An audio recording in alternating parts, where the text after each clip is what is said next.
Okay, off on starboard.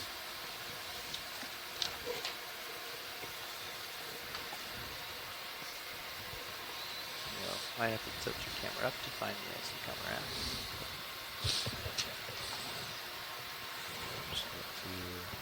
You did the tip. 60.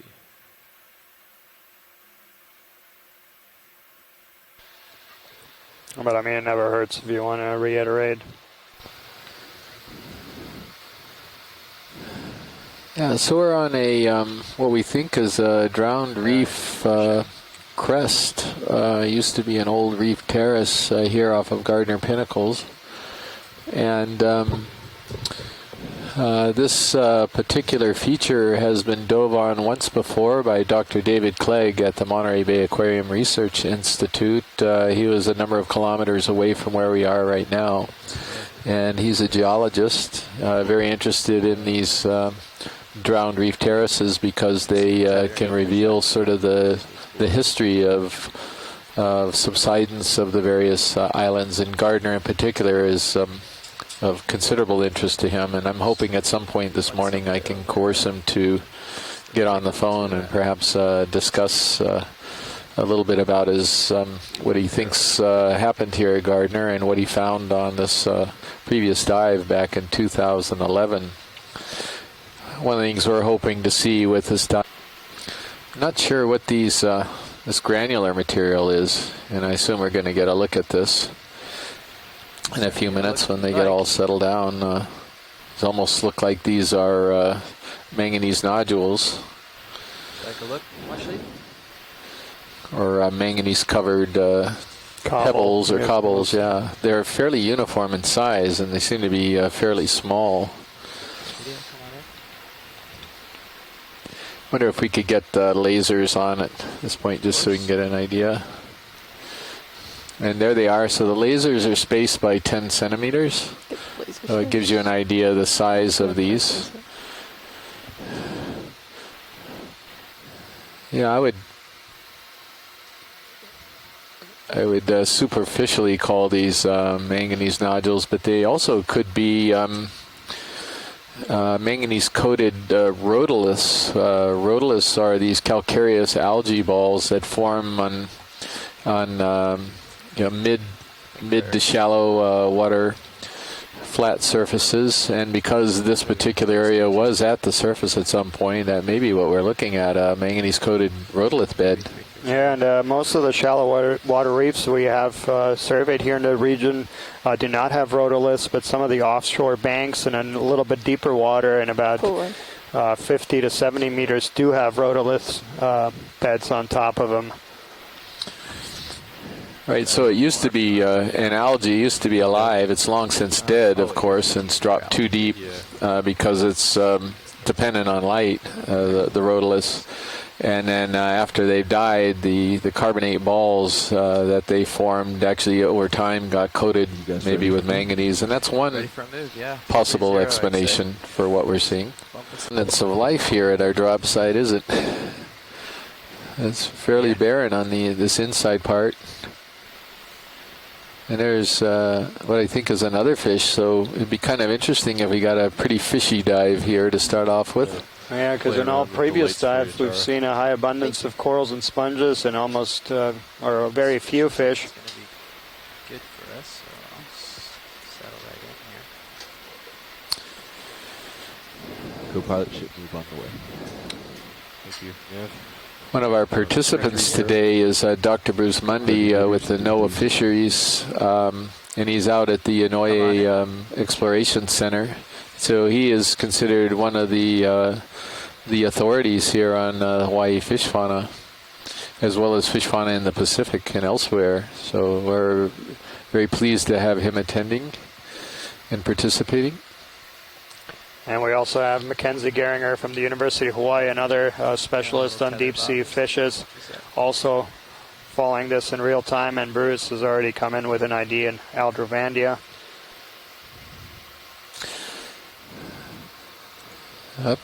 This fish is in the family Halosauridae, so it's called a halosaur, which is always, I keep mentioning this, but I really like that name. It's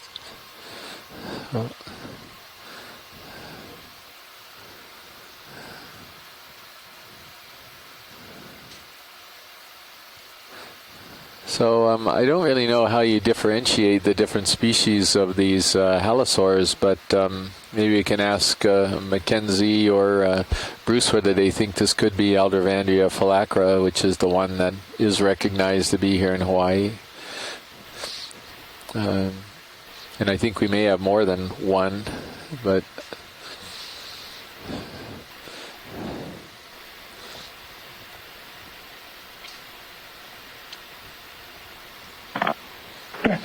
Yes, Chris, this is Bruce. There are two species of this genus in Hawaii, this family in Hawaii. They can be most easily distinguished from these videos by the relative position of the fin on the back, the dorsal fin, and the paired fins on the belly, the pelvic fins. Unfortunately, this one has those paired fins on the belly kind of folded up, and I can't get a clear view. It looked like they might have been a little bit in advance of the dorsal fin. And we've got another one of the same thing here, it looks like. And it also, unfortunately, the angle, I can't see those pelvic fins. So maybe I can come up with a guess later on. Okay, well, thank you, Bruce. These fish are sort of interesting because they're related to the eels, the tarpon, the bonefish, or what we call oeo in Hawaii, and the ladyfish, or what we call ava in Hawaii. They're eel-like. They have the same type of larvae as eels, but unlike true eels, they have this distinct fin on the back of the fish behind the head, which makes them a little bit different. So they're eel-like, but they're not true eels. Yeah, and the other thing, just noticing from this image, is their pelvic fins are very high up on the body. They're almost at the top of the back there, which is pretty interesting. They're pectoral fins. Yeah, the high fins are the pectoral fins, right? They're the ones behind the gill cover. Yeah, and they are. That's an interesting thing. I don't know if that's a distinguishing character, but the ones I was trying to look for were the pelvic fins on the belly. Okay. Yeah. I did move the swing arms a bit, so.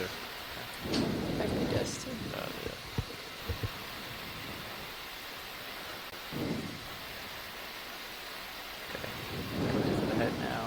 Settle. Slow less dust. Please settle.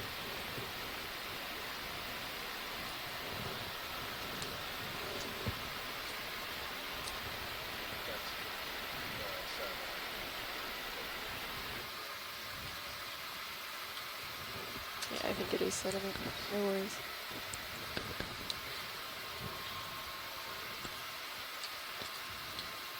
Another interesting thing about these particular fish is now in the video, this excellent video, you can see the very large pores along the upper jaw and large scales along the lower part of the body. And these areas have sensory organs that detect vibrations or changes in pressure. For example, things that might be created by other animals moving in the water. So it shows how these deep-living animals, where there's very little light, have enhanced abilities to detect the movements of their predators or their prey. They're relying more on that sense than the sense of vision. Excellent. Yeah, thank you, Bruce.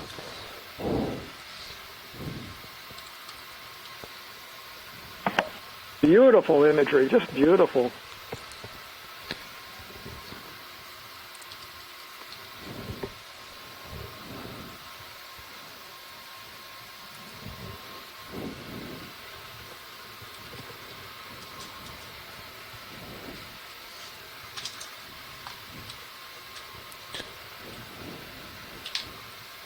Thanks, video.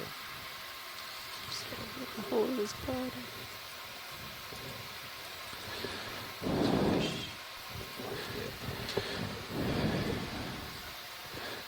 Yeah, this is one behind it is probably the one we imaged as we came down. Yeah. So I'm looking at our nav. I updated our Fleeter mouse, and we pretty much landed right on target. So we're right at the edge of the backside of this reef.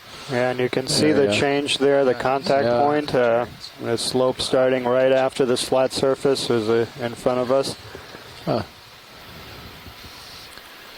And so now we're presumably coming up on the backside of this reef formation, this old... Is it a bamboo or...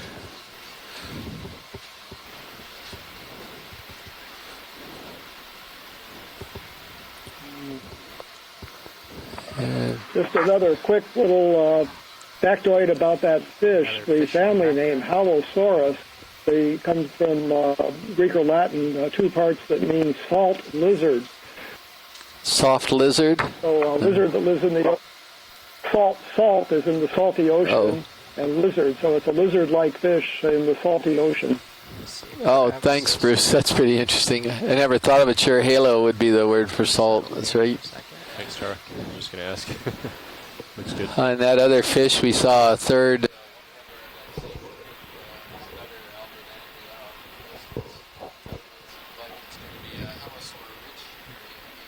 Hey, Watchley, I think you just got unlatched or something.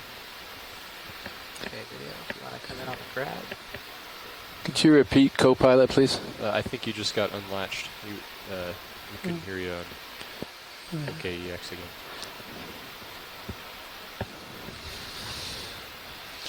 At first, at the beginning of the sentence, we could hear him, but then he got switched off.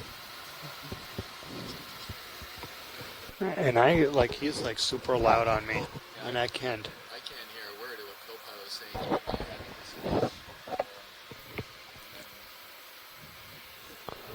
Things going on with audio today, and then you've been super loud in my ear on other days. Yeah. So we're just looking at this unbranched coral here with a squat lobster.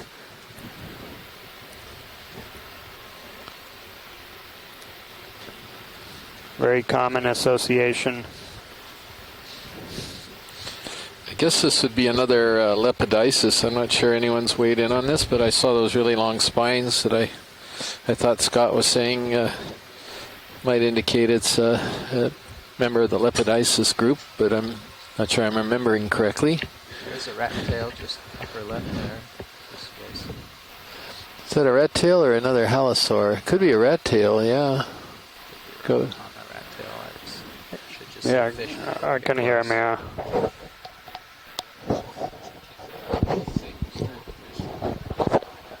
Okay, that's perfect. Excellent. Yeah, halosaur. Yeah.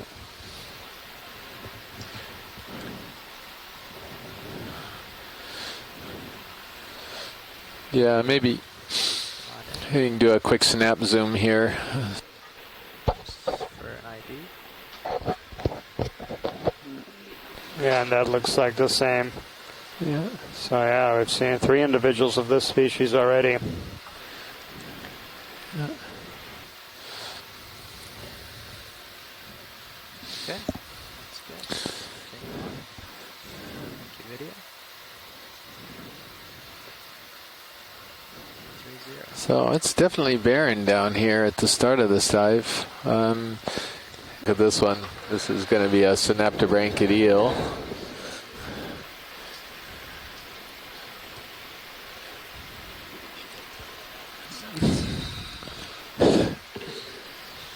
Video when you have a chance. Yeah, and I actually think there's a couple sponges here too.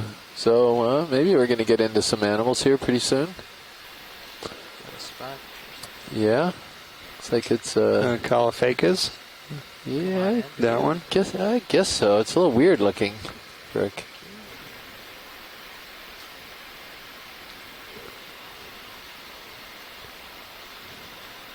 Looks like the origin of the dorsal fin is far back on the body. I think that's probably what Bruce and Mackenzie are looking at right now. Coloration's really different from one of the ones that we've seen on earlier dives that has that very abbreviated dorsal fin. Be interesting to see what they come up with. Thanks. Sorry. Um, You guys just out of reach, actually. sure, no problem. There's a thank you anyway for what we got there. That was good. And I'm just waiting to see if anyone's going to take the leap. So Bruce thinks it could be this Breva dorsalis or 60.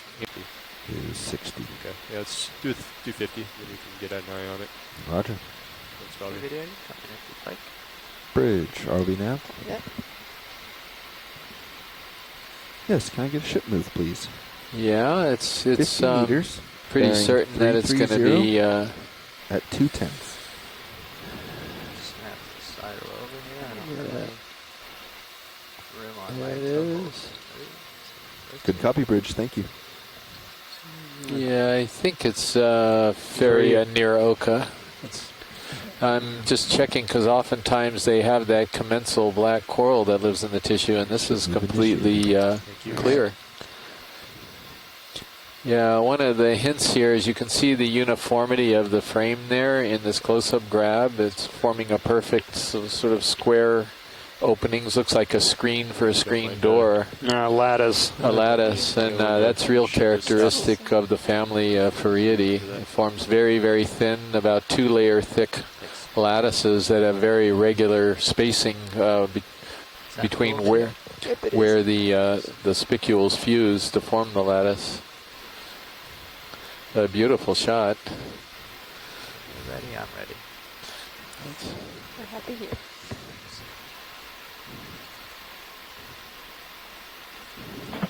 Break. Hey, Chris, this is Ron and Alexis, your neighbors. How you doing, buddy? Hey, Ron, how are you doing? Glad to hear that you're watching. That's Rob Senko. He works at the Pacific Command Center up on Oahu. Chris, and everybody say, no, that ain't Chris. I says, yeah, I bet it is. And the young man, Bruce, here said, yeah, that is Chris. Small world. Very small world. Nice to hear your voice, Ron. Glad you're stopping by and visiting the center. All right, we'll let you go back to work.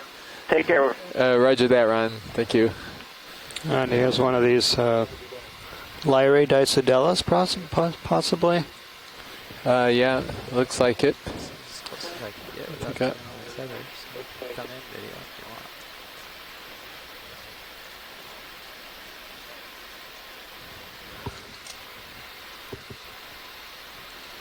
Yeah, it's branching from the node. These little black bands that you see periodically along the branch, they're called nodes, and you can see that sort of junction right there. The branches are coming right out of it. It's sort of a key feature that coral taxonomists and specifically taxonomists who are working on this particular family of coral pay attention to, because it's one of the clues as to what this species is. And Scott Franz from the University of Louisiana is just pointing out that, yeah, currently this would be placed under the genus Isidella using current taxonomic classification, but there's a whole bunch of revisions that are necessary in this group, and this likely, after those revisions are complete, will be in its own genus. And this is very typical for deep sea fauna, as there's a lot of classification still to be done at the higher level. Looks like you're doing fine, Jeff. But So for those of you who are just joining us, we're broadcasting a live video from the ROV Deep Discoverer from the ship Okeanos Explorer. The ship is operated by NOAA's Office of Ocean Exploration and Research. And we are currently on the edge of a very large bank in the northwestern Hawaiian Islands in the Papahanaumokuakea Marine National Monument, and it's called Gardner Pinnacles, and we are 1,558 meters below the surface, so about a mile below the surface. Yeah, but the interesting thing is that even though we're this deep, we are diving on an old coral reef that at some point was close to the surface, and is now drowned and is almost a mile deep. I gotta go out for establishment.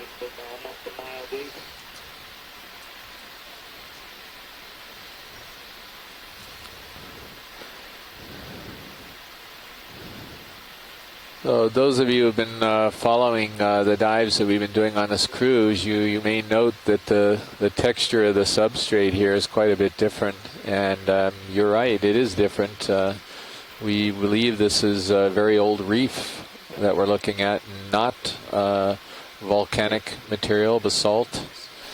And typically old reef will have sort of a much more pocketed appearance, and that's because it could be a sort of conglomerated sandstone that's weathered and formed pockets in it. See how many holes in the surface here there are, and that's fairly typical of old reef material, unlike volcanics and pillow lava that tend to have a much more smooth, non-holy appearance. Yeah, there's a lot more pockets where a little sediment is trapped. Yeah, so that's a saccocalyx. That's an interesting sponge. We'll take a quick zoom. I'm pretty sure I know the ID just to confirm it. Yeah, it's going to be saccocalyx. We call this saccocalyx CF pedunculatus because it looks similar to saccocalyx pedunculatus, but we're not absolutely sure it's the same species.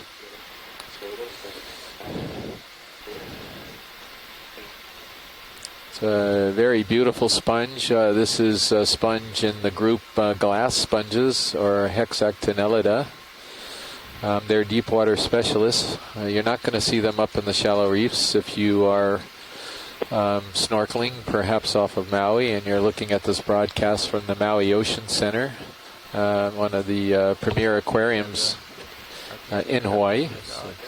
So, it's a terrific shot here of the side of this sponge.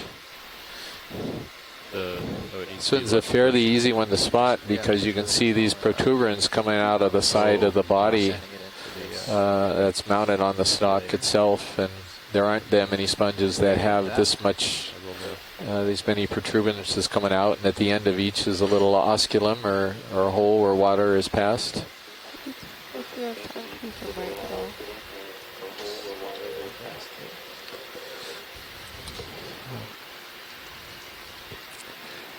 There was a study done a number of years ago by Dr. Craig Young up in, I think it's the University of Oregon, and he actually put some green dye in front of some of the sponges to watch it actually filter the water to determine which direction it was filtering. A really interesting study.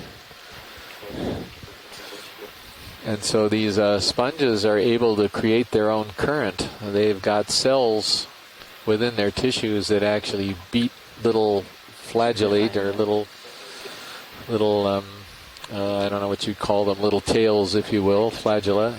And the beating of these flagella actually creates. So they're specialized pumping cells.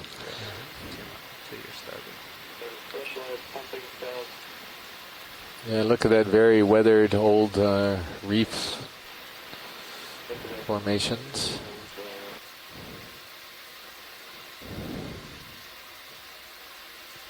I'll bring them up just a bit.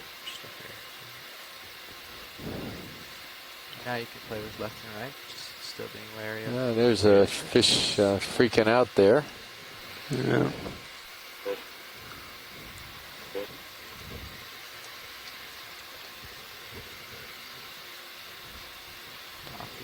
He's having a hard time interpreting what he's seeing right now. He has never seen anything like this vehicle before in his life. Yeah.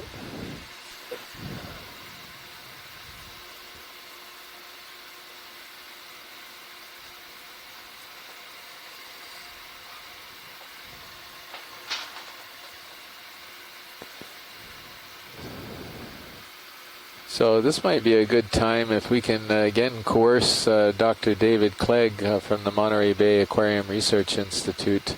If we could coerce him to telling us a little bit about, by the way, there's a fish off to right middle, please. I think it's another halosaur, but it's worth a quick look.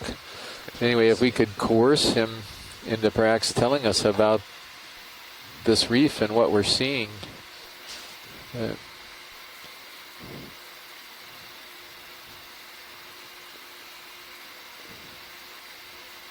Yeah, it looks like it's another halosaur. Another one of the same thing, another Saccocalyx sponge. So Dr. Clegg took a bunch of samples off of this reef, and he's able to analyze these samples and get an idea of, I think, what period in time this reef might have been near the surface. And oh, there's one. Could we stick with this to the lower left corner, please? Right corner. Right corner, The sorry. smaller Right one. corner. Yep. You went into the hole. Look at that. Yes. Tilt down. Get up above. So it is. Yep. Hit it. There. He's coming out a little bit. Yep. Some more.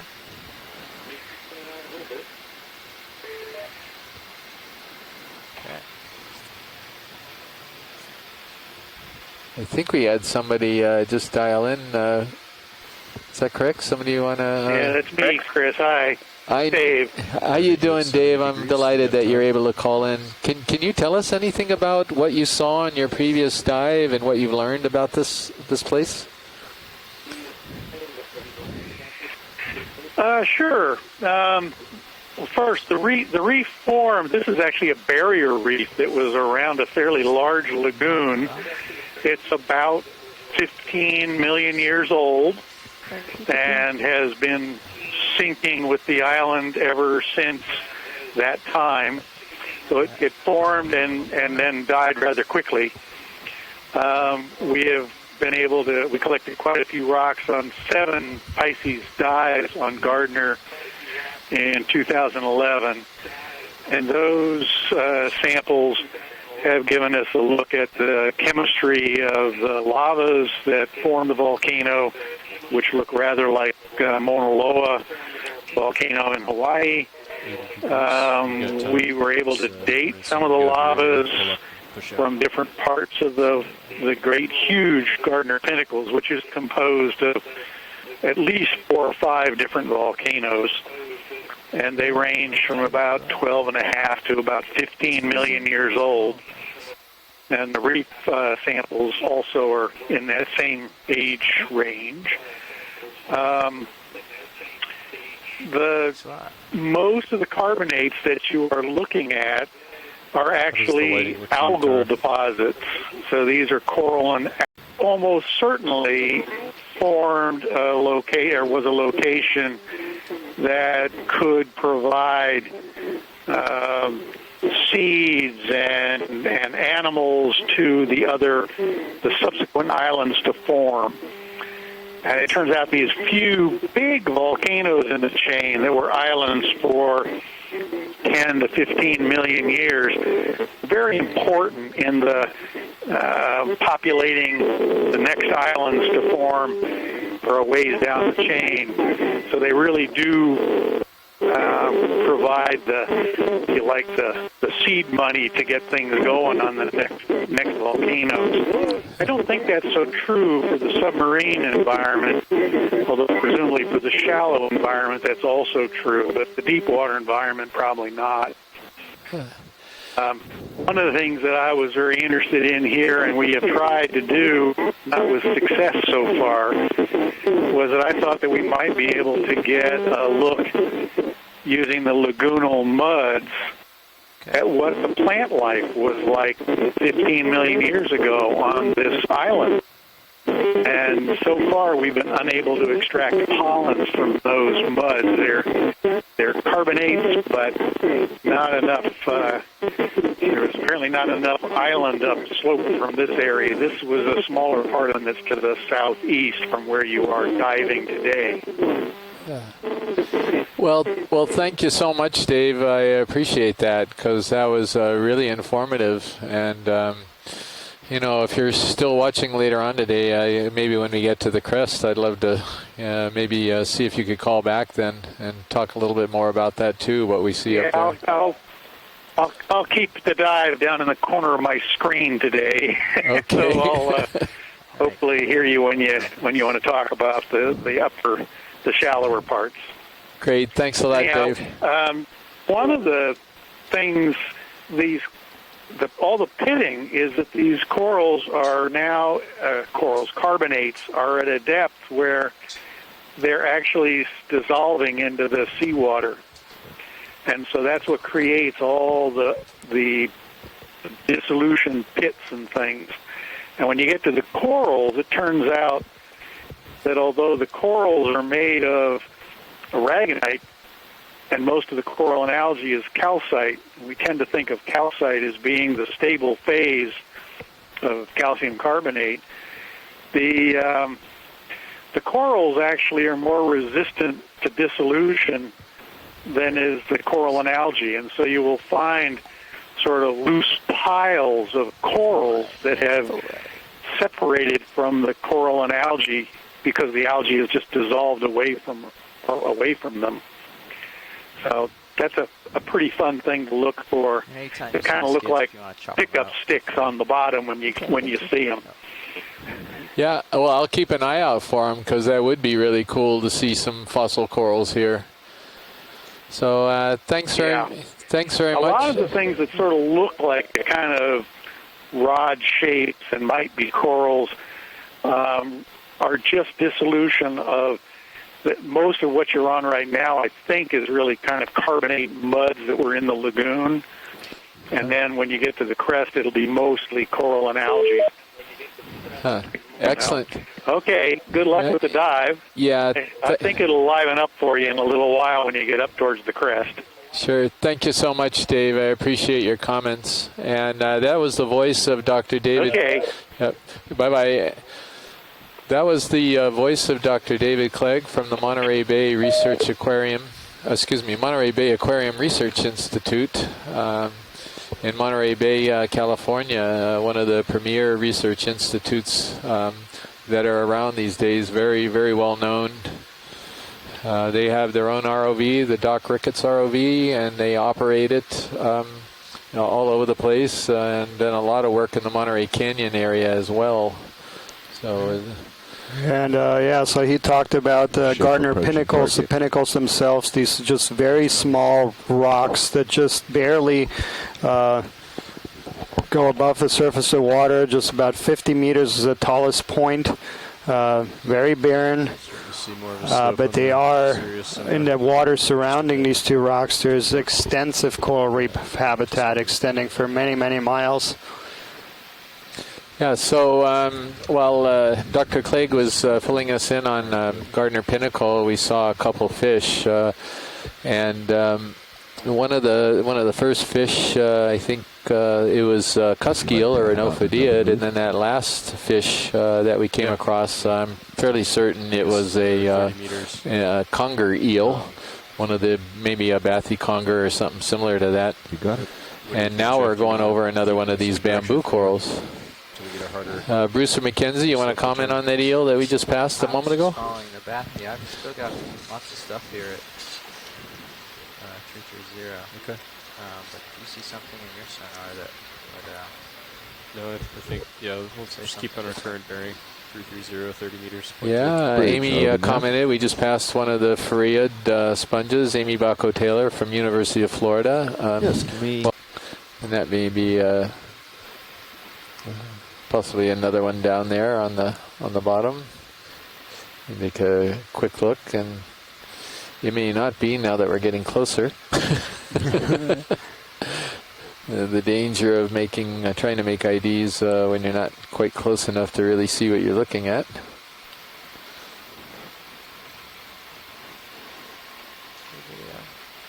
Yeah, it's not a Walteria, and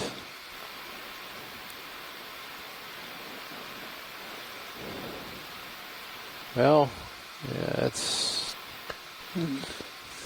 a little strange looking.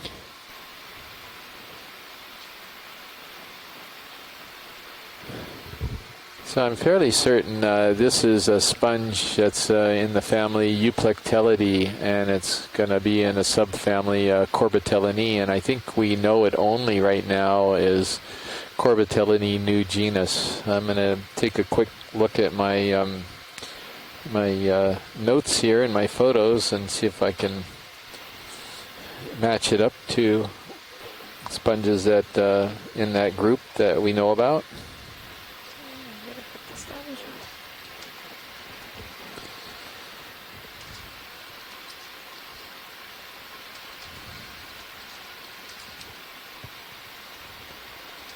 Yeah, that would be my guess at the moment. It's in the subfamily Corbitellinae.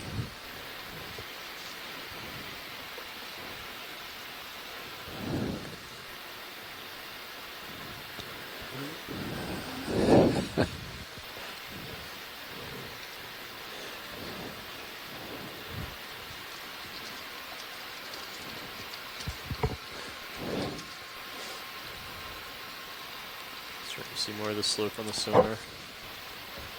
Looks like a little bolosoma sponge down there on the bottom, a little stock sponge. So real small, little tiny ones.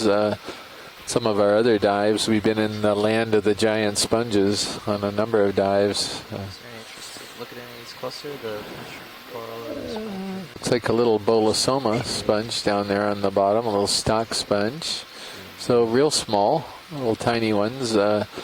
Some of our other dives, we've been in the land of the giant sponges on a number of dives. Very interesting. Look at any of these closer. The mushroom coral. Is Tina on? Tina's unfortunately not with us right now. Yeah. Could take a look at maybe the mushroom coral. We often have a specialist who's quite interested in this group. Looking at these. So she usually comes in a little bit later on in the day on the dives. She's working at the Smithsonian. But working out of the Shirshov Institute of Oceanology in Moscow, Russia, and visiting the United States for some work at the National Museum of Natural History. 70 degrees, yeah. You've got time. Yeah, so this is a really quite small mushroom coral. It's only got maybe 4 or 5 polyps. There are a couple small ones on the side of it. C6. 1, 2, you're right. 1, 2, 3, 4, 5, 6. Yeah. So interpretation is that this would be a very young one, but sometimes you can get fooled and you just have a smaller species.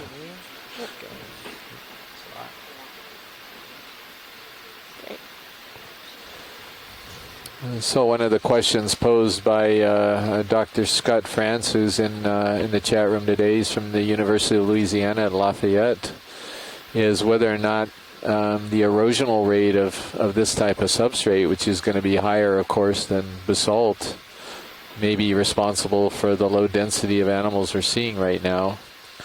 And the substrate probably weathers pretty quickly compared to rock, because as Dave Clegg was saying, this is probably, it could be sort of consolidated sediment here, or possibly some algae, coralline algae. Did we just pass a Lefroyella?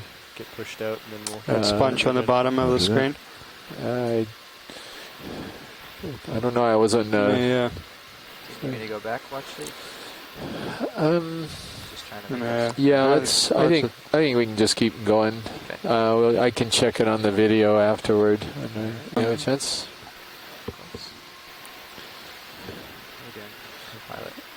doing all right. I'm pulling up a bit. Although this one looks different. Yeah, it looks like it's another Afaria, possibly Afaria. But there is a dead Walteria. Yeah, so Walteria is here. I'm just not positive this really is Faria too. There's something that looks very close to Faria.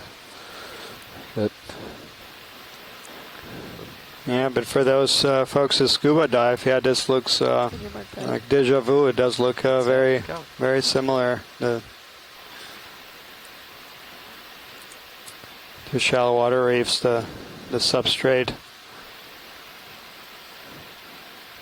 So I do not think this is Faria. Actually, I think it's something in the family Uncinetaridae, and I think it's something we're calling Uncinetaridae new genus. It has much more of a lettuce-like texture to it, and not very well-formed tubes that you often see in Faria.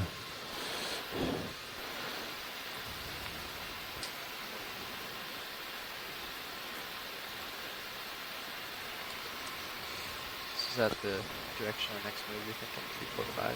Yeah. Yeah, you don't see. I think maybe the other one might have been, and this one is a different one. It's just hard to say. They both are going to have this fused skeleton. They're both what we can call hard sponges.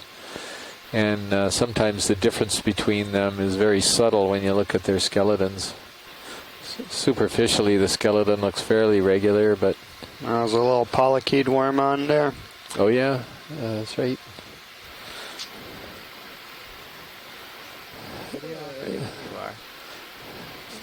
So when a sponge is alive, like this one is, they have this very white crystalline appearance.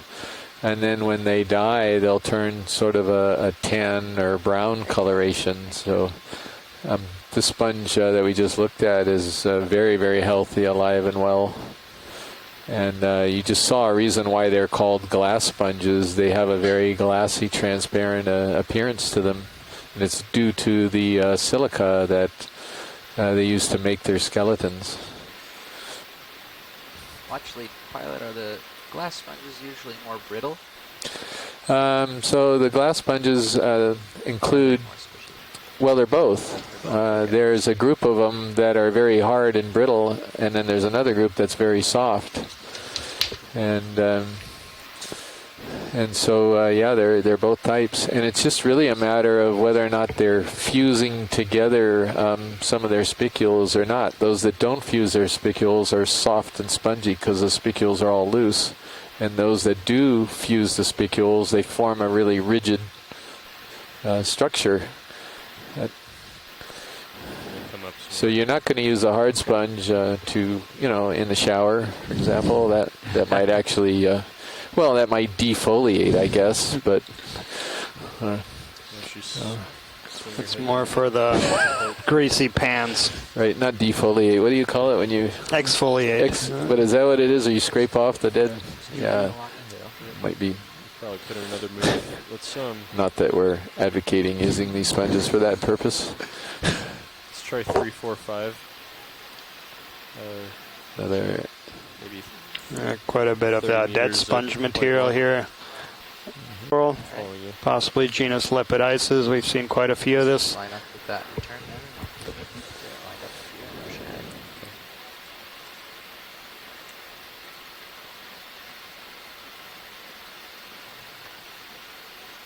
Somewhere around here. I've got it. Pushing up to it, yeah. Pushing a bit. Yeah, the substrate is very interesting. As someone that dives quite a bit in shallow reefs, it does remind you. Maybe we could take a look at a coral that we just passed to our right on the wall. Yeah. So we're looking at like... Looks almost like urchin burrows. Yeah. Up top screen. Yeah, that's right. Okay. Looks like it may be our first sort of branched coral that we've seen today. It's very sparsely branched.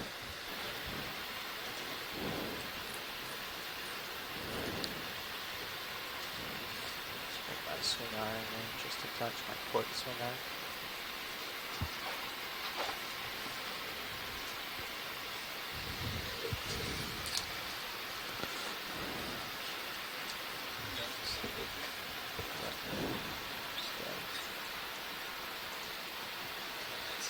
Good? Did you like it? That's good. Thanks.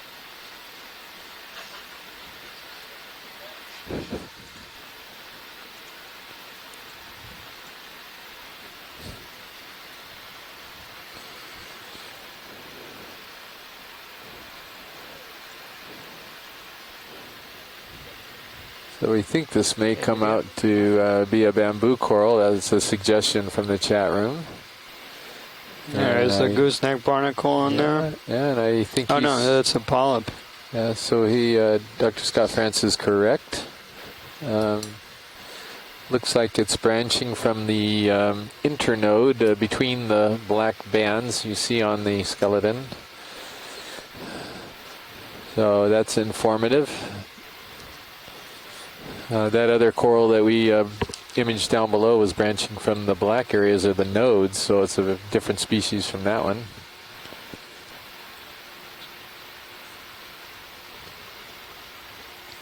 So how does this look? like around 310. Yeah. So, Scott, would you go to genus Keratoisis on the basis of this image, or 310. can we not tell? Doesn't really take Yes, I would, Chris. necessarily uphill. It's the Great, immediate thank feature. you. It's the There way you can apply see it. the Slope calcite still seems to be back right. spicules there. Establishing. It's very distinctive.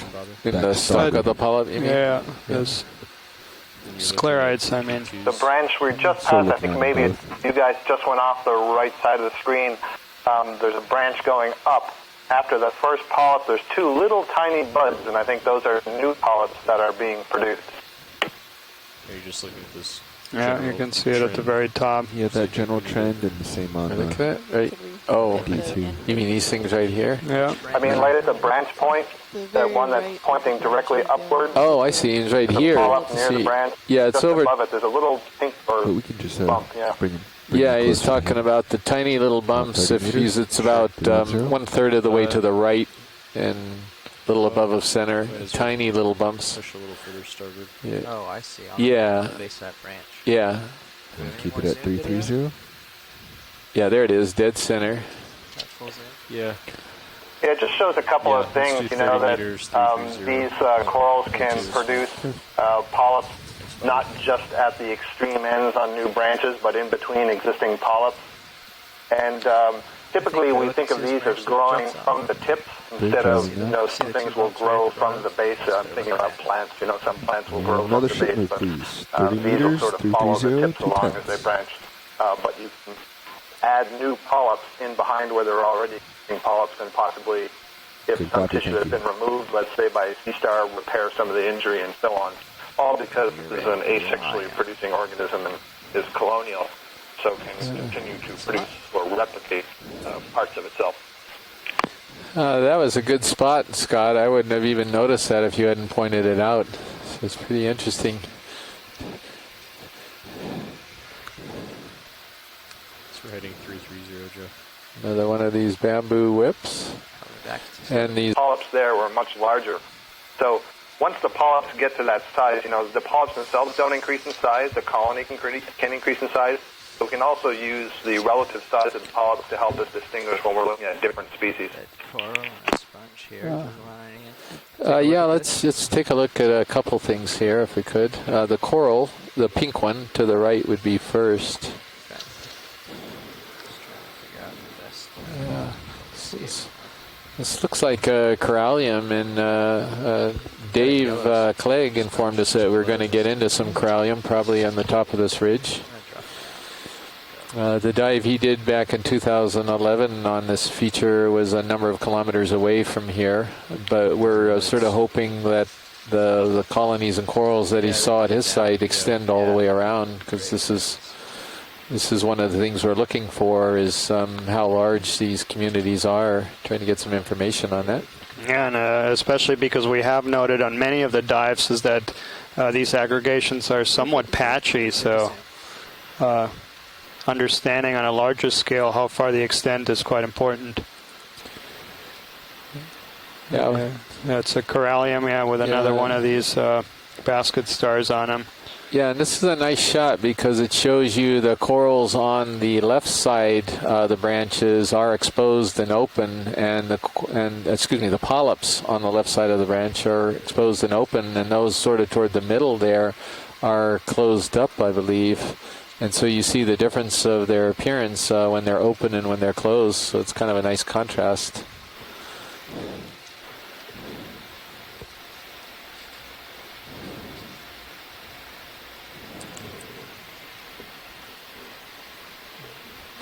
Let's see if if Amy or one of our other coral specialists can go a little bit further than just being in the family corallidae.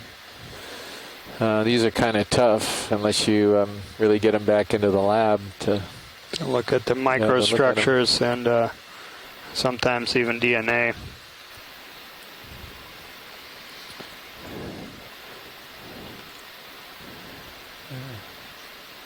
So they're really, really beautiful animals here, as you can obviously see.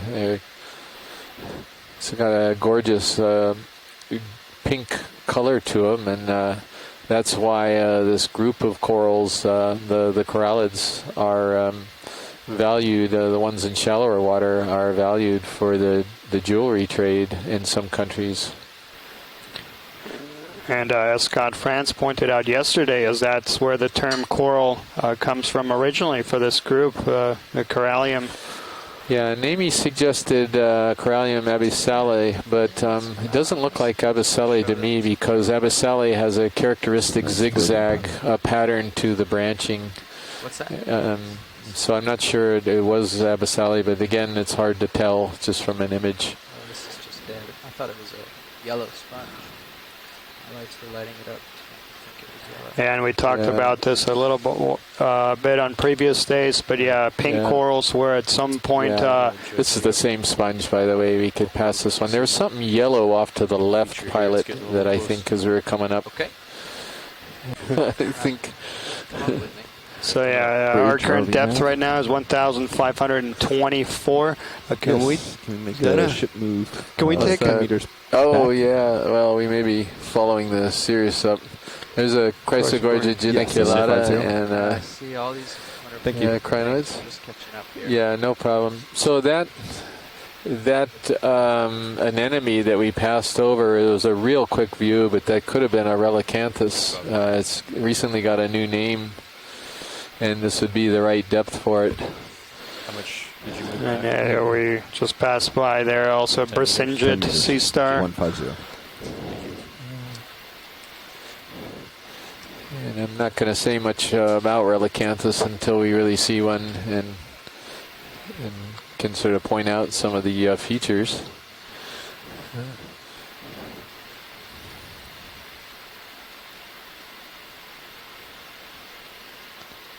Yeah, Coming up. very steep terrain here.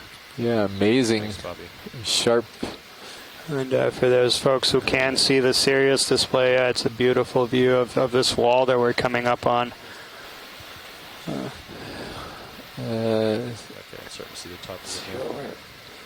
I think that's possibly a Poliopogon sponge there. Yeah, that's one of the Pheronematids. It's interesting that the bent corals we're passing here are always growing off the side of the wall, and they're not in the flat parts of these erosional pits. Okay, much better.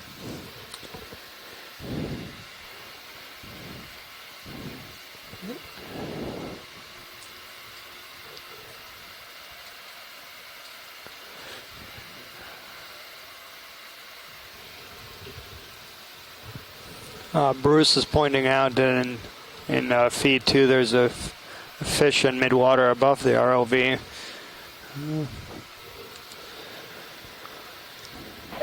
Yeah, that one went by kind of fast, so it's already gone. But it looked like something deeper bodied and more fish-like instead of eel-like, if I caught a glimpse of it.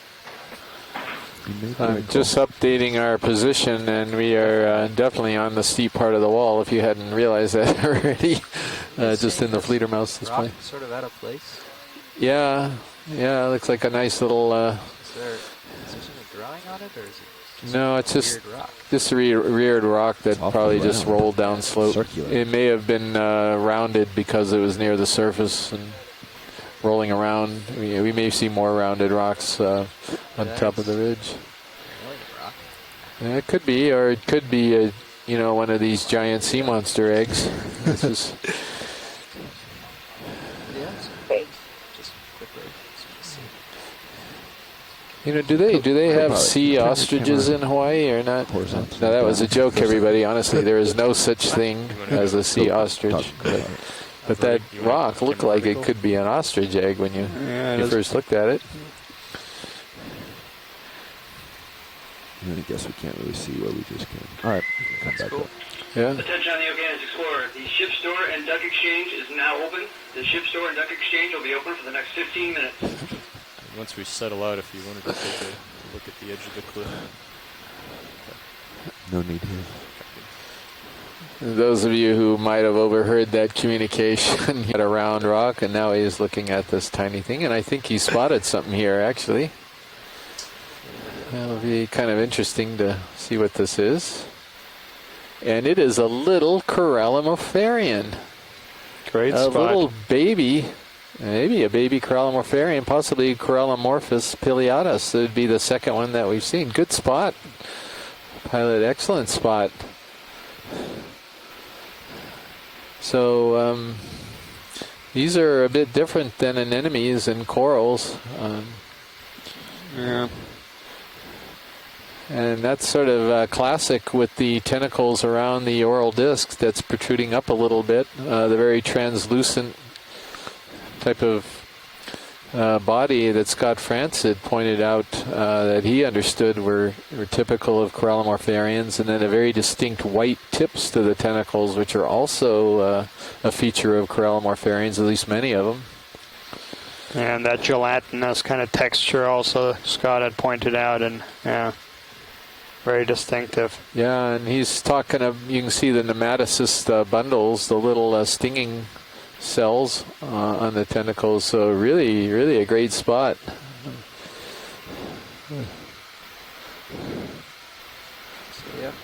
How are you doing, co-pilot? Ready to move back in? Yeah. That's got it. You know, mostly Corallimorpharians are noted for being really large members of the cnidarian community in deep water. That was the tiniest one we've ever seen. Would you like to move on this? Sure. Yeah, please just confirm which species of Ulteria it is. I guess we're already at a tether length now. We do 30 meters at 315. Lucardi. Yeah, Lucardi again. Seen a lot of those. And then a beautiful feather star here, this yellow animal 315. that's attached to the sponge. And then you see some of the other animals that are living on the sponge. Those are brittle stars, the pink arms that you see. And so his body is actually inside the sponge, and I'm not so sure he can get out of that sponge. And there's another one now. They may be in there for good, because the holes you're seeing are awfully small for him to fit his disc through. And there's that's a little chrysogorgid coral, and I think it's one of those predatory jellyfish that's on it.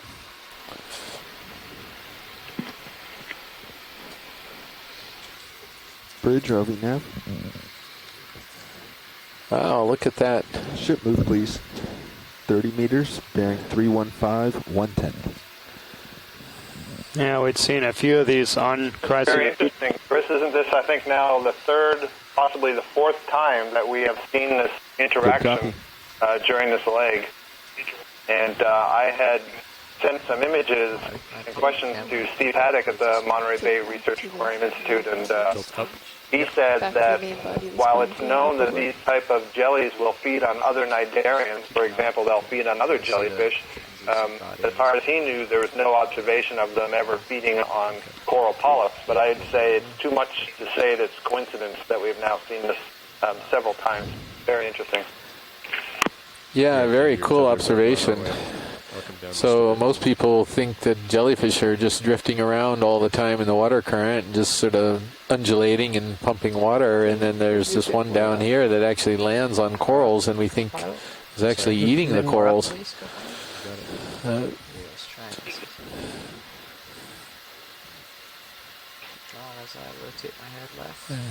Chris, are these all sponge spicules, or are these some kind of polyps growing on the sponge?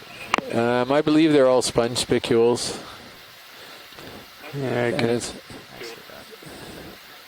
so the side branch is not just a single spicule, and it's a projection, and they have a name for it, and I should look that up right now, and if I can get the terminology right. But it's a series of spicules that project out, and then the very tips, you can see tips of a spicule sticking out that look like polyp tentacles from these little side projections. And I'm going to look it up right now so I actually have the terminology correct. And taking a look at this unstalked crinoid or comatulate crinoid. About 600 species of the crinoids described, many yet to be described. Here in Hawaii, interestingly enough, we don't have any shallow water species of crinoids, but in deep water, they appear to be quite abundant and species rich as well.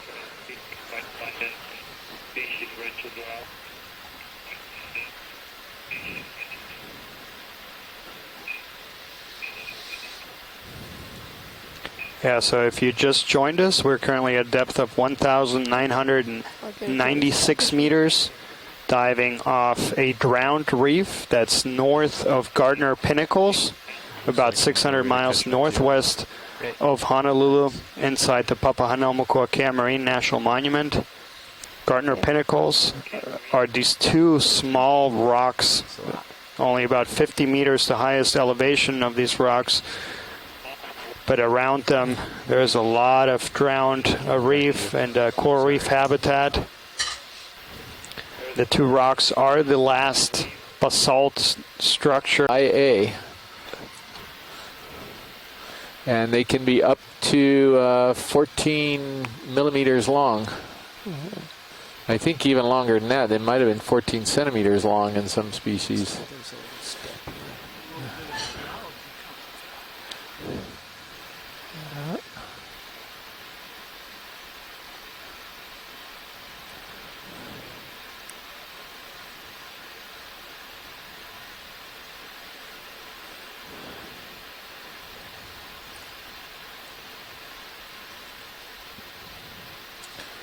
Like the video's a hair dark to us, but maybe that's my imagination. You guys want me to slow down? Or? Yeah, a little bit brighter. Thank you.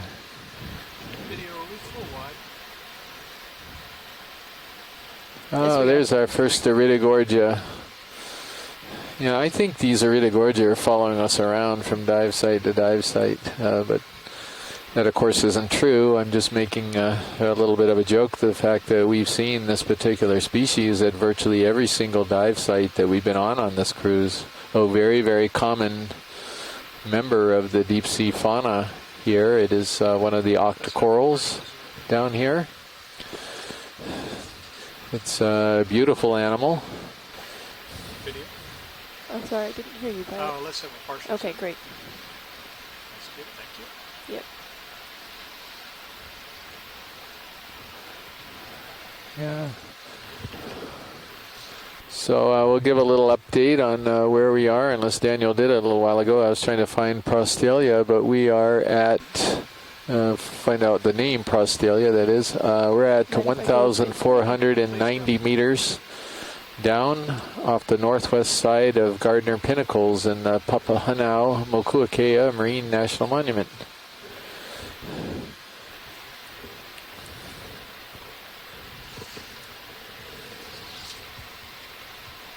Oh yeah, and beautiful view of here of this Iridogorgia. And as Chris had pointed out, so very common to see this on many of these reef here, deep water reefs. And yeah, interestingly enough, we've seen it over some somewhat of a depth range. Oh, I got it, thank you. Those of you who might be at the Maui Ocean Center on Maui and watching from their undersea cave theater, welcome. We are broadcasting this live ROV feed from almost a mile down off of a very large bank in the northwestern Hawaiian Islands. Great. And yeah, a mile down and 600 miles away from southeast. Where you are right now. Yeah, and if I'm not mistaken, the Aquarium of the Pacific is also broadcasting the live feed here. Welcome to you folks as well. Yeah, we're getting another one of these close-ups of the sponge, which we think is either a Farreid or an Uncinnaterid.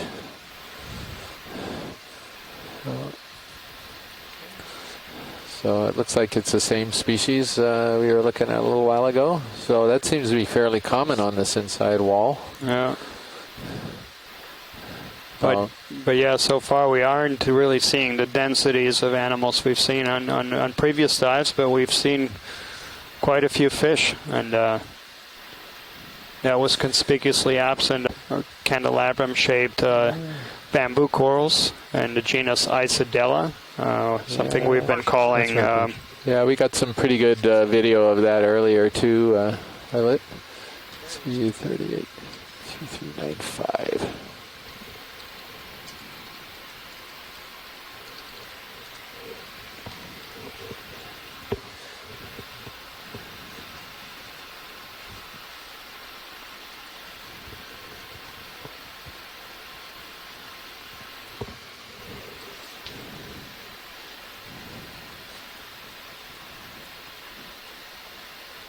Yeah, so we're pretty much right in the middle of the steepest part of this wall. Between our two waypoints, one at the base and one on the crest. And we're climbing up fairly steep terrain here on the inside of what we believe is a very old barrier reef formation. And those of you who are listening earlier on, we were fortunate enough to have Dr. David Clegg from the Monterey Bay Aquarium Research Institute call in and give a description of what we were seeing, which really helped out.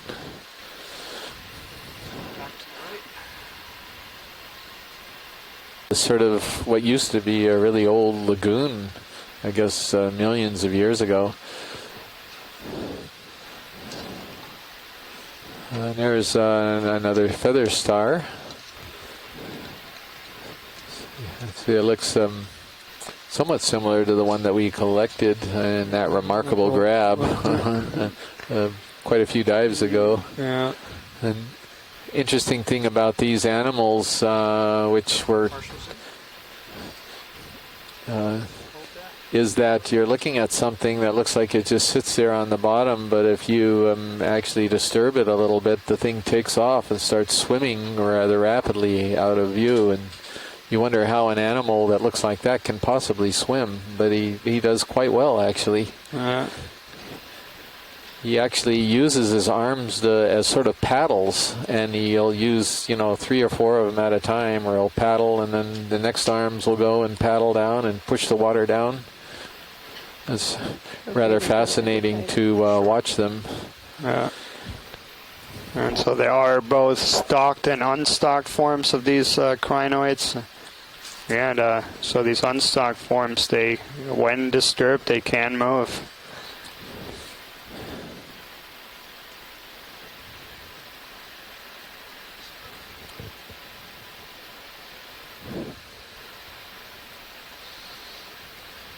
So really pretty animals. Pretty animals. So they're in the same group as your sea cucumbers and urchins and sea stars. Do we have time for You have this radial symmetry. If not, that's fine. 5-sided radial symmetry.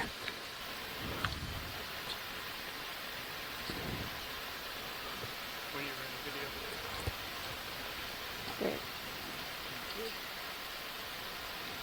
Oh, wow.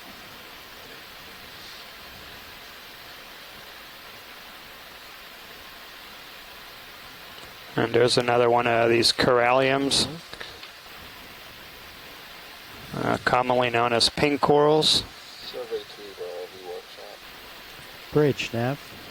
That's a group that at one point we had a fishery for. I see that we're for the still precious holding coral the last position. jewelry industry here in Hawaii, but that fishery is currently dormant. In other places of the world, there are still fisheries targeting pink corals. Oh, copy that, Bridge. Thank you. Yeah, they're not quite so massive. These are smaller versions, maybe, of the... Yeah, well, when everything else is small, yeah, that's true. They appear giants. One of them's even waving, the one over on the left is saying hello, as you can see. He's got his... So, he's not waving, of course. We should be careful Co-pilot Nav. what we say. Yeah, it looks like these sponges. I'm trying to get a feel for exactly which one this is. Maybe if we could, zoom one or more of these sponges, pilot, when you have a chance, just to. One of the bright white. Yeah, the ones, bright. One of the translucent ones? How about the bright white one, at least to start with? Sure. And I like that one on the right's a pretty good candidate. Yeah. So I'm actually going to go with a different genus here than I've been going with. It's in the family Pheronematidae for sure. But I'm going to hold off to the very last moment to commit. Having been stung with incorrect IDs in a number of days. It looks like we have another one of these long-legged shrimp, the Matocorsinus, right in front of the sponge. Okay, video.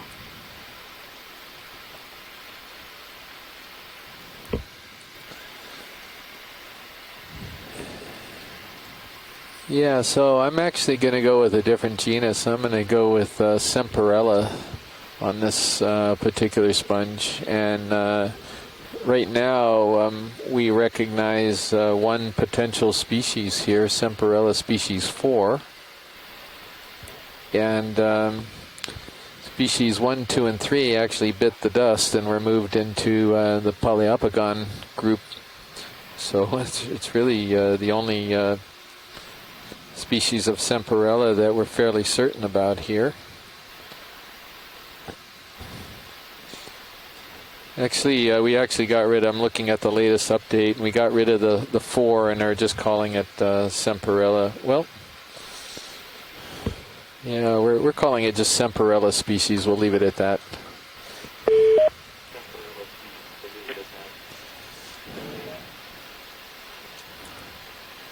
And there is a commensal ctenophore, benthic ctenophore on this. Yeah. Tilt up just a touch. That's that little red thing with the white. Oh, look, a whole bunch of them.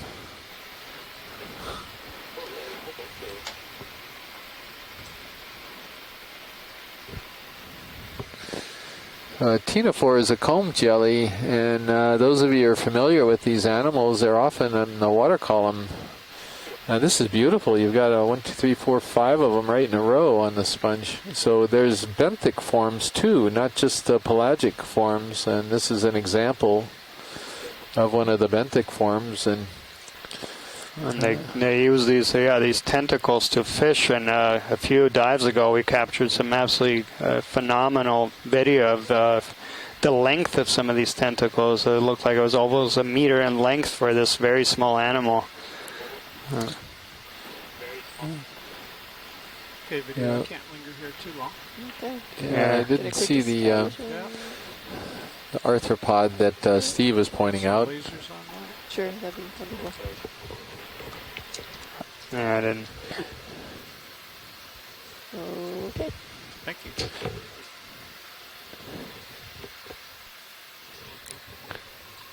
Watch lead.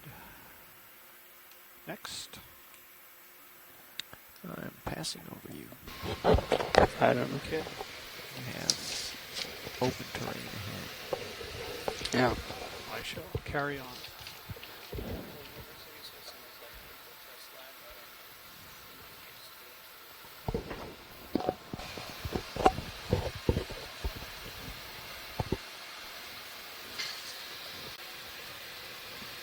Pilot snap. Yeah. So it looks like we're just about reaching the end of the current ship move. So give us another one just like that. Okay. We'll see what the terrain. So we're coming up on a few more of these sponges, these glass sponges, hexactinellid sponges. Bridge now. The tall one is definitely in the genus Poliopogon.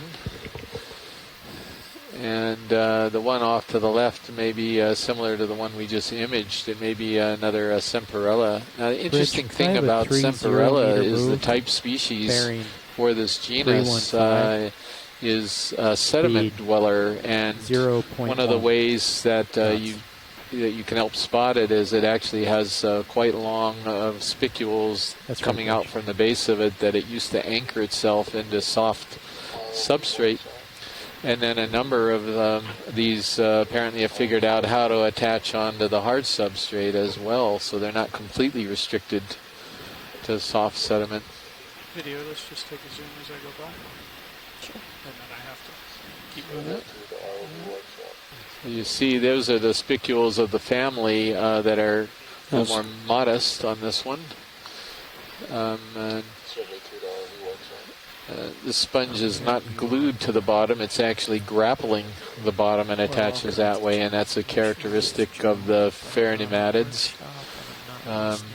And there's also some of the other members in the euplectella that can gravel the bottom too. Oh, I was wondering if we could tilt up just a hair at the top of this one.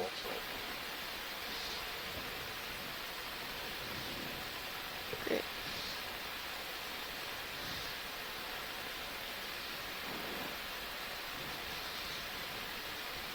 Okay. Must be moving along. Yeah, we are getting a few more of these sponges showing up, so maybe we're starting to see an increase in density as was expected. We got a little closer to the top.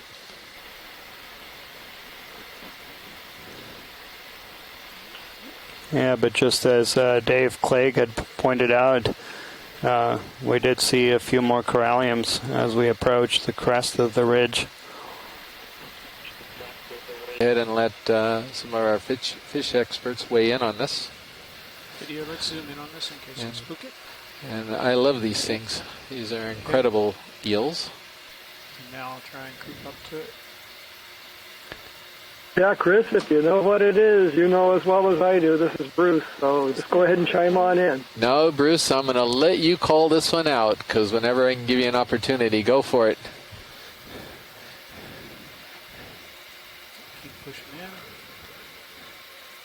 Oh, no, you're not going to make me do this, Okay, Bruce. I'm going to have to search on this. Yeah, this is maybe something they call the wizard eel, Vinifica, and the species aren't that well known. And I'm trying to dredge up my memory for the family, Netostomatidae, I think the duck-billed eels, but I'm going to have to check on this one. No, that's right, Bruce. That very long snout. Yep. The very long snout with the, there's a protuberance, a soft, fleshy sort of tentacle-like thing on the tip of the snout is very characteristic. But this genus is really poorly known. We really need specimens. See if you can grab it, because the genus is in need of a taxonomic revision to figure out what species occur and where they occur. Yeah. Those are really bizarre eels.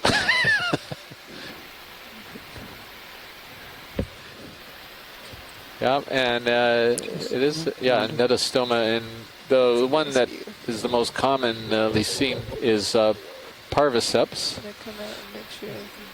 But it could be something different. We know there's an odd, deeper one down here, and so I would just leave this as Netostoma species that has sort of a coppery tone to it, and this one definitely has a coppery tone to it. And this imagery might be good enough to actually perhaps do a little better and try to find out what this deeper one really is. Yeah, absolutely beautiful imagery.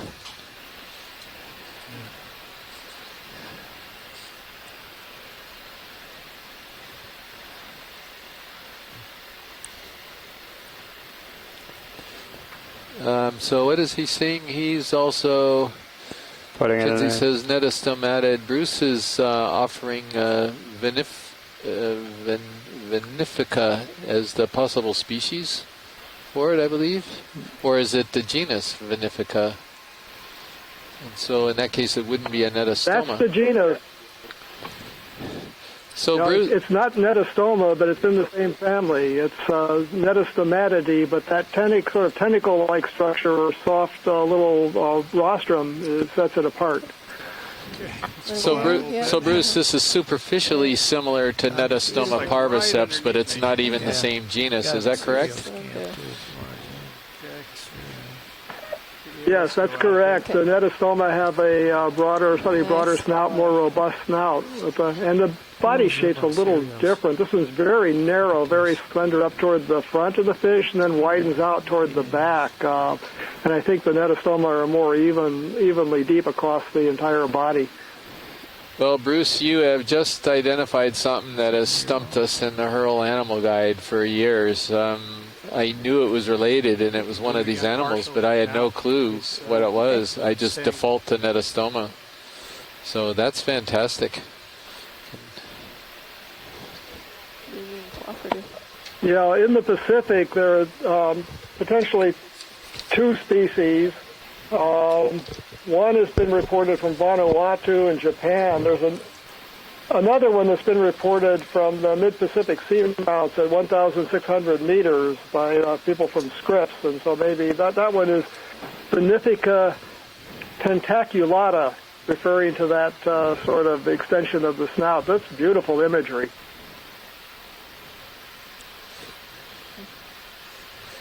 Yeah, thank you so much for that. That was really amazing. That was really opportunistic. Yeah.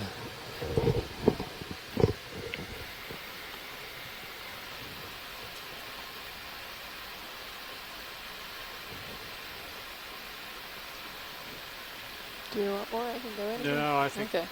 We should be moving along Sounds here. good. Okay. Take a little more zoom on Sirius and always get up there. You said a little more zoom on Sirius? Yeah, he's right under his foot there. Okay. Just to let folks know, we are quite a twofer here because the sponge in itself is a good collection, and if we could get those ctenophores as well. Is everybody in agreement? Does that look like it's reasonable for everybody? Scott and Amy seem to be in agreement. Okay. Bridge, could you come to an So easy these stop, ctenophores stay attached when they sense the disturbance for the collection.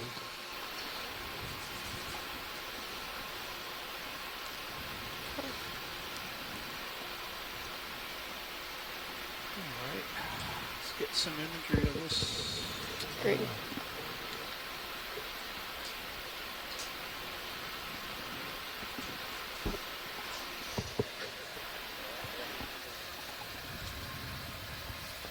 Yeah, they've got their little feeding tentacles out right now. Yeah.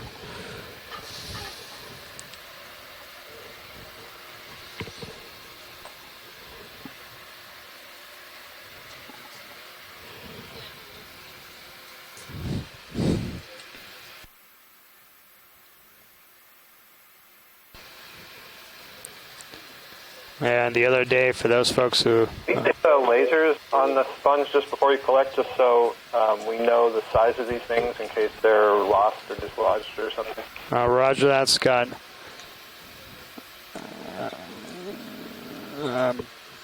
Pilot, Okay, let's come out a bit. Video, let's... Yep. can we get the lasers on the sponge? Yeah, the lasers are just under the sponge. Roger that. Yeah, thanks, Dave. If I'm not mistaken, one of those, never mind, it looks like it was released, one of those tentacles had some particulate on it. I was wondering if that was a prey capture, but it just got released. I have a suggestion. Please.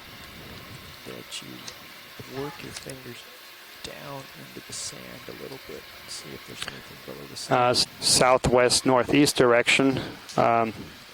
And this is important because we have been targeting a lot of these ridges and trying to understand how the orientation of these ridges impacts the communities. Bridge, Nav. Ridges are important because they represent barriers to flow. So as currents move against these ridges, water is accelerated over and around the ridges, and this is important because a lot of these organisms that we are targeting on this expedition, namely these deep-sea corals and sponges, that's right, Bridge. they filter feed or feed on particles in suspension in the water column, and as a result they like places where there's strong current flows. So yeah, we can see that the terrain has flattened a bit. We're now at a depth of 1,465 meters, and we see quite a bit of sediment here. A few more of these Semperella sponges, the one that we just collected. There's an, could be, it looks like an ophiuroid or brittle star on the rock.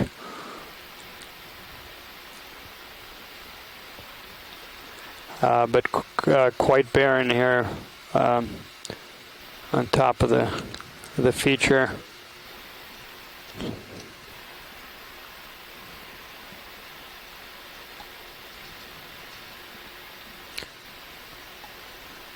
So yeah, inside that little hole is a... Let's go partial. Oh. Hole here.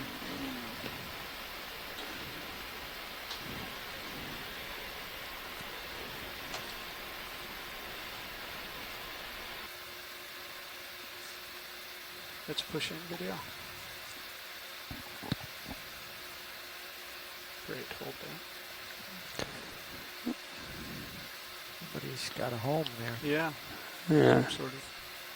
So yeah, these are the common name for these organisms is brittle star, and their arms are quite brittle, and it's actually a defense mechanism. If something startles these or tries to eat them, they will get rid of their arms, and you can see that 2 of their arms are regenerating right now.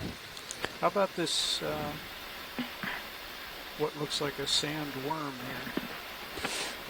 here? Good cucumber could be, yeah. Looks like a hollow to me. Yeah. It looks like a burrow that's been exposed. Oh, okay, yeah, I did not see the hole. He was asking for Oh, That's yeah, okay go with ahead. you. Go ahead, Tara. I didn't hear you. If we tilt down, I can go in and just see if we can tell what that is. Yep. People will come around the other side and have a look in. Okay, come out a little bit. Yep.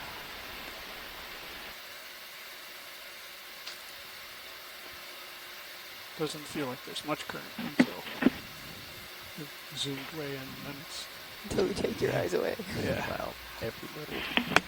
Oh, there's a tripod fish. Maybe we can get him. Where did you see that? Just off screen center. Oh, yeah. Got him. Yeah, that's another good find. We hadn't seen those on this trip.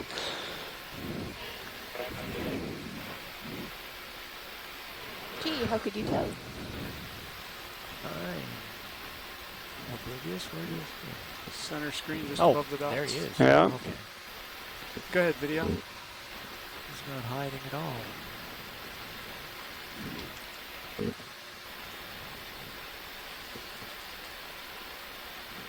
That's the first Beautiful view there.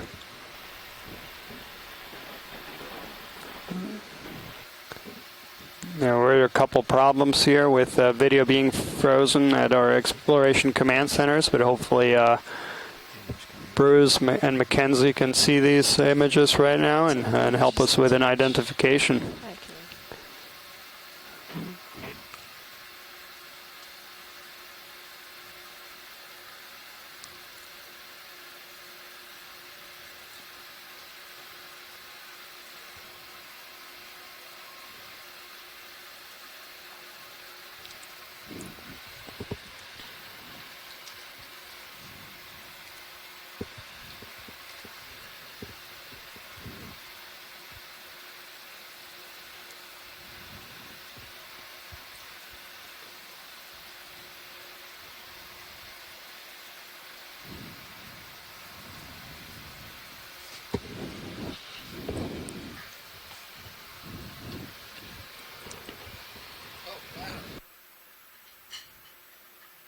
Could we tilt down to the tail of it? Sure. Just working around the face there a bit.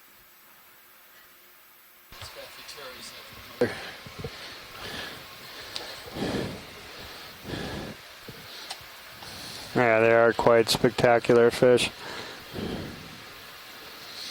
Yeah, the common name, tripod fish.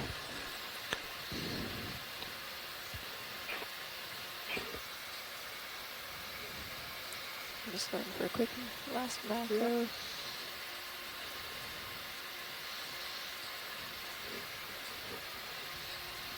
Are the eyes vestigial? Or missing entirely? Yeah, this one has a dark-colored body. The pectoral fin rays, the fins on the side by the gills, are very long and extend out into the water column, but a lot of species have that. The fins that it uses to prop itself up, the pelvic fins that we see now, are relatively short compared to some species. So this looks like one that's called Bathypterois atricolor, which has been recorded from the Hawaiian Islands from some of the Hurl submersible records from off the Big Island. So that's my guess for the identification is Bathyterois atricolor. Excellent. Thank you, Bruce. Yeah, and I would agree with. I have a request from Scott to comment on the fin rays. It's been mentioned before that a lot of the corals and sponges and things get themselves up off the bottom a little bit into the current by having stalks or raised up. And these fish do the same thing. They have these long fins. They pop themselves up off the bottom, and so they can kind of funnel in food, plankton, using those long pectoral fin rays. And they're using the same strategy in a way that the sponges and corals use. These are distant relatives of things called lizardfish that divers see in shallow water that lay on the bottom and dart upwards to catch food. Yeah, thank you, Bruce. I stepped out just for lunch to get a bite to eat there, and came in just as they were doing the close-up on that fish. That fish is actually my screensaver, O2. Our oxygen levels, that is, went to as low as 1.36 milligrams per liter, and put that in perspective, at the surface it's around 6 to 7 milligrams per liter, so it's quite a bit lower. Maybe Scott, you can explain this a little more.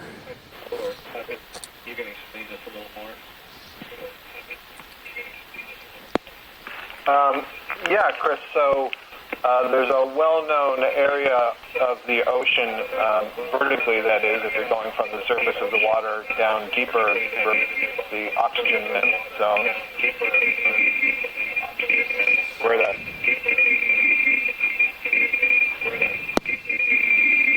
Someone's got some that coming. Yeah, we've got, can somebody mute their phone? We're getting a lot of background noise there. Levels in the water column fall to a low value. There's quite a lot of oxygen in the surface waters because two processes are going on. One, there's oxygen gas from the atmosphere being added to the water, but also because of all the phytoplankton that live in the water column. And when they undergo photosynthesis, using sun's energy to create energy, they produce oxygen. So they're adding lots of oxygen at the surface of the water. But as you go deeper, once you get beyond the level of sunlight, there's no more photosynthesis going on, and so there's no more oxygen being produced or added to the water. However, there are many organisms in the water that are feeding on the phytoplankton, and there's bacteria and so on that are breaking down that phytoplankton. And all those organisms, I should say phytoplankton and other organisms that are sinking from the surface of the water, all those organisms are respiring. They're using oxygen. So they're removing oxygen from the water column, and that's what results in a very low value. But then as you go deeper, the oxygen levels go back up, and that's not because of photosynthesis. It's because the water mass lower in the ocean is actually being transported from other places in the ocean, referred to as the ocean thermohaline circulation or conveyor belt. And essentially the short version of this is that water at the poles, for example, the Antarctic and the Arctic, which is very cold, very rich in oxygen, is very high in density. That is, the cold temperatures make that water relatively heavy compared to warmer water. That sinks, and once it gets to the bottom of the ocean floor, it then spreads out in the ocean. And essentially the water that's deep here has moved all the way from the Antarctic, so all the way from the South Pole, up to this far north in the Pacific, and it's carrying with it higher amounts of oxygen. So we pass through an oxygen minimum zone, and typically there are fewer animals in the oxygen minimum zone because it's harder to make a life where there's not as much oxygen. Yeah, and that last part there about the cold water being denser, and a lot of this water comes from the poles. I had actually heard a while back that some of the water that we're seeing over here in Hawaii actually originated off of Greenland. And, I don't know if you concur with that or not, or whether somebody was giving me a wild story. I don't think someone's giving you a wild story. Dave, so, as I'm sitting here in the video chair, the North Atlantic around wonder if you Greenland and guys would Iceland want to is deploy one of the the upper classic arms and places for spread this the line further away from sinking the of vehicle. water, the origin of the thermohaline circulation. And That water makes its way southward through the Atlantic, mostly on the west side of the Atlantic Basin, going all the way down to the South Pole, and it spreads out, but it's going to mix to some extent, or at least also encounter that water that's coming from the Antarctic. And the estimate of how Thank you, Bridge. quick or how fast all this water overturns, meaning Calculate the next from move the to take us surface all the way in to waypoint 2. off Greenland, for example, then sinking and Copy spreading that, throughout co-pilot. the ocean, and then getting back to the surface, essentially up around Alaska or the North Pacific, is on the order of about 2,000 years. So every 2,000 years or so, we say that the ocean overturns. That we see in the deep sea. Right now we're going we 315, really but appreciate we're going that. to change heading. Right now we are to hit looking the at sort waypoint of in a the next stand of these sponges, these glass sponges called Hexactinellida. And this particular grouping right here, it looks like most of them are, or all of them are in the family Pheronematidae. And they may be one or two Bridge, genera Nav. here, Polyopogon and Bridge, could I have a 6-0 meter move? And so bearing 0, this is 0, 6 of course degrees. quite a bit different again, yet again, at to some of the other 0.2 sites knots. we've been on. This is much more sedimented, and we haven't really seen the abundance of these particular types of sponges at any of our other sites. So That's right, Bridge. Once Thank you. again, every place we go to is surprising us with something new. Stock I'm ones. just going to hover They here, can so be- we may not be able to go in all that. Can be rather difficult to ID. You can go in more.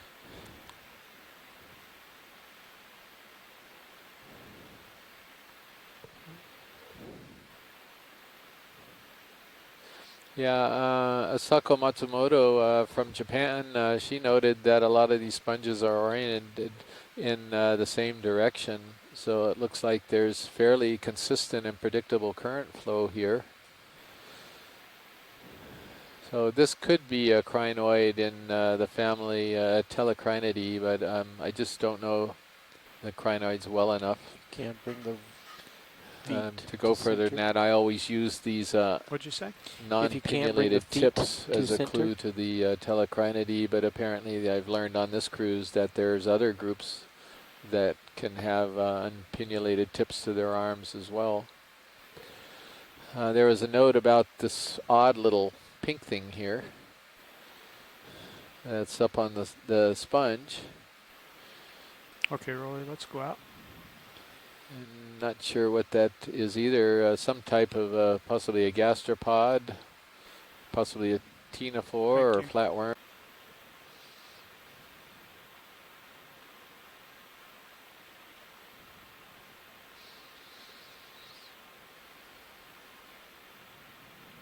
So now you can really see what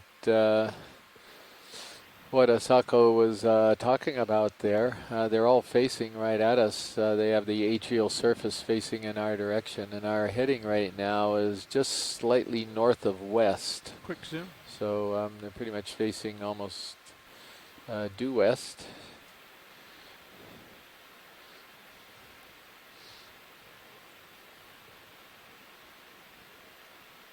Larvae sac. Okay. Maybe. Come out. Copilot, can I do a quick black balance check on Sirius? Sure. Northward down here. Yeah, and Okay. I'll just keep moving over to my right. Yep. Preparation for that. and as Scott just pointed out, he's also remarking on the fact that not every ridge is the same. This is very different than some of the other ridges.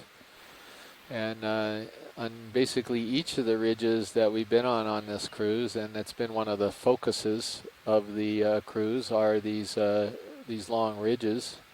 Each ridge has been different, but a lot of the other ridges were all volcanic.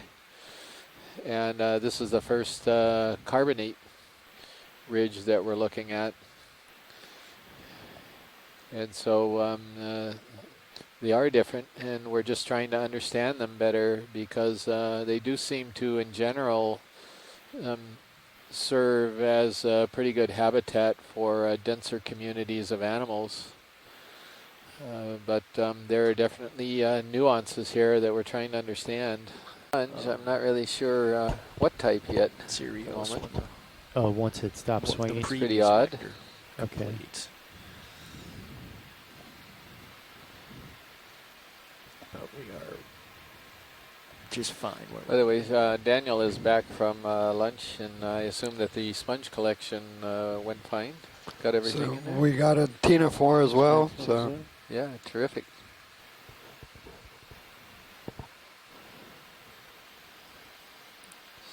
So, I think this is one of those, what we're calling unsanitary new genus that's just very dead. Video's clear for now. Okay, for what? Hard to say. That was maximum zoom. Looks a little thicker and more robust than the nose. That's what's a little confusing. There's a So we are currently at a thanks. Go wide again. depth of 1,460 meters, and Chris is working on an updated position. Looks like the terrain is flattened out quite a bit. And we do see quite a bit of sediment here on top of the ridge. We are. So we're smack dab on the center of the ridge crest right now. Thank you, Mary. I think if we Was that the one on the sponge, check Mary? the bearing to weight 0.3 and use that as a start point, that's going to be what we need to do. Just head off that away. So Scott, we are 5 facing degrees. to the north east right now, right along the direction that we're headed, and Right so over we this way. To the right. just made the turn. How long do you want to make that move, co-pilot? I think we can make it a Copy that, long Chris. one, and we'll stop if requested. 100 meters? Do you have the strip So given our heading, you can see the sponges are Just oriented line it up about perpendicular Gotta push to it our up. heading right now, Gotta again lock it at reinforcing 25.5. the idea that the current even here is moving across the top, but perhaps a lot more slowly than some of the other ridges that we've been on. Yeah, that's a nice observation. It's nice to have these sort of long-term recorders here. Yeah. So maybe 5'8". Yeah, it would be degrees, swept away if there was very, 0.2 very knots. strong currents. And there's another tripod fish there, dead center of the screen. Bridge, Snap Yeah. soon. Yep, same one, Bathy Terrace Atricolor. Bridge, could I have a And a little while ago 100 there was meter a move? fish that was swimming up and off Bearing from.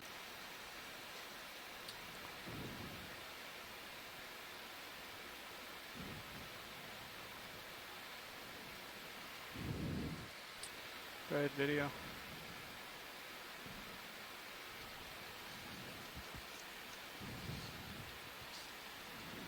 Does that guy's fins look different? Don't go in too far. And another thing about these fish, if we zoom in, they have very small eyes, so they're not relying on vision much, even though we're at shallower depths than where we've been before. This has smaller eyes than a lot of the rat tails and cusk eels and other things.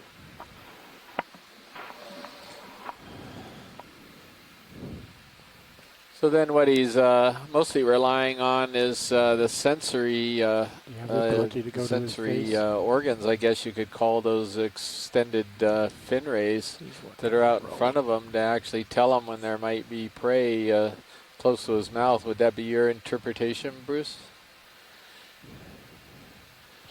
Okay, rolling. Yes, Chris, that's that. right, I think. And also Max. that lateral line, that lighter line of scales that have vibration and pressure sensing organs. So maybe a combination of vibration, pressure, and also chemosensory, chemical sensing form of living rather than relying on vision. Sorry. Come out.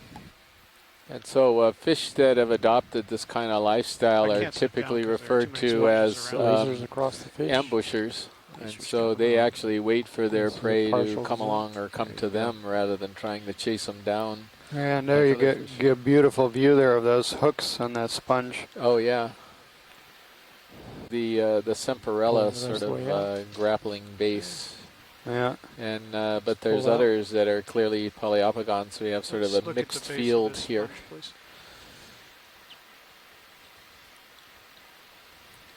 Yeah, but what you were talking about earlier, the ambush predators, very common adaptation in the deep sea is that, yeah, you don't want to expend a lot of energy when there is not that much energy in the environment, so you just wait and see what happens, hoping for something to come your way. So you can sort of see how suitable this type of system, anchoring system, would be in a sediment substrate, and that's why I think you can see some of the members in this genus are sediment specialists, because they could anchor pretty good, sort of like a tree root or a bush root going into the dirt. It's all spread out. You can anchor really nicely and kind of loose sediment there and support yourself.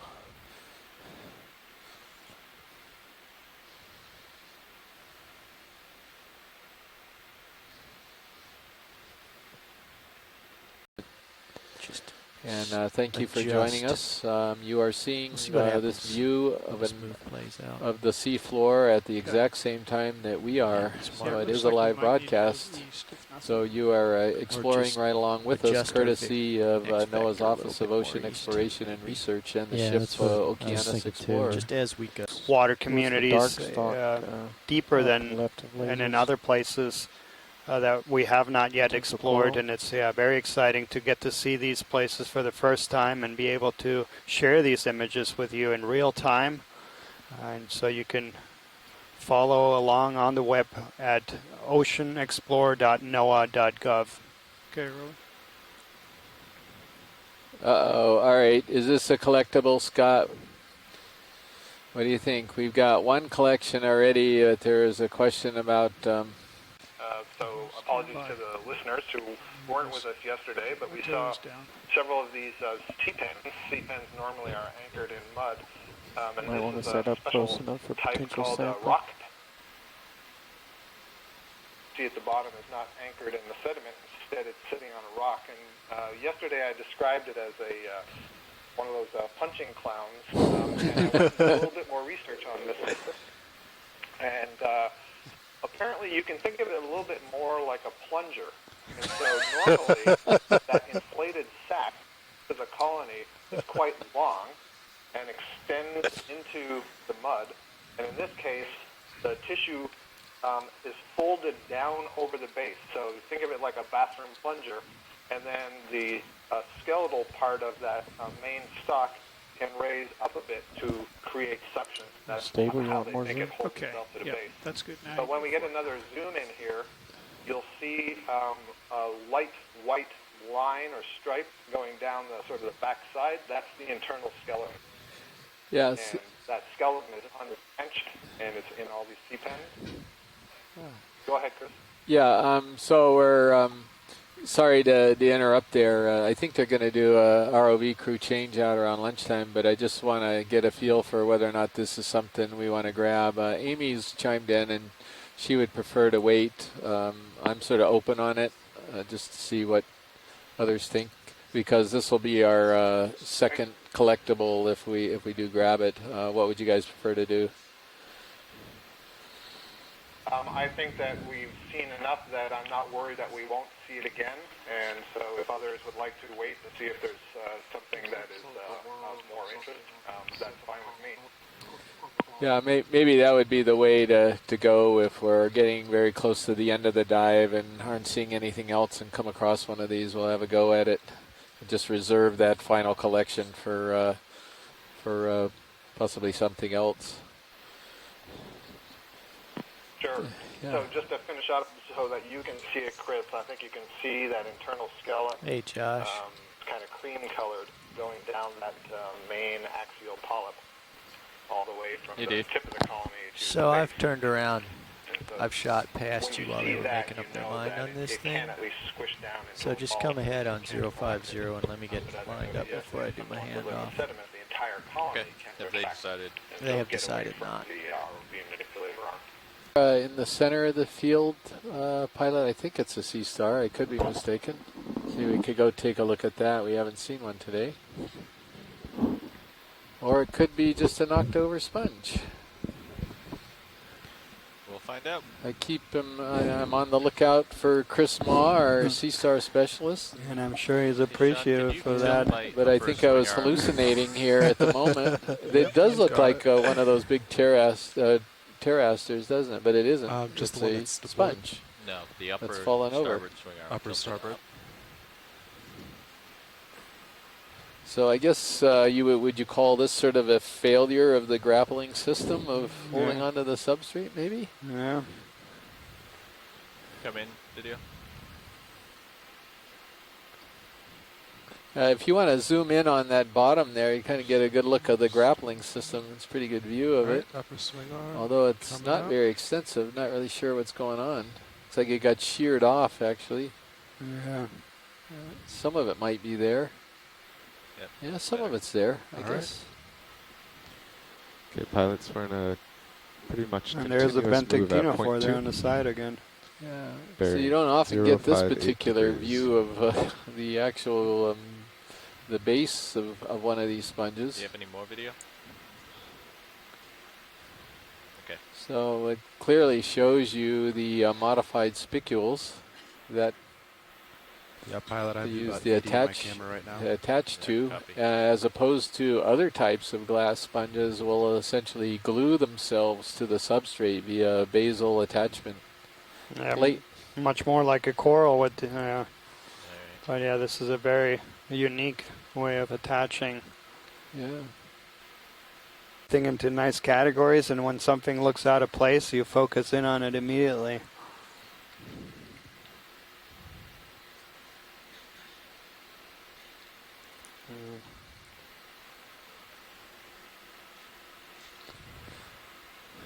So I wonder if Dave Clegg is still watching. I was wondering if he might be coerced to get onto the phone again and let us know whether he was seeing the same type of community, this sort of bed of sponges out there when he did a dive a number of kilometers away from our dive site today back in 2011. Seen this, I know he was up on a little knoll at one point and he saw some more corals than we're seeing. That's all right. But there's sort of the dead fibrous base of some large sponge that used to be here long ago. And again, you can see this grappling system. This time the sponge itself is gone, and you just see the remnant anchors where the sponge used to be.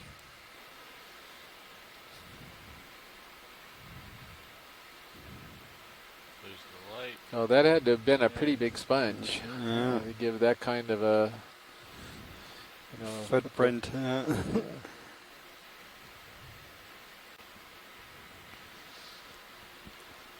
Pilots, are you happy with our the amount of sediment speed? Is very informative.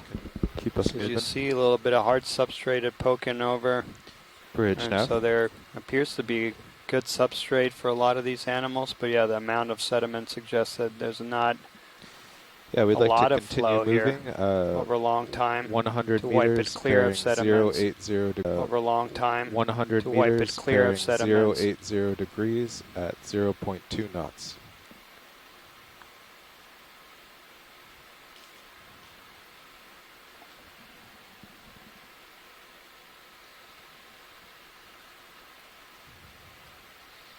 So there still seem to be places of exposed rock, and it still is rather curious why we're seeing so few corals. Basically, they're non-existent on the top of this ridge. Thank you, Rich. And it's pretty flat up although here, there I'm is just trying to keep us exposed in the rock, middle. you can see it here. You'd think that they could find some place to perch. So maybe it's more than that. Maybe it is the speed of the current here associated with large amount of, not a large amount, but at least a certain amount of sedimentation.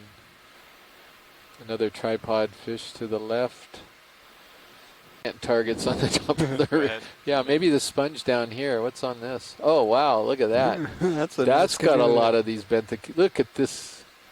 Just a little bit. A whole group of these benthic ctenophores.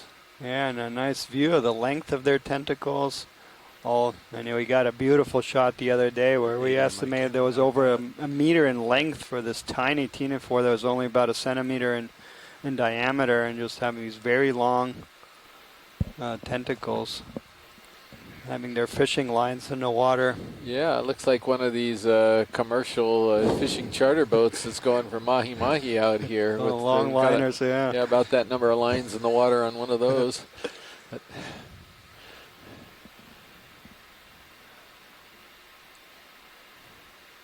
Look at that. Yeah, you're 90 pilot. Yep.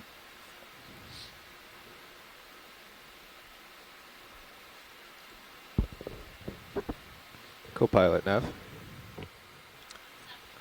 They're go ahead, benthic Nav. tinaphores. I was just checking. I see hydraulics And are they've got still their on. little Are they feeding tentacles idling out. or, I'm speaking to Mimi disabled? Lobecker, the mapping specialist here on the ship, who just joined I was me adjusting to my the left. upward swing arm and forgot to. So those are ctenophores? Thank you for that. Yeah, and unlike the ctenophores most people are familiar with, that are sort of gelatinous and up in the water column, this particular species is adapted for benthic existence here. And so they attach themselves to surfaces, and then they put their feeding pilot, you're behind tentacles out and fish for stuff. Do all ctenophores produce their own light? Care to answer that one, Daniel? I'll just I'll pass it to you. I've been talking so much. That's what everyone thinks when they think ctenophores. Oh, the things that produce their own light. Anyone there? Anyone else want to tackle that one? So I actually came in here to look. Tackle that one? So I actually came in here to look at the backscatter because I heard you guys talking about how there's so much sediment on the top of this little ridge that we're on, which was surprising because in the backscatter data, which is supposed to indicate relative acoustic reflectivity or hardness or softness of the bottom, this looked like it was going to be pretty hard. But what can happen is if there's a light dusting of sediment, which I think is what's going on here, the acoustics can actually penetrate a little bit of sediment and still reflect off the hard substrate underneath a thin dusting of sediment. Jeff, yeah, and I would agree that's what we're looking at as a dusting. You can clearly see the rocky features underneath this fairly thin layer of sediment. But what's sort of interesting... What is that? Fish. Yeah, what is it? Oh, it's that tripod fish Yeah. again. Boy, he was really Quite a, behaving. yeah. Quite a weird move there that he was doing. But I guess on these ridge crests, we're commenting on how much sediment. It's really not that much, but it's a lot more than many of the other ridges that we've been on. That's the sort of the thing we're noticing. But also we're talking about the sedimentation here because of the lack of corals. And there is one, yeah. There's as one. But this is Metallogorgia melanotrichus, one of the chrysogorgid corals. But still, one coral.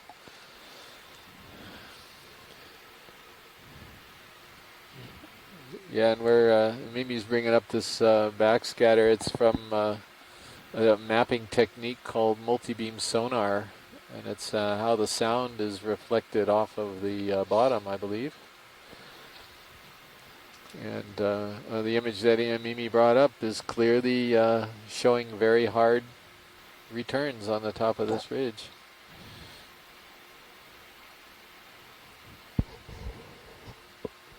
That's a big view right in there. That's a very interesting view you've got up there. It looks like a lunar landscape the way you've got it in 3D right now. You're still behind me, pilot. Yeah, we usually look at bottom backscatter data colored in grayscale. And the brighter colors or the whites are indicative usually of a harder return, so something like a rock or a coral bed. Sure. Why don't you go ahead and put the feed up there and show people what we're talking about.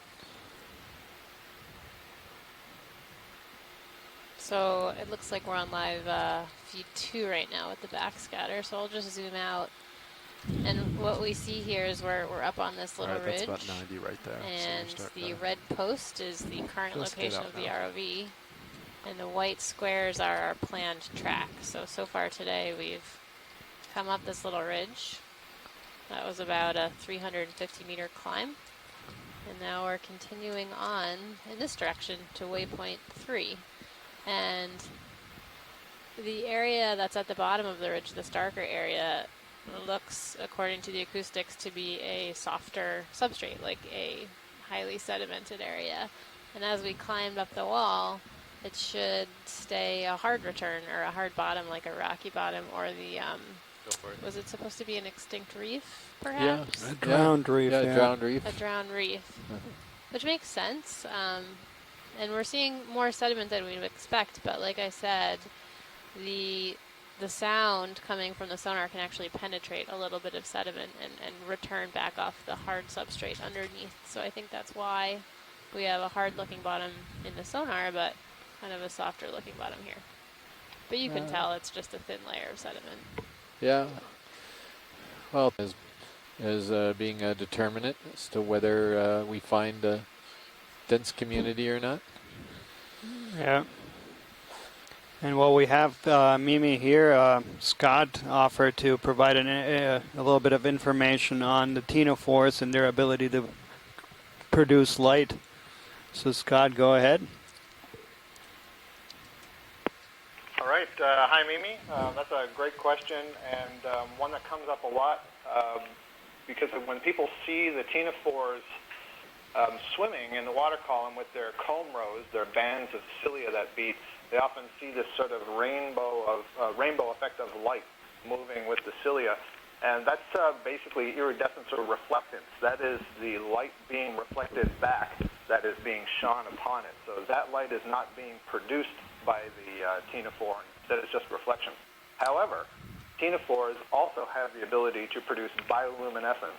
That is, they use a chemical reaction to produce their own light. That light is actually blue in color. Is produced internally. I don't know that all ctenophores have that capability, but certainly some do, and I have no idea about these benthic ctenophores if they're undergoing bioluminescence. Awesome, Well, thanks. yeah, maybe. The cilia beat. Is that possible once we Well, return? you wouldn't need to have the cilia beating. What we've seen with, or at least my experience, which is limited with bioluminescence, there are other scientists who do many more in-depth studies, but with some of the bamboo corals, for example, you just, if you have them in the wet lab, you turn off the light so that it's dark, and if you tap on them, that stimulation on the tissue will cause them to produce a light reaction. It's kind of interesting because it often spreads from where you are tapping it, and so you see this sort of band of light kind of flashing out along the skeleton, or the tissue on the skeleton. So what I would think with the ctenophores is, maybe if you touched it with a probe or something, that might work. Look at that? I'm not certain. That doesn't sound like a very sound scientific methodology, but I can find out for you if you want. Yeah, Scott, that brings up another question now that I think about it. So we got three of those benthic ctenophores. Should I preserve at least one of these in formalin for possible histology, or? Before you get to the surface, and if not, I'll check out some of their papers and see what it says in there. I do think it would be worth, since if there are multiple individuals, at least treating one of them with the buffers that OGL folks sent, so there's some DNA available. Is this an Umbellula? Yeah, that's what I was just showing while you were talking. I just was showing a picture because that's what it looks like to me. So it's a sea pen. That's our first of the cruise. No, I think we saw one once before, didn't we? I did not recall that yet. I think this was the very first one. Yeah. Of course, we haven't been. I believe this is anchored in soft sediment. Is that right? Not so sure. I mean, I've seen one, and again, this kind of terrain, this very light dusting. Well, definitely. I thought they were found on soft sediments, and of course, we hadn't been targeting those kinds of substrates. Maybe we could look at the base pilot before we leave here, just to see how it's attached on the bottom there.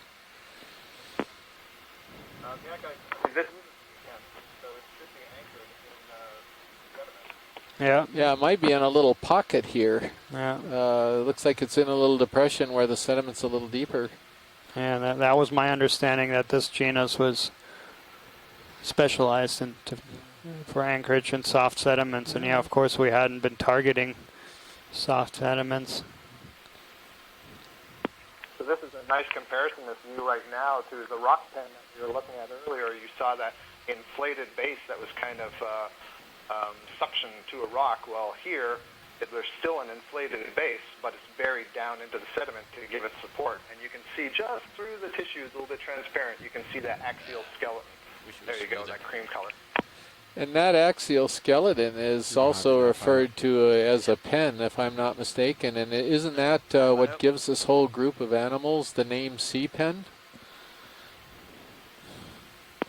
I'm not sure about that, Chris. I think it's the feather-like appearance, kind of like a quill pen of the genus Pennatula. Have to dig back in the history books for that. Yeah. We're currently at 1,457 meters down. It's over 4,000 feet down on the seafloor. And this is off of Gardner Pinnacles. It's a very large bank in the northwestern Hawaiian Islands, in the Papahanaumokuakea Marine National Monument. You're seeing a live feed from the remotely operated vehicle Deep Discoverer that's operated off the ship Okeanos Explorer. We're on the top of a ridge, and we're seeing glass sponges primarily on the top of this ridge, and not very much more, in contrast to some of our other ridge dives where we found essentially coral forests of all different types. And so this is quite different. Yeah, but we have seen a lot more fish than we've seen on previous dives, although they appear to be just 3 or 4 species that we've seen today, but we've seen quite a few individuals, and there is... Is that what you were thinking? Our ability, our visual acuity here to spot them in time. Because it really is fairly sparse compared to... there's an unusual sponge there, dead center, for unusual... Oh, and there's a fish. Tripod fish, so they're quite common. Yeah.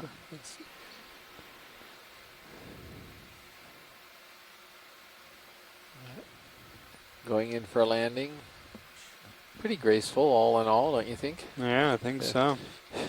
Near Oka erecta, it's the erect form of a sponge that we call Feria Co-pilot, oka. the ship is stopped.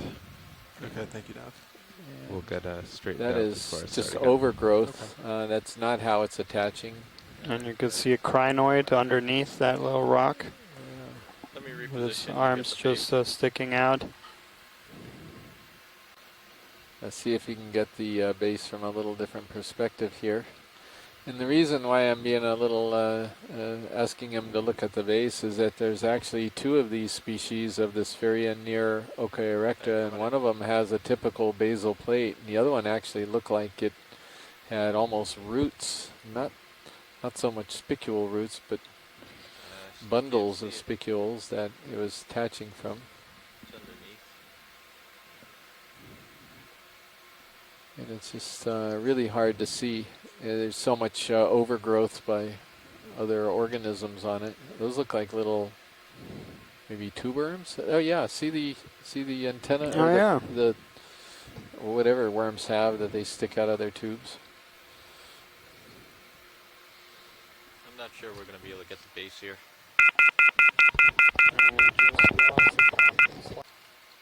Yeah, pilot, you're at 90. Yeah, you see that discoloration right in the center of the sponge? It's probably a big shrimp or something that's hiding inside the sponge. That's what it looks like to me.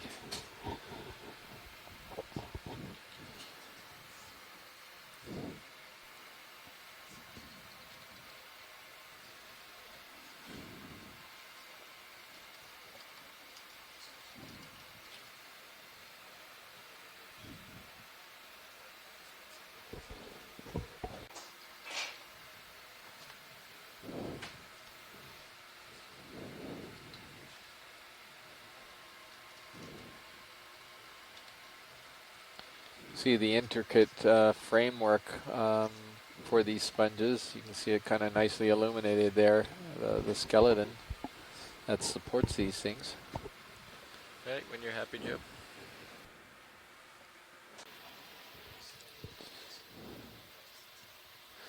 Yet another tripod fish. And maybe a Serianthid, or I think it's that same anemone that sort of.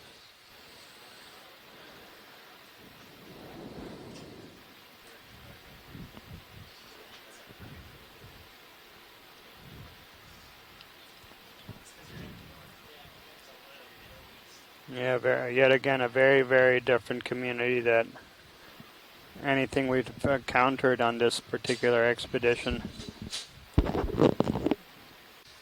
I'm sort of thinking about this as we go, but we really haven't seen that many different things. So okay. All right, let me talk to the pilots about it, and then we'll get it moving. Okay, thank you. Yeah, that's another view of these Benthictinophores on top of these copy that they'd like to move at point 3? Sponges. Is that okay with you? Yeah. Okay, so the move's going to be 050,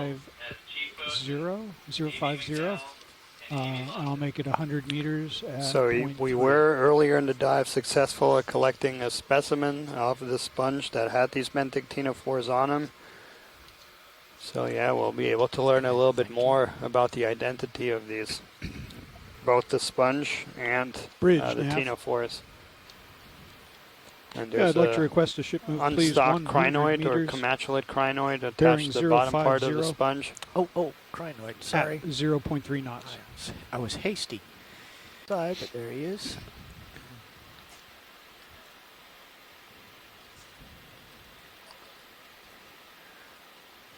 Well, that's a real good view of the ctenophores there.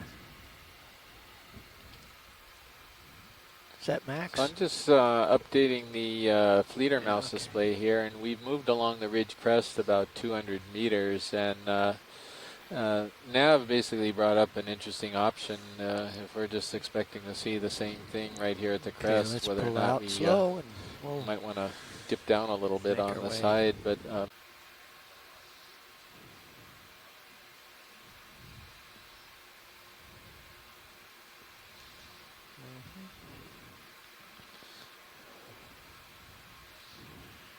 But what is that behind it?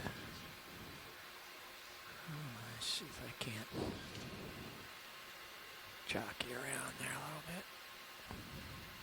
bit. Yeah, and it's interesting that quite a few of these sponges seem to have these benthic ctenophores. yeah, I think every time we zoom in, we see. Okay, a little more zoom there. Let's get a look at this. Whatever.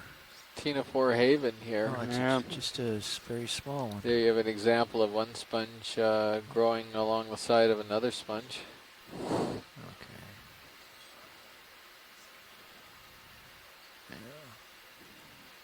Often we'll see, or not often, but we will see sponges growing on sponges down here. Good example of the grappling hook bases of this particular group of sponge. This is in the family Pheronematidae. It's characterized by these grappling hook attachments to the substrate. Yeah. And as you have pointed out many times on this expedition, sponges are a very important group of invertebrates, very diverse. They rival corals in their diversity and cnidarians in their diversity. There's close to 10,000 species described, and many, many more yet to be described. Many, many more yet to be described. Very important as providing habitat and food for other organisms. Well, what happened to our sponges? Our sponges have gone away. So,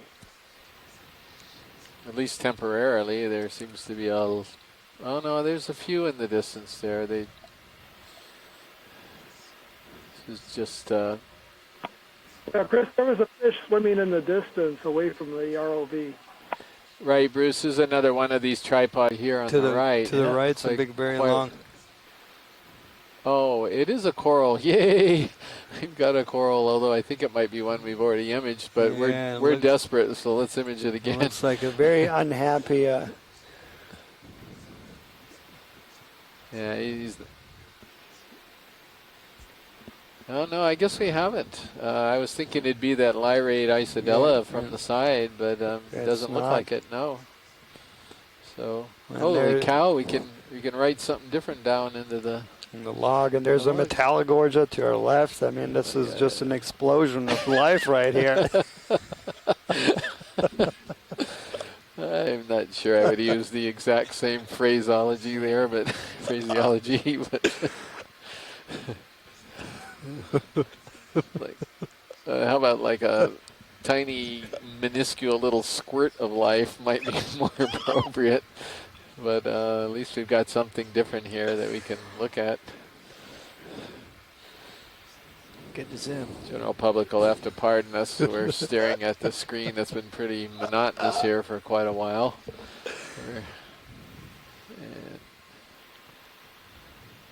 All right, so branching just above the node, looks like. And that, this orangish tint.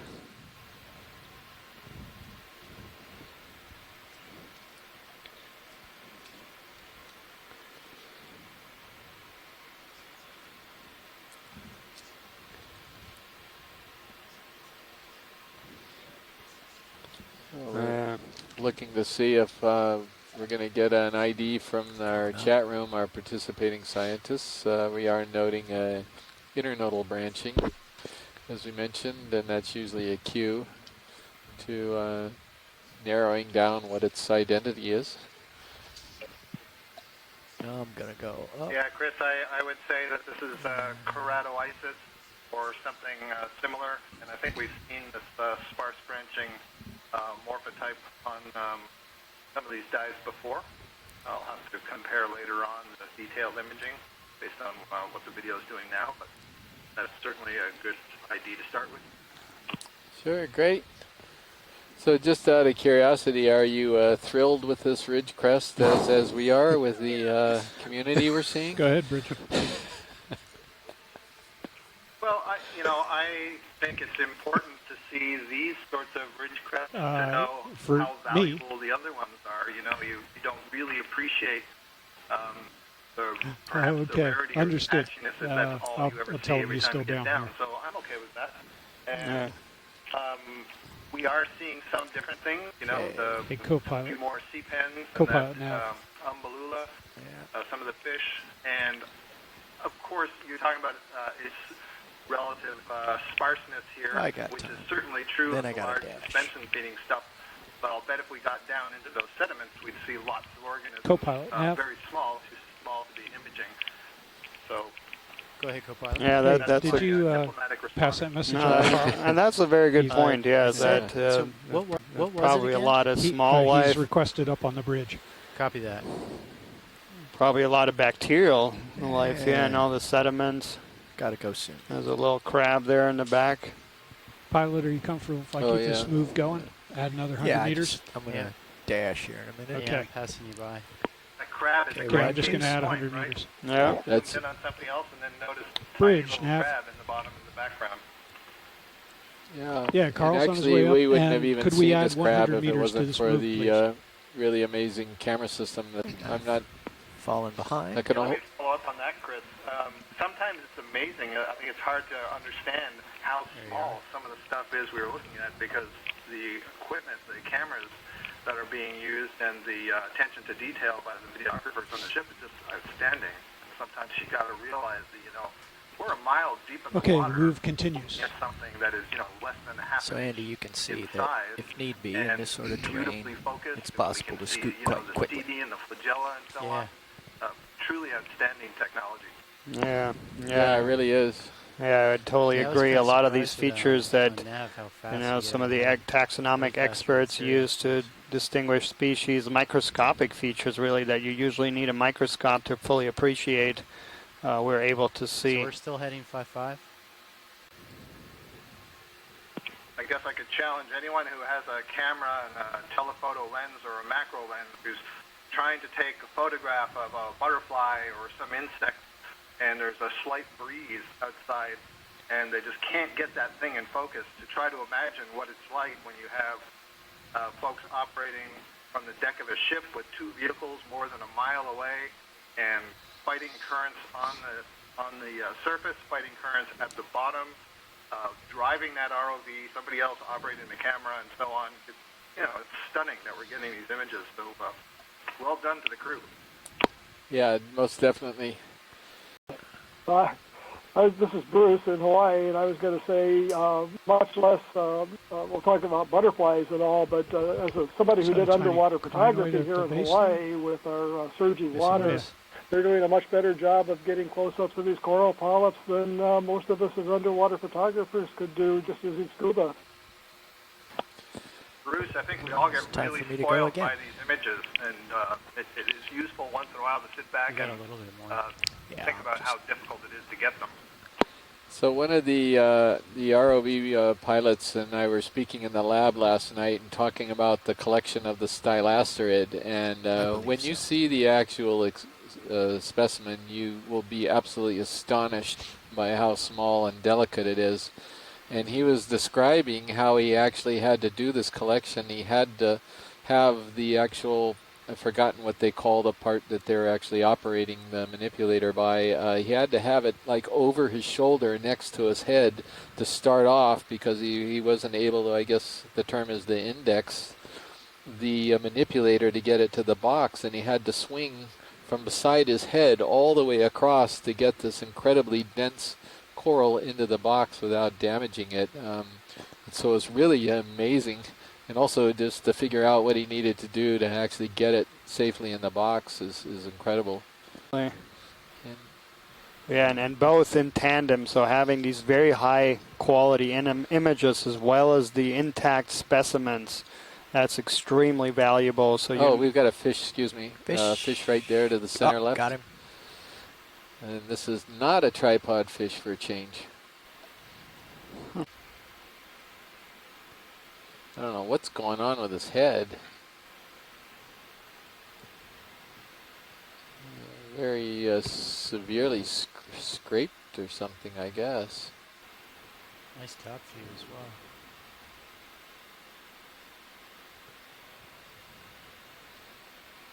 Copy that. Yep, go ahead. Let's see if I can fix it a little bit. No, that was a shrimp. Photobomb, but shrimp. Yeah, I gotta back up. I don't want him ending up like good shot of fella. where the dorsal fin origin is along the back. The dorsal fin origin is way back, Bruce. Maybe you were able to see it in the last couple of images. Okay, I've run way off the reservation. We need to come wide, please. And looks like he's gone to Synaptobranchus brevidorsalis. We have a little crab, I think. Is that what it is? Or not? Maybe not. It's a snail. That's what it is. It's a gastropod.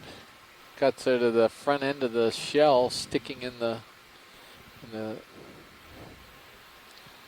amongst the it's actually sort of his back end, I guess, because his front end is facing up for the snail. It's really his back end that's facing down. You can't see the tip of the shell. He's got his siphon out there.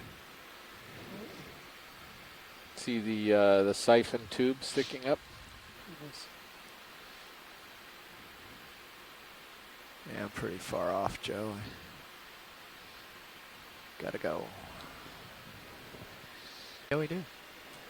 Bridge, let's have a second to at least take a snap zoom of it. How much have you got left in this move? Copy that. Thank you. Might have slightly different morphology than the leggy one that we just came across.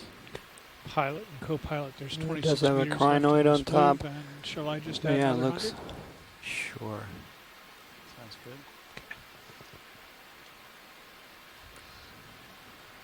Beagle has landed. Clear zoom. Bridge nav.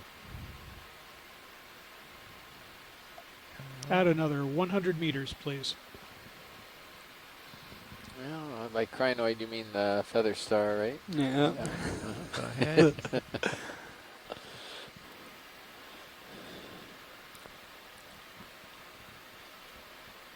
showing off because I just learned that stalkless crinoids are called feather stars, so I'm just exercising my memory. So Or comatulid crinoids. Yeah, comatulid, yeah.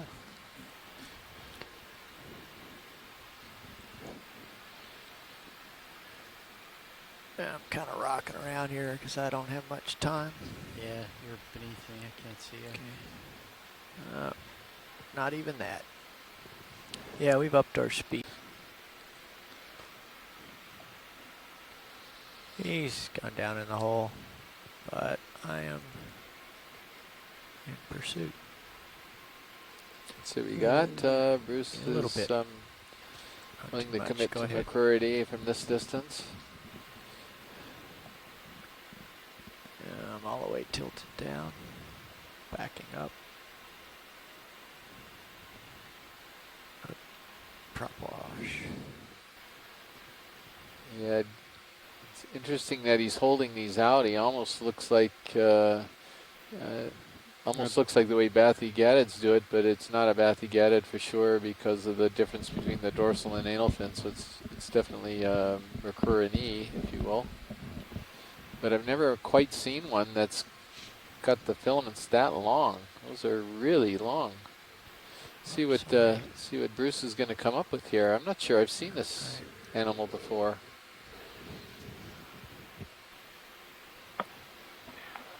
Yeah, I'm not sure either. Right now, we're looking down at the top of the animal, so I can't get a good look at the profile. What I saw previously suggests that your first suggestion is correct. It's Coryphaenoides longiceros.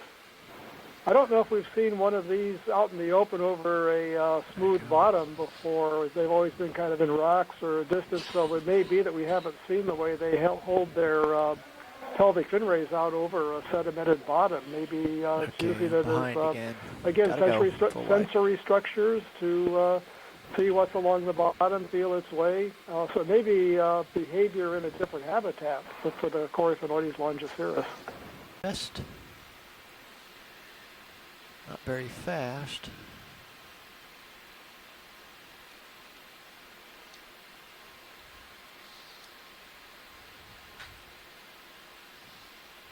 Almost looks like it's got a little heavier manganese crusting on this rock. Maybe it's just an illusion. It seems like it a little bit.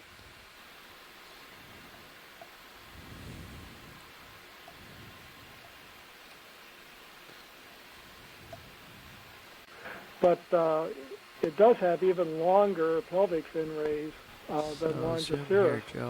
So that kind of confuses the question. Supposedly the Longiphilus, the one with the longer pelvic fin rays, is a more northerly species.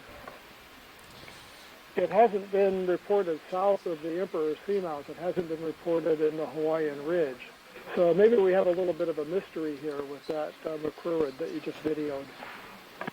Well, Bruce, I don't know what your opinion is, but I thought those are some of the longest fin rays coming off of one of these animals or these species that I've ever seen. So I was that's why I was confused and wondering whether it could be something different. Yeah, I think you're right about that. So I think we'll have to look at the images in more detail later on, back in the lab. Okay. Yeah, not much excellent. longer. Thank you. So So we think we're looking at an anemone here. Yeah, we got another same thing that we saw earlier, right, Daniel? Yeah, and it's embedded in a really premier school. SOST is one of probably the top 10 oceanographic institutions in the country, and it isn't just oceanographic. It's got an outstanding astronomy department, geology and geophysics. There's the Hawaii Institute for Marine Biology out in Kaneohe Bay. It's got the oceanography department, which HURL, or the Hawaii Undersea Research Laboratory, is part of right now, and other departments as well, ocean engineering.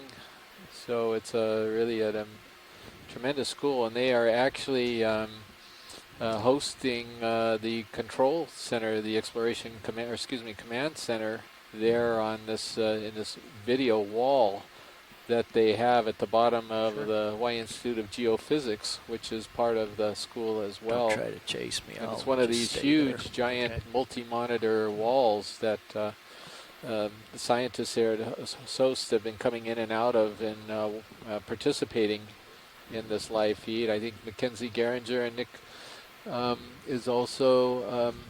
and Nick Palenko is there, and Jonathan Tree. Jonathan Tree is there right now, and they're participating in that marvelous facility. And we're very grateful to SOST for allowing that to happen. This is an unstocked variety. Bridge, nav. And other varieties have stocks. Yeah, how much is left in this move? So normally we default okay, something in the subfamily Comachulini, but I'm not sure if anyone 75 can 75. Come up with anything more specific. Yes, that's correct. These are hard to ID. There's not many. There's quite a variety of these unstock ones, and so you really got to know your details in order to ID them. Yeah, there's about 600 or so species that are described, and then, of course, many yet to be described. Okay, gotta go. Not fast, but finish her up. They do feed very similar to corals, using their arms to feed on particles in suspension in the water column.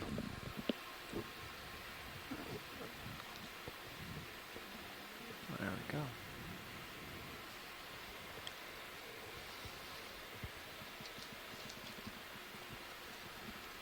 Okay, yeah.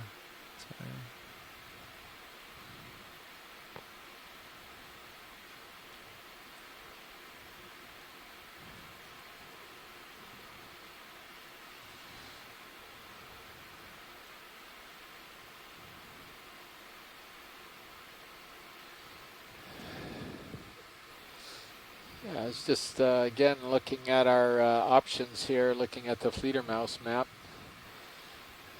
And let's see, what's our time now? We're at 1 o'clock, 3:30. I wonder if we should try to move up the slight rise a little bit, continue. Good sign. So we're just slowly making our way up toward the waypoint.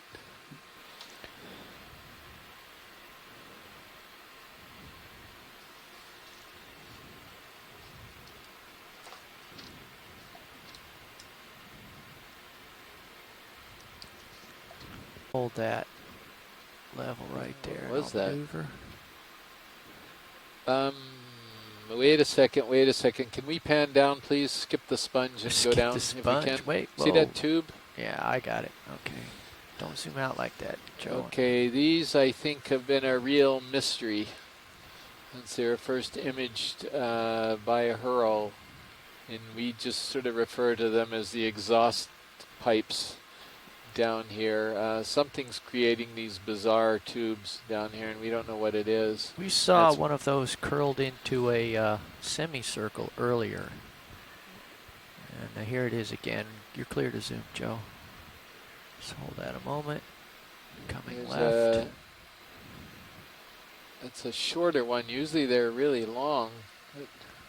Unless it's going back in there. It looks like there's at least two of them there. Oh, there it is. It is longer, and this is one of these bizarre things. That's not a sponge? No. No, because it's open at both ends. I mean, I don't think this particular one is curling all the way around where you're seeing the other end here on the left. But these aren't sponges. Well, now that I've been clued, I don't know if we have any I'll find opinions. a better one.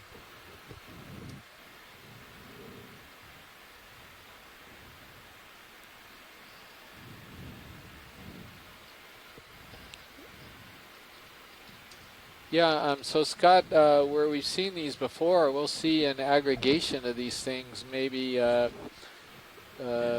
to 10 or more of them, all kind of in one grouping there, and they'd be laying flat, not in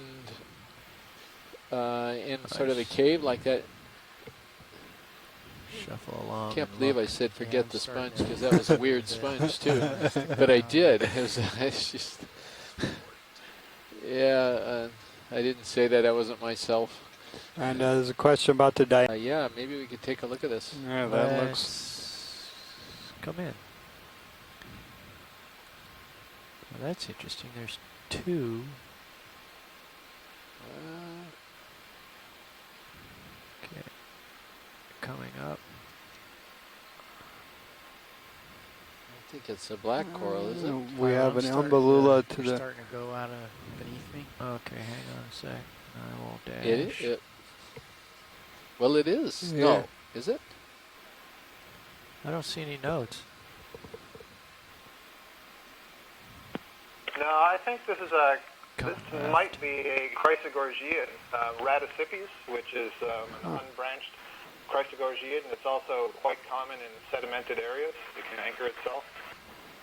Just got to make sure rule out that it isn't a sea pen. That's the question. Yeah, you can see the unbranched tentacles there now.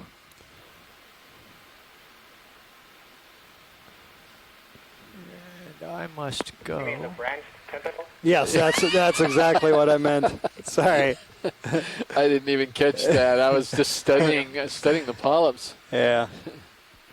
Thanks, Scott. Yes, that's exactly what I meant. And there was an umbellula sea pen right next to it. You know, I've Again, we're at a depth of 1,460 meters, moving along this ridge from the west towards the northeast. It's a pretty flat terrain here on top of the ridge crest, but we are very close to our waypoint here, and after that waypoint we'll start seeing a rise in slope. Tomorrow we'll be having another dive in the vicinity here off Gardner Pinnacles. Then on Wednesday we'll be in transit.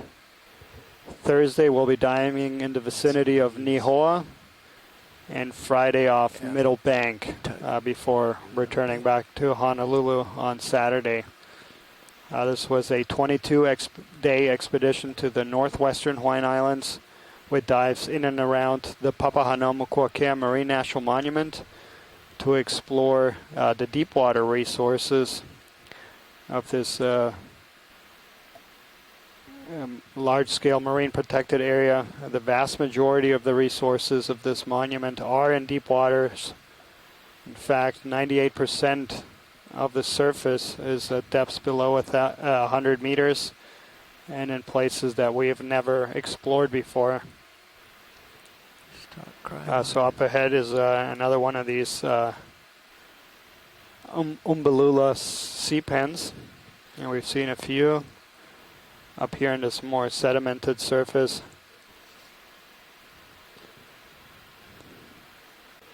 And there's a request to see if we can zoom in. Yeah.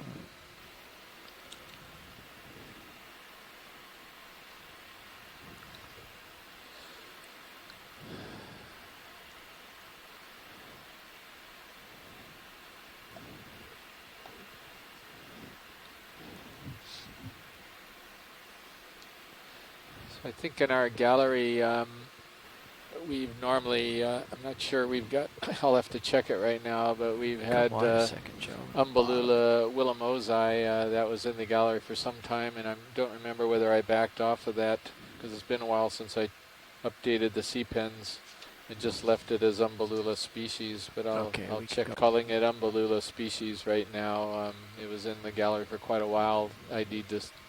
Yeah, and it doesn't look like you can see sclerites there. Tina was asking about this. Where are the sclerites? No, you cannot see any yeah. sclerites.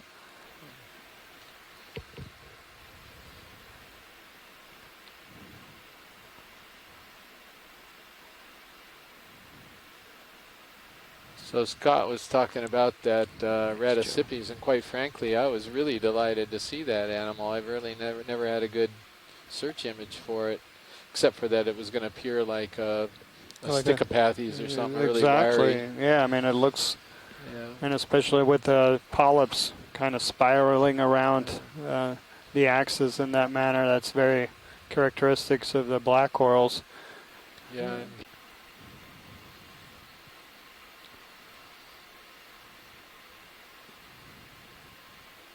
There's another small chrysogorgid.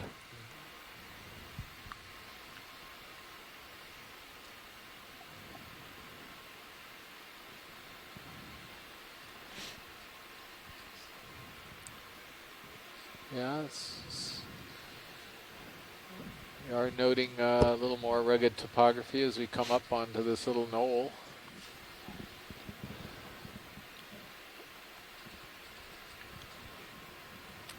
And there is, maybe we can take a look at that anemone. Or is that a, well actually that might be a Corallimorpharian. I missed it. I was trying to see what was going on in the chat.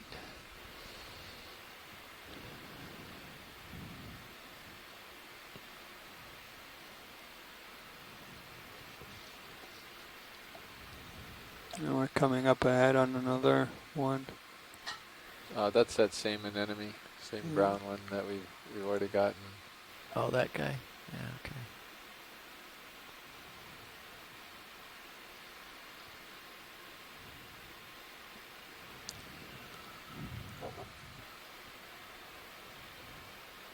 Bridge, nav. Yeah, we're definitely starting to go. 5056, that's fine. Yeah, so for those folks who might have joined us recently, we are diving on a very different structure that we've been diving on the previous 15 dives up here in the northwestern Hawaiian Islands. We are diving off Gardner pinnacles of a ridge that is a drowned coral reef terrace of a depth of about 1,550 to 1,450 meters. And there we have a couple of corals. Seen this guy. I was thinking it was all one sponge, and it's one sponge. This is this lettuce-like sponge that we're calling Uncinnateridae new genus. Yeah. And it means that we don't even know what genus it belongs in, but we think it's a brand new one for the family. And behind it are some of these ferronematid sponges. I was thinking it was all one sponge that was very strange looking.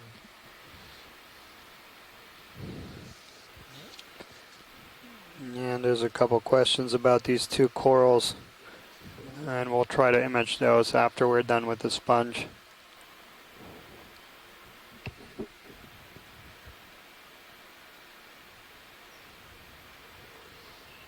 Yeah, let's get the whole thing, Joe. Yeah. Oops. Okay. Looks like a holothuroidean in the background there on the right. Oh, yeah. Okay, I gotta come left to the corner. And that's internodal there, you can see very clearly. Look at the other one. Question.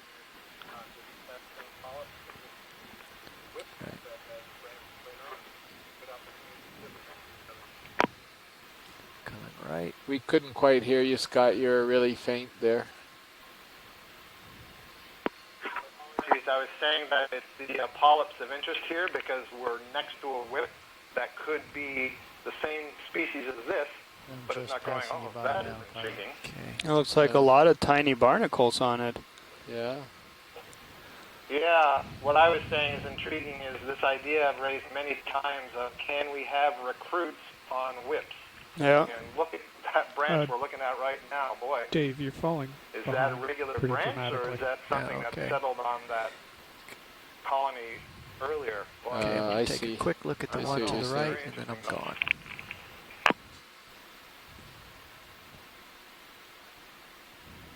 Should I swing around?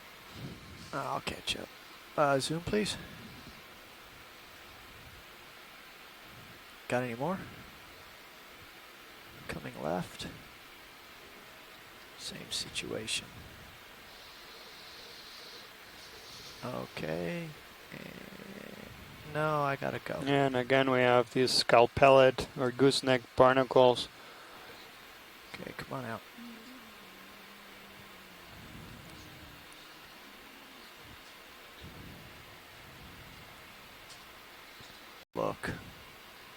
Because it requires such more a of the same dash in sponges. between. So this has definitely but gotten it can be done, as you higher see. amount of exposed rock and less sediment. Just a little more rugosity to the surface here. We saw before. Yeah. A little bit of a local high there. Dashing. And getting safely ahead for the watch change. Interesting. That would look like we're going down. Yeah, it is just the optical illusion. No, we're going straight up there.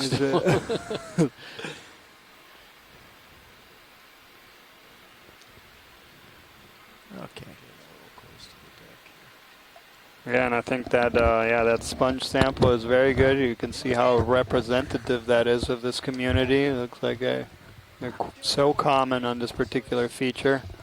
We did not know what they were, so that sample will be very informative. So far in the dive, so we started the dive on just south of this ridge that is on the northwest of Gardner Pinnacles. Early in the dive, we collected a sample of a sponge. Hi, Josh. That can only identify tentatively. You're moving 055 to the genus. 0.3 knots. 055.3, copy. Yeah. We're cooking. And to the genus Semperella.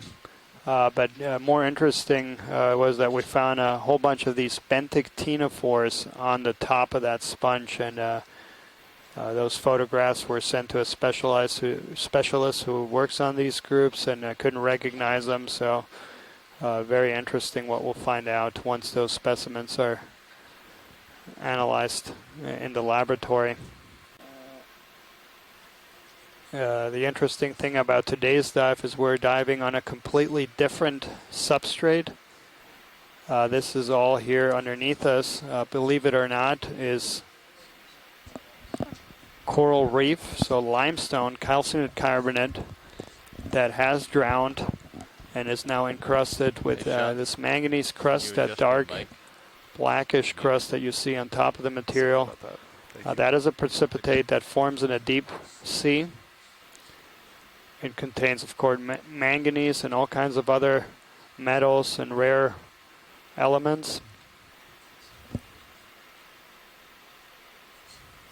But we've seen that the community is very different than what we've seen on previous dives. Most abundant animals have been by far these sponges and the genus Semperella, of which we collected one sample. And then on top of the ridge crest, we also saw quite a few of these tripod fish. And in fact, so far into the dive, we've seen more fish than we had seen on many previous dives on this expedition. Coming up ahead is another sea pen in the genus Umbellula. These are specialized for attaching in soft sediments. Behind it is an anemone that we've imaged quite a few times on this dive. Also seems to be somewhat common in this assemblage. Oh, and here's, can we take a look at this coral? So this is going to be our first black coral.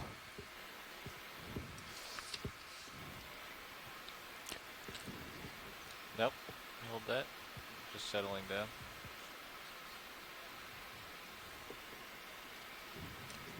Alright, go ahead in. So yeah, this is our first black coral of the dive. It is in the genus Stauropathes. It has a commensal squat lobster on it.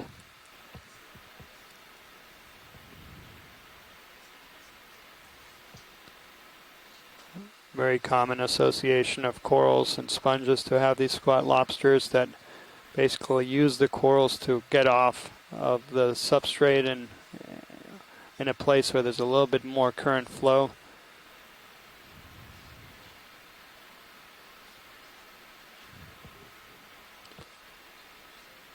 And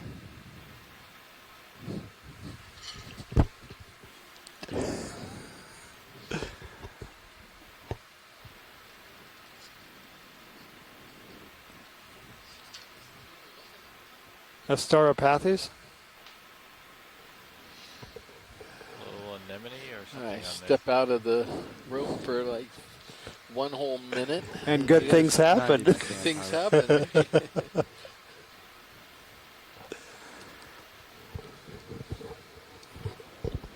I've only got a couple more seconds on this. And yesterday we imaged a couple Lasers on?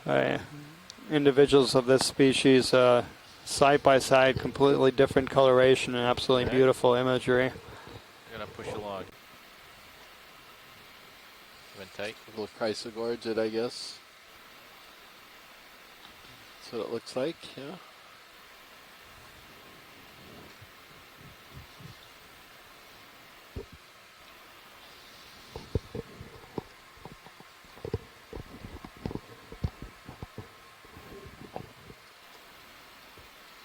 Alright, get behind. Come on out. I gotta push ahead. 0.3 knots, or I'm not sure what the goal is here. I mean, 0.3 is fine. There's not a whole lot to look at, but if we do see something, we don't have a lot of time to spend on it. I'm fine with 0.3 though. Another Umbellula. I'll keep us well, moving. watch lead And is then fine with. Crinoid. This looks like it's a little different sponge. Maybe we could take a look at. I keep saying that, and it's the same sponge, just a different orientation. Bridge now. But there's a Metallogorgia. Yeah, it is. To Oh, left. I think it is. we the would same like a ship sponge. We could move probably skip 100 this meters, bearing 055 degrees at It's more 0.3 wishful knots. thinking than anything else that we're actually gonna. Maybe I need to leave the room for a minute, and then these massive Rich. sponges will appear. Well, that's kind of interesting in that actually has an odd shape, like it's got an osculum in the center of it, which is very different. I don't know, maybe we are looking at a different sponge here.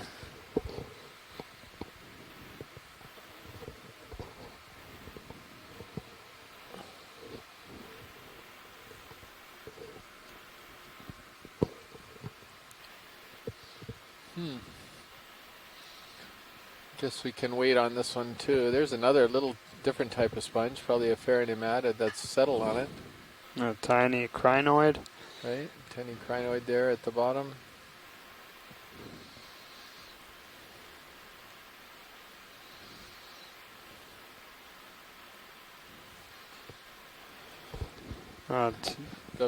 This family, Uncinnateridae, is it derives its name from a certain type of spicule that are called uncinates. And an uncinate is essentially a little microscopic harpoon where it's got a little bit of a thickening in the center and points at two ends, sort of like a toothpick, but on one end of the toothpick it has these spikes that look like harpoon spikes that are all in the same direction. And sometimes the entire stalk of it is covered with the spikes, and in another case of the spicule, in other cases just the tip of it has the harpoon sort of quick tips. Quick zoom right here. You're 75 by cam, so you've seen some time. Okay. Go on out. And bit of a quick snap zoom if we're behind. This is going to be something in the genus Leptonema, I think. Liponema, excuse me. Liponema, yeah. Right. And Almost it there. could also be a Belocera, but I think it's Liponema. Right, go ahead in. That's the first we've seen here. I'm trying.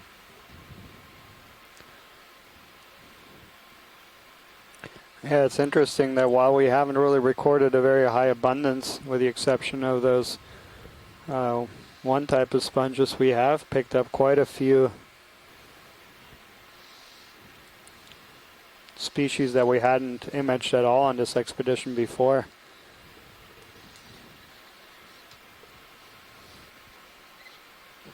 I tried to collect one of these anemones one year. They're almost impossible. to collect. The tentacles just all come apart so easily. It's so fragile. It never made it to the surface.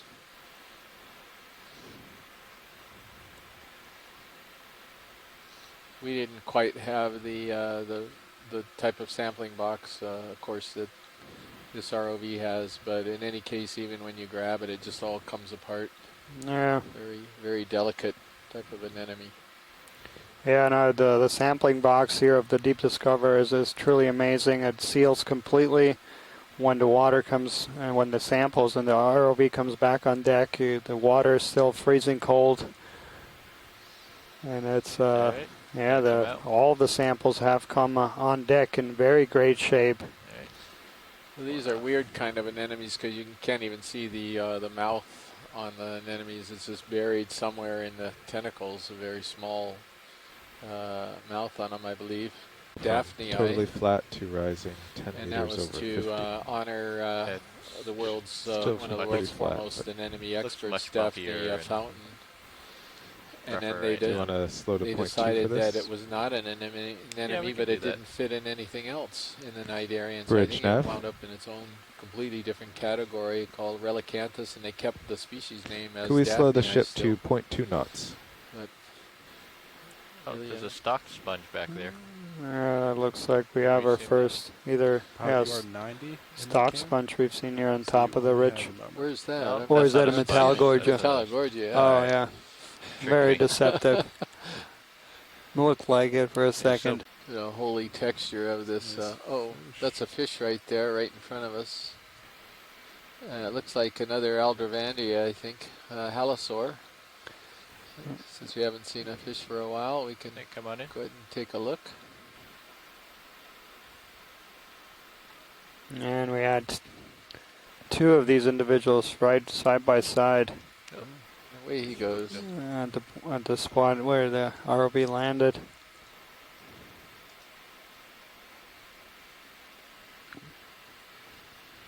I said follow it. Could be the same individual that's just coming down.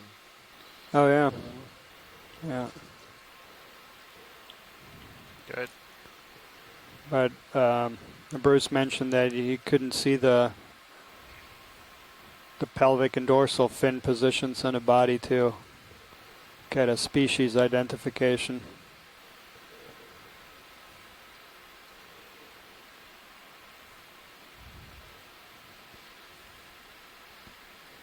Now we're very close to the top of this little rise. So just gonna measure this out. This could be our record distance that we made on any dive.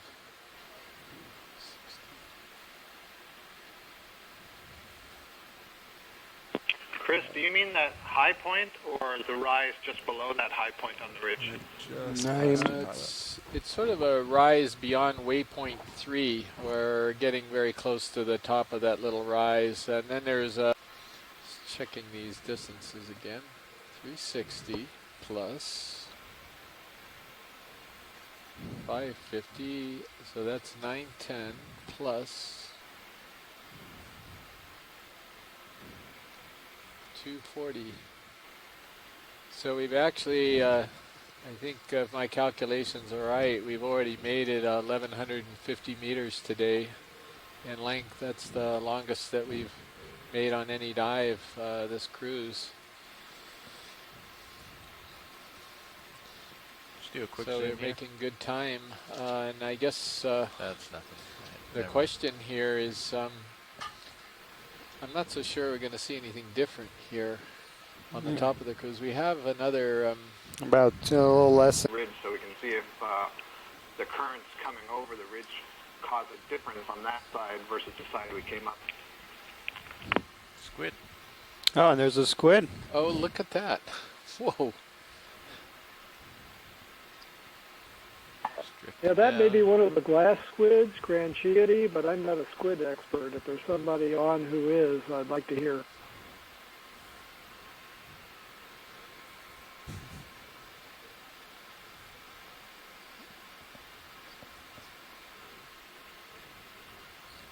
I think that response gives you your answer. Not a Alright, whole lot go of ahead squid and- experts here, but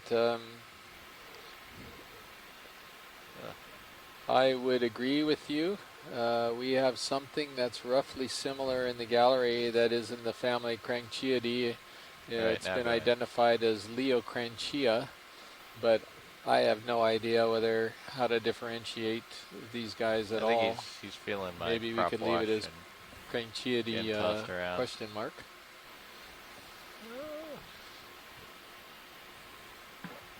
Yeah, maybe if Alan Andrews could get grabs of that. We have Mike Secchi and some other people here, or Dick Young at the University of Hawaii. He's retired but still active, or Mike Vecchione at the Smithsonian.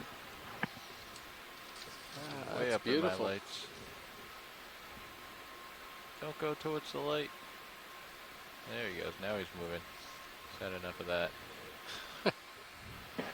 Yeah, I think this family is more of a mid-water family ahead. and not so much bottom associated. So they have an individual that's gotten down near the bottom, but we see these in our mid-water trawl samples sometimes.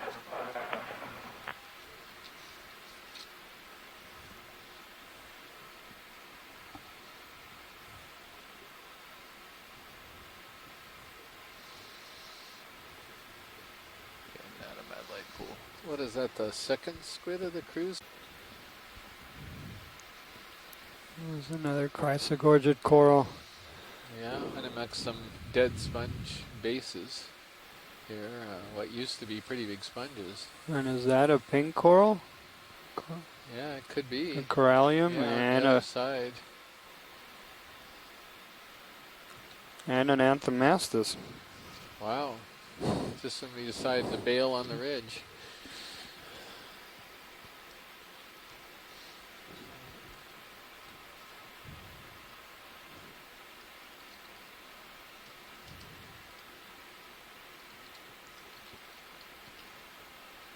And there's a Right, request come to zoom on that anthomastus as well. Alright, Sean, if you can bring down one of my lower swing arms Lower swing and arms. rotate it in after you make sure that there's nothing in the way. So maybe my port one. So deploy. You might want to put the Titan camera on it.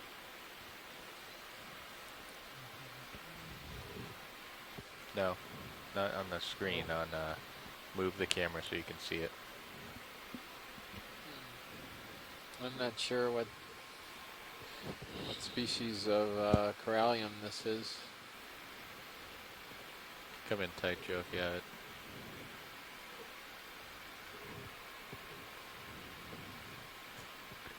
Another basket star, this ophiuroid, likely in the genus Asteroschema. Now, do the lower swing arms need stored to right or left before they can be stowed? Yeah, you want to bring that one left. You're doing the port side, correct? Yes, port, lower What swing that arm. that brown Bring it thing left. was over to the right that was attached to the branches. And now deploy.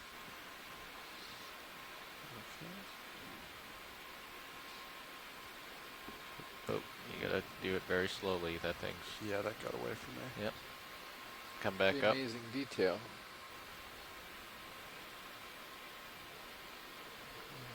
As you can see, the branches aren't hollowed out. Alright, presumably now by worms. looking at Yeah, it with there's your this camera. brown thing I was looking at, wondering what the heck that was. Rotate it right a little bit.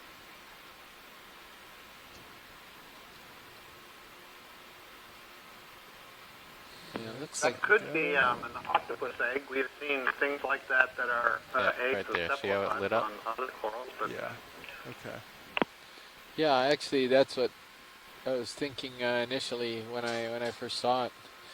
But I can't really The, tell. It swing also arm? looked like the No, corallium leave was the sort swing of arm. growing over it in some weird way. It looked like there was a bit of a flat part of the skeleton that was growing up against it. This is what those swing arms are yeah, I designed agree, for. Chris. It didn't look quite right, did it? No. Looks like it's been there too long to be an egg case. Yeah, and Amy is just pointing out that the coral is growing over it, and yeah, you could see that clearly.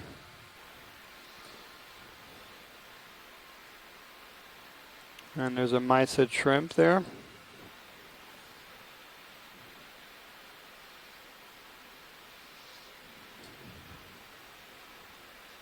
Yeah, look at that. Hanging on. Looks like there's a little bit of current here.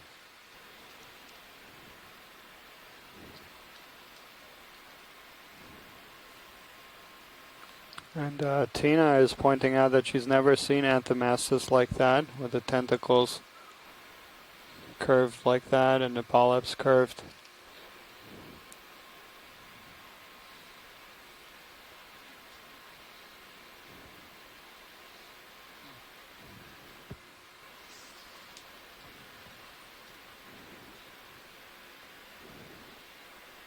Looks like it's just bowing to the corallium.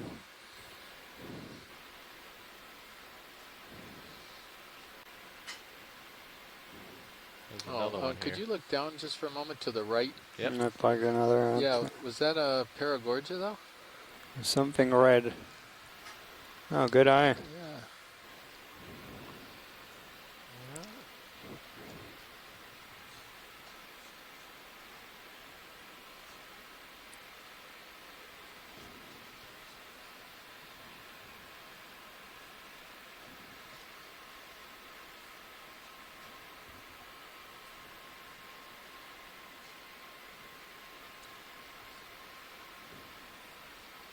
Hey, come on in.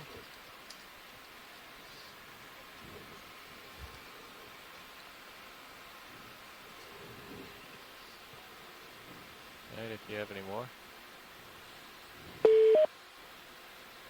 Shrimp behind it. Hello, Okeanos? Yeah. Hello, who's this? This is Mike Vecchione. I just heard indirectly that you were looking for an ID on a glass squid. Yes, you heard correctly. Yeah, I don't have internet access where I am, but I saw a pasting on a Facebook page, and it looks like a leachia. Oh, okay. Leachia. Leachia, is that correct? That's correct, yeah. That's what it looks like. I'll be able to tell more when I have a chance to download a video clip of it. Yeah, that's the first one of those we've seen on the cruise, and I think out here the Hawaii Undersea Research Laboratory only imaged one of those over 30 years. So it's pretty rare to get images of them. Well, they're actually not all that uncommon, but you just may not be running into them with the sub. I see. So they're more midwater specialists. Is that what you're saying? Yeah, I've been trying. I can't. Right. That's correct. Ah, okay. Okay. I don't suppose you saw that squid a number of days ago when we did the midwater transect too, because that was the only other squid we've seen on this trip. Yeah, I saw some nice frame captures of a Histiotuthis. Hold that.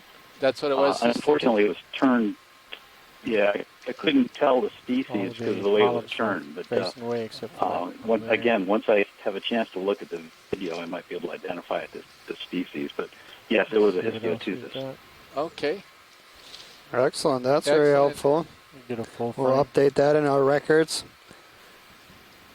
Yeah. Well, thanks very much. Okay. Well, anytime you get anything like that, let me know, and I'll be happy to help out. We'll give a shout out. Thanks very much, Mike. Appreciate it. Okay. Yeah. I'll talk to you later. Yeah. Bye-bye. All right. Bye. I'll go for the shrimp on the sponge. Sure. That was Michael Vecchione with the Smithsonian, if I'm not mistaken, and he was one of these midwater specialists who knows a lot of the midwater animals, and you probably a lot more hairs animals as well as midwater ones. But it's great he could call in and help identify that squid we saw a few minutes ago. So this looks like Nematocarcinus, but normally you don't see them on animals. You mostly see them on the Substrate, rocks, yeah. the substrate. So. And there's a couple of comments here in the chat about given the rarity of seeing this Radicipes, about possibly collecting that. I could go potentially look and see if that one might be a Radicipes. Let's look at the other shrimp on the ground to the lower left. Well, we have seen a few it's pretty- unbranched forms here in the distance, yeah.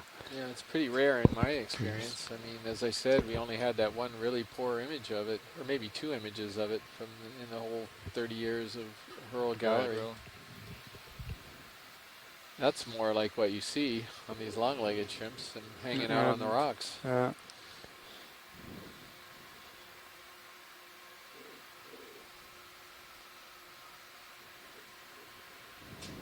That's a beautiful broadside of these things.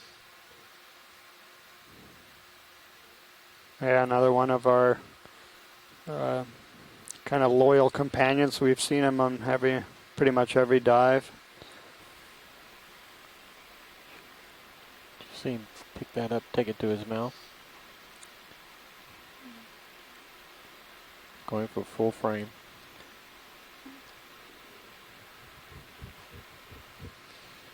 Yeah, so I'm reading the comment by Les. Did you read that already? Oh, okay. Yeah, sorry. right. Yeah. Okay, video's clear. Right. Is there anything else here? Watch lead? Anything else here? Watch lead? No, I don't think so. There was an unbranched sort of spiraling coral that may be off to our left a little bit. I'm not really sure. And some people were suggesting it might make that one. Straight ahead. Well, we'll see if that is in fact that. It might be.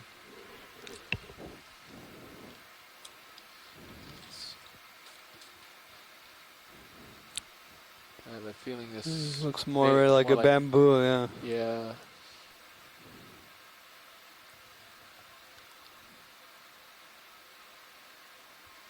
Yeah, I think it is a bamboo. All right, really? Come on in. Yeah, it's a bamboo. So there's another thing that kind of looks spiral like that. We'll keep an eye out for it and might see it again. Yeah.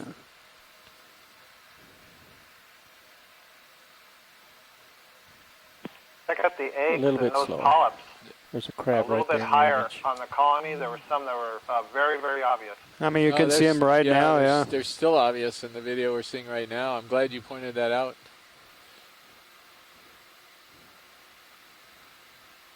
Wow, look at that. There's also a little spot lobster on the back side there. Back off a little bit. Yeah, you're pushing in, losing light. And very long needles in the polyp between the tentacles. That's full wide.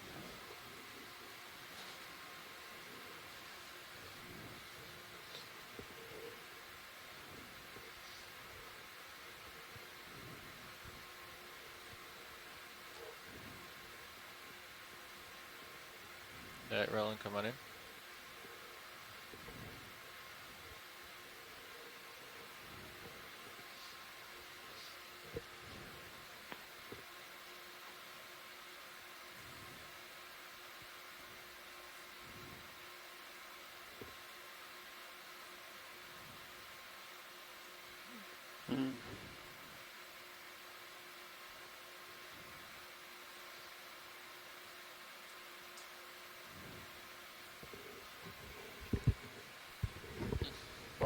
Yeah, beautiful imagery there You against the can stabilize a black little bit lower background. Sort of see, I don't know, something on the internals right at where the polyps join the stem. eggs. Yeah.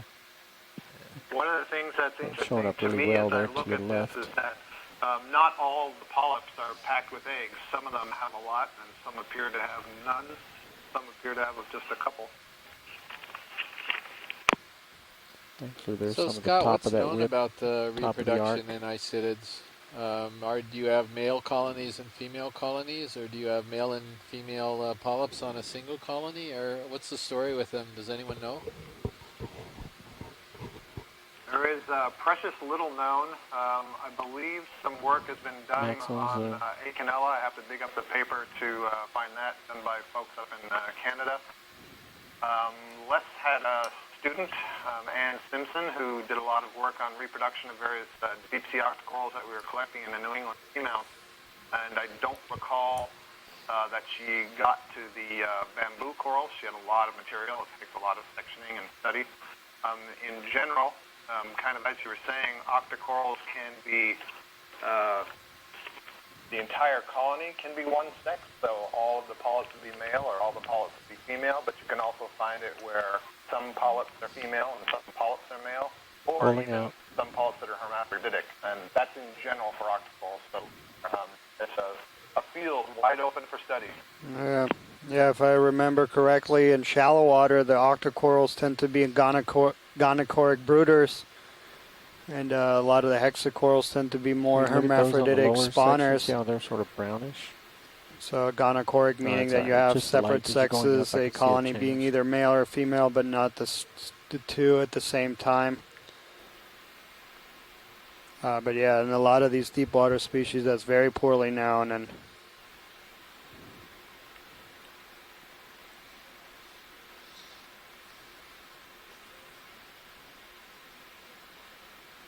up on a little pinnacle, maybe. Floater. Actually, I see a nice structure in the background.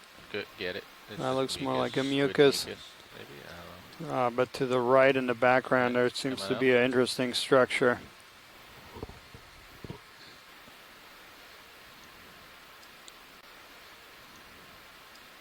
It's pretty tall. Trying to quickly review. I've got Ann Simpson's review of reproduction here in front of me on the octocorals, but I think it's more of a general review rather than sort of a family by family discussion. Resume the substrate. Yeah.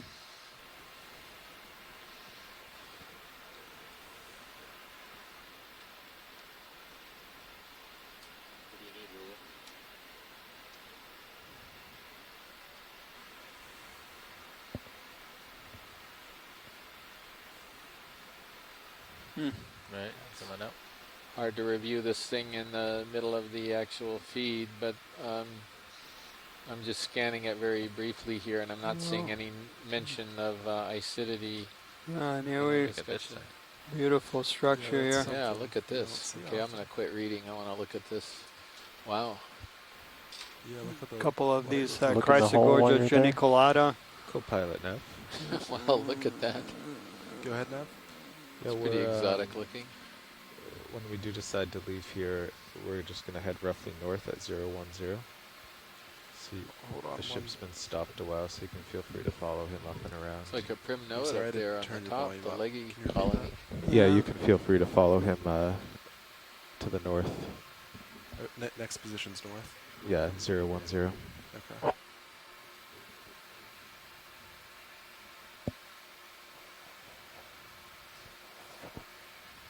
Can you turn your heading to look at this with Sirius, please? Heading being turned. Pretty much the same sponges. You've got the Polyopogon, maybe one or two species, and then you have this thing we're, for the moment at least, calling Semperella. Can we lose the skids, please? Thank you.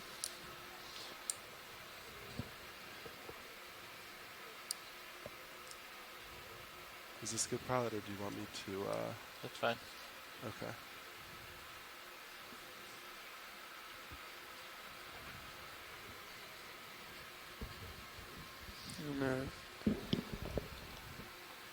That's most interesting thing that we've seen today is this one block is really fascinating. Yeah, but it's interesting because yesterday... Look at Rhodaniridogorgia here on the side. Yesterday we also saw these kind of pinnacles, Walteria sponge. Oh yeah, Walteria. These pinnacles, and they had was a lot more 20 meters. Dense yesterday. But yeah, just highlighting that these small features can be good to drop a target here if possible. Thank you. We would like a ship move 20 meters, bearing 010 degrees at 0.2 knots.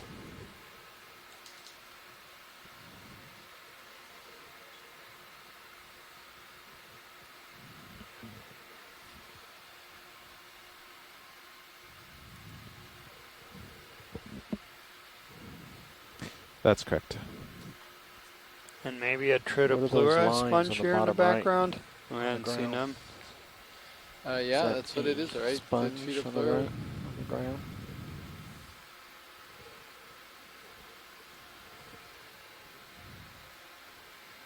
Or those oversized starfish. Starfish? I don't. I don't know. On the ground, off What's screen, the bottom surface? right, just very large structures. Oh yeah, look at all the dead sponges down at the base of this. And there's a dead sponge base. Something really large used to be here a long time Zoom ago. on it. I don't know what you're talking about, Roland. The stalks on the bottom, and then we can look at the fuzzy on the left.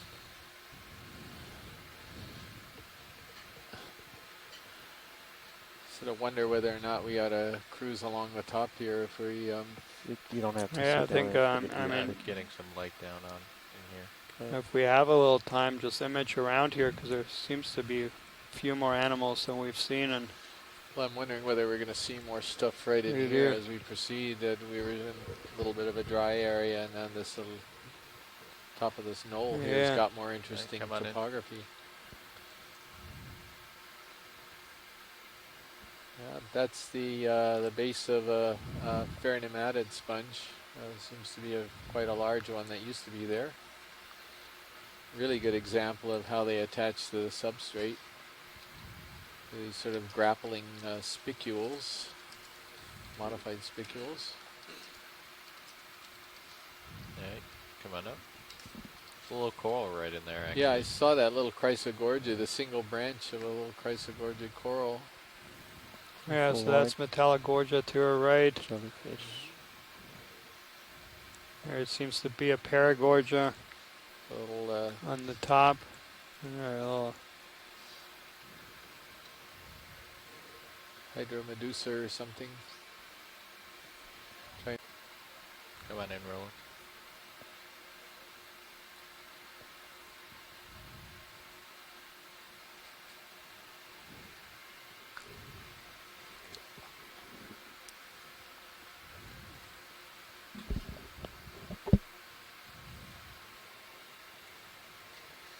There you go.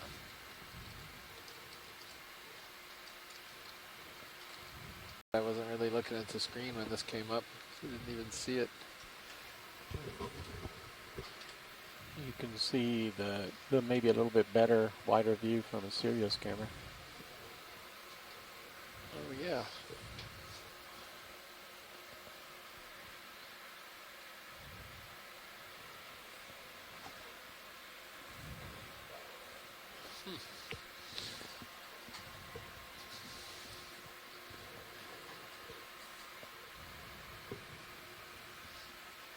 Can we maybe rotate the upper light bars more forward, angle them up?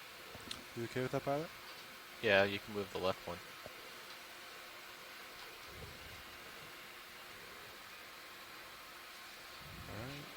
Don't forget some RPMs. Go Oh, by. there's a fish down there.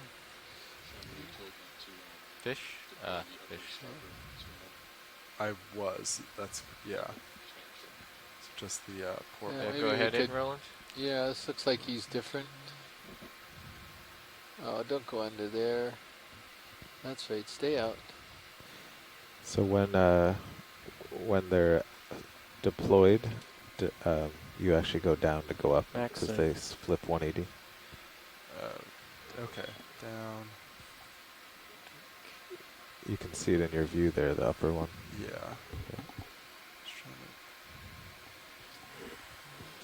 I think that's probably all the We're, way. looking at You can rotate it. Oh, if we did, Swing it in. not sure if we've and then gotten we'll any. be pointed more towards the center of my view.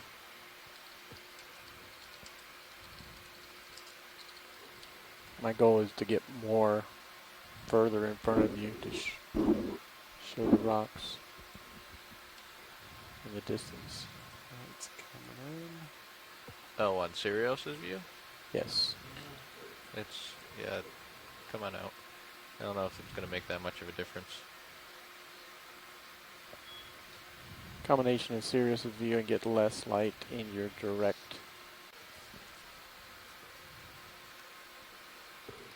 There's some type of a weird sponge on the wall over there too. Very weird. All right, come on in, Roland.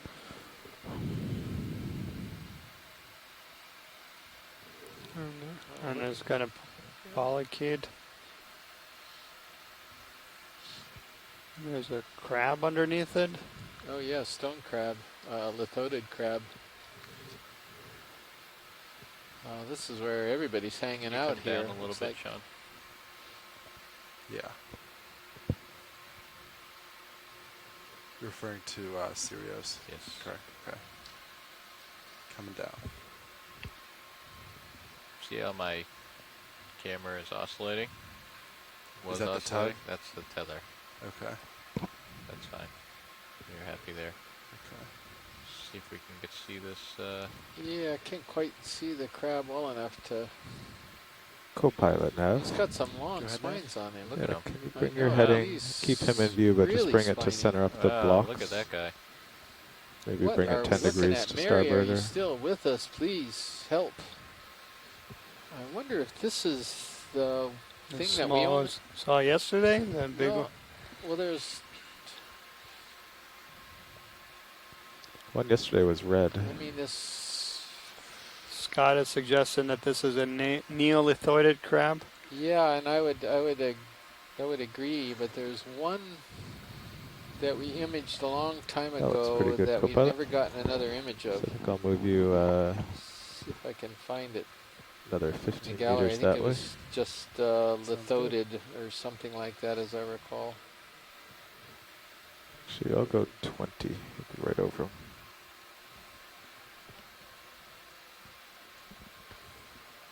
Sure, it's the same one. Is it? I don't know.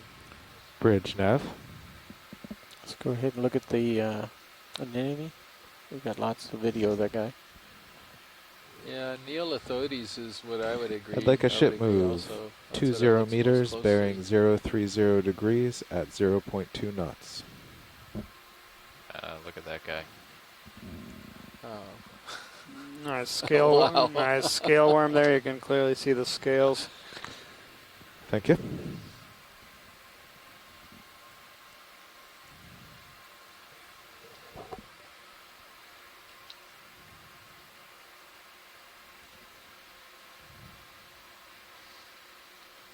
Yeah, beautiful coloration on those scales. And Les is also suggesting that this was a juvenile lithoidid crab. Rotate left or right a little bit. Look at the arms of the anemone. Looking at the base of the arms. That texture.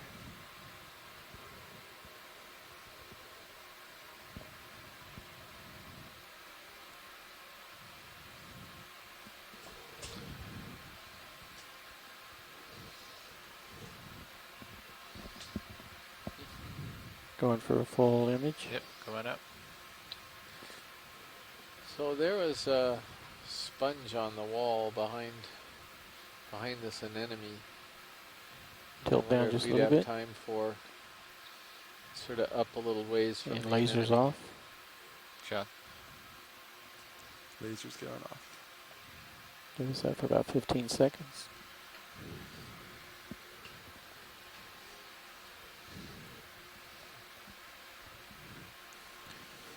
Watch lead nav.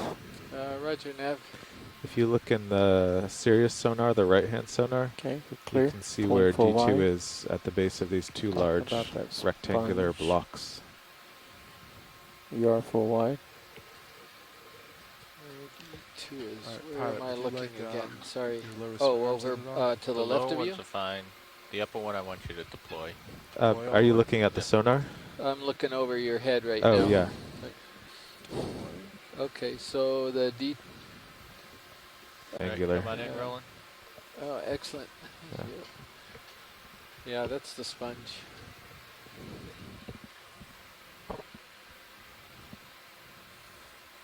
Right, now you need to help me keep an eye on my swing arms here, Sean.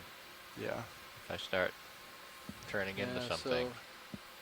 So You gotta this is tell a me. hard sponge Okay, for will do. sure, but I don't know what it is. It's something different.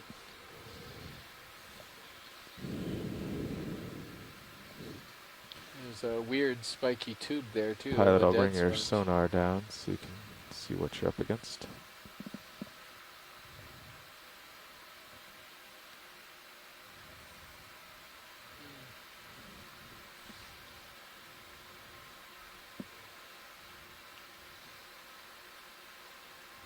Yeah, probably some type of uretid, I guess.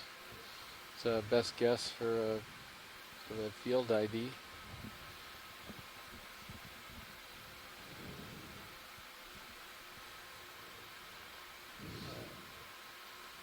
Probably, yeah, I'll just leave it at that as a guess. Pull out. I need to get the full frame, yeah.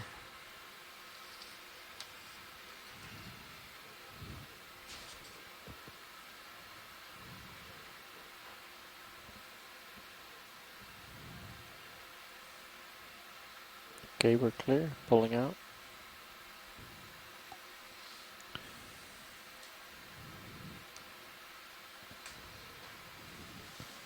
So I think if you both rise up and just look at an overview of these blocks, they might look pretty cool.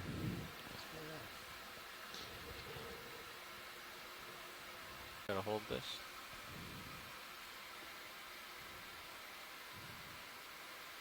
Yeah. Yeah, I think that's it. I think it's a Corallium kishinoi. The pleurocorallium. Yeah. Pleurocorallium kishinoi, that's right. And yeah, these were so abundant yesterday. Yeah. Bring it back up. Let's see what others have to say about this one. Scott. Yeah, Scott also thinks it could be kishinoi.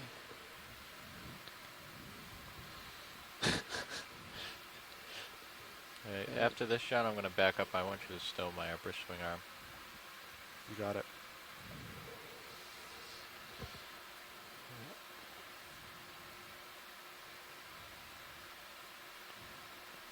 Some creature on its I think base. I mentioned the other day that Scott ought to know this particular species. He collected both the type and the paratype species of this back in 1996 or something out here in Hawaii. Okay. Alright, I think it was off of Bishop Seamount or Pensacola. I'm trying to remember where exactly it came from. Alright, go ahead. And maybe that anemone to the right. Stow. Is being stowed. I'll go to the starboard. Alright, come on in, Roland. Yeah, so that is indeed an actinoscyphia. Alright. We're both deployed. I did not want them deployed. I wanted them stowed. Oh, stowed. I'm sorry, outboard. Not stowed. I want them outboard. Okay. Do you understand why I'm requesting that? Just for better lighting purposes on the... Nothing to do with lighting. For fear of... For fear of rotating and whacking them. Science, is this wrapped around whatever this thing is poking out? So I think he's kind of wrapped around this little stub of a dead coral, and that's what you're seeing here. That's appears to be coming out of him. He's actually folded himself around this tiny little branch. And that has all kinds of scalpellid barnacles or gooseneck barnacles growing on it. Yeah. So Terrace has been a steady 15 meters away for like 3 minutes.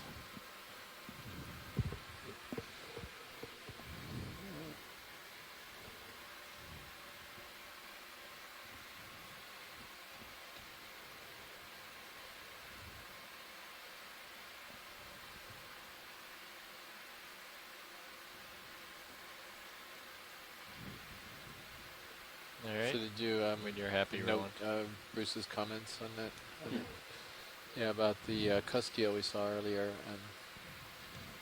Yeah, So the one when we're up on a issue cliff, about Sean, Pictocrispinum armatum you is gotta that be really it's careful generally with the more swing deep-bodied. At least we believe it's deeper So, bodied. because if I according rotate to, and Dave hit Cohen. that fiber rods. Yeah, I can't imagine they would put up much of a fight. No. Alright, go ahead, Kino Roland. 4.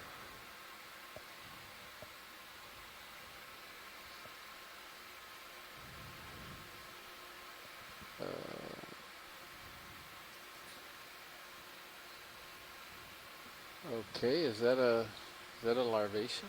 What is it we're looking at? It looks like a The ctenophore. I guess it's a ctenophore, but it just looked weird to me for some reason. Yeah, you can see the little teeny reflecting light as Scott was talking about earlier.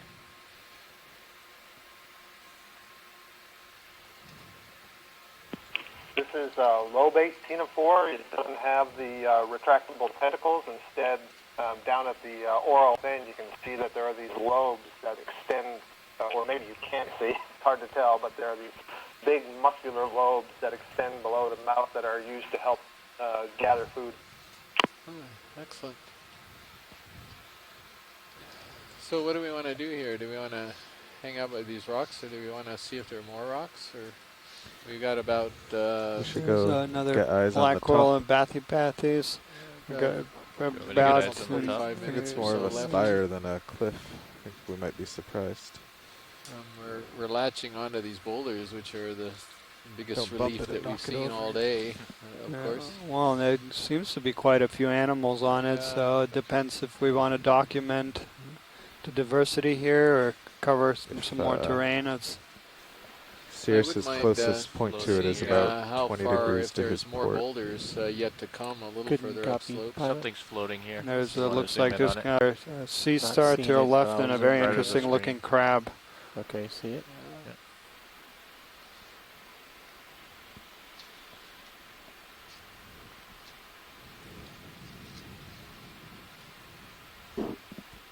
Mucus larvae. Not sure what that is.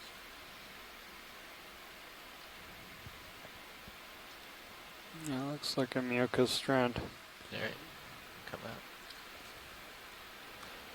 What'd you see, So, Roland? Pilot, did you get any I didn't sense see. I that was trying there to are any hear more what you were blocks that asking might for. be showing up on, or excuse me, Nav, did you get any sense that there might be more blocks out there further upslope? I think there's two, but I didn't get a. We're about 6 meters up it now, but if you look at Sirius's screen, it must be your 30-meter tall spire. Let's get this crab here. But even further Pushing out, on the maybe like crab. 50 or 100 meters out, do you think there's more It's hard. out there? It's hard to say. We'd have to get around these or up over them I see. and look. But yeah, as far as we can see on sonar, there's just two massive kind of blocks that are spires. I see. There's a lot to look at on them, though. Yeah, there certainly is. Pulling out. Come on up. Yep. Yeah. There's another one to my right. There's a lot of these things. Yeah, very interesting feature here. There's a few more of these. There's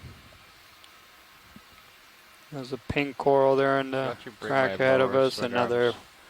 Further up, that's the main thing. Yeah, you can power cycle that just camera want to for me. understand whether they're coming to sort of a blocky area or whether these are just sort of weird, isolated blocks that are just at this one spot. Well, if you'd like, watch lead, I'll pull up and see what's on sonar. Yeah, that would be good. Yeah, And just then we can always come back down here. Sure. Is this the Yeah, port why don't we- utility cam? Which? Port. Oh yeah, utility. Okay. Cycling off. That didn't change the screen at all. Vitigorgia Coming on. magnus spiralis. Do you see any difference? No. Should I try it again, or? I guess leave it on and then ask video to take a look at it. Could be the Oh, routing. look at that I can take a Poliopogon look over here, species 2. let you know what I see, and put The a bearded test signal sponge. through it. Alright, thank you, Roland. And then is the starboard swing arm is all the way deployed? First It looks one we've like seen this starboard entire lower. cruise. Yes, I'm gonna. Yeah. Josh asked That to was 30 that minutes ago. weird. We call it the bearded helmet still for want many your years. lower? Okay. It was over to the left. You want to bring my altitude is- sonar out? See what we find.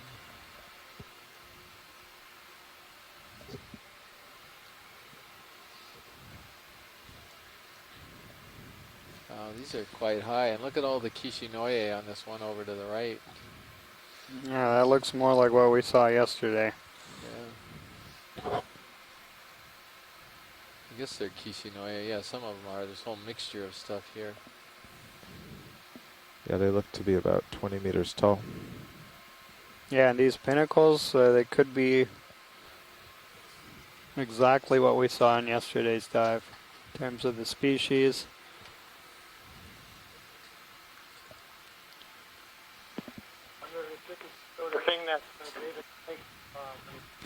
That's funny. We were. You have a really nice view in the rail cam there, Sean. So our current depth is Rail cam. 1,425 meters. We are approximately 45 minutes from the end of our time here on the bottom. And we just recently came across this this nice clump of big boulders, which have a nice clustering of corals and sponges.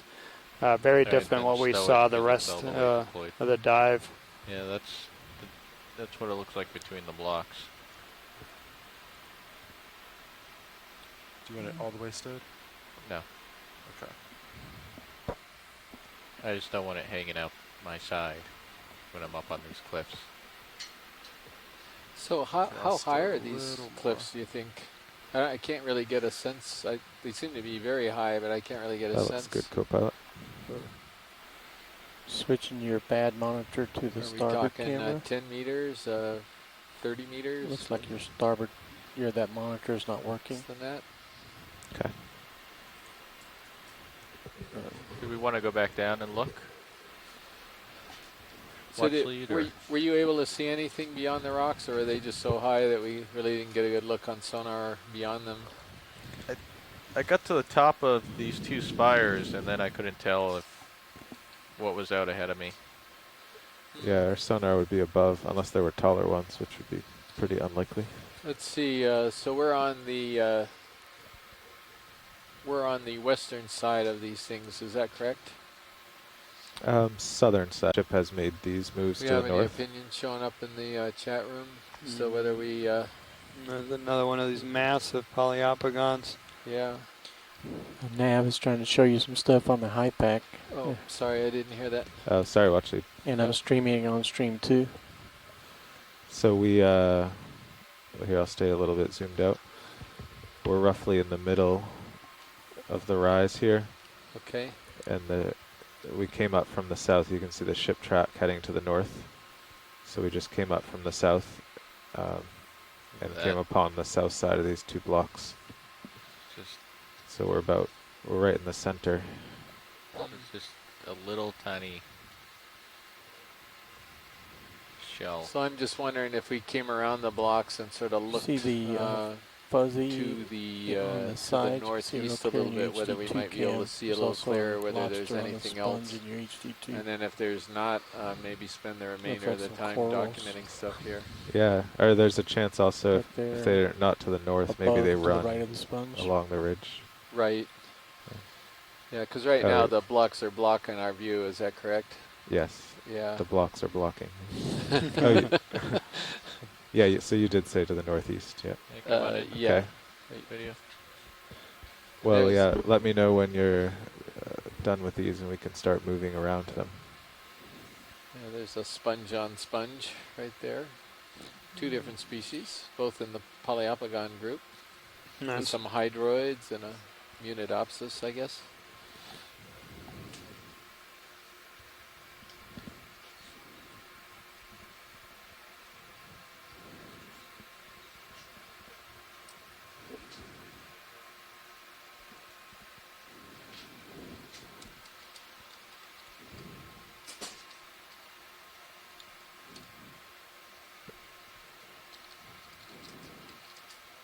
Little tiny cup corals. Some scleractinian cup corals. Go in tight if you have it real quick.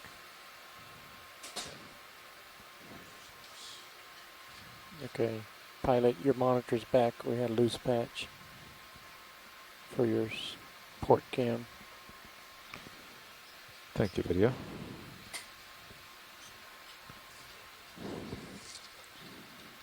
Right. Come out on those. Let's drift up a little bit. Get this big sponge. So shall we go around the blocks and take a look? Yeah.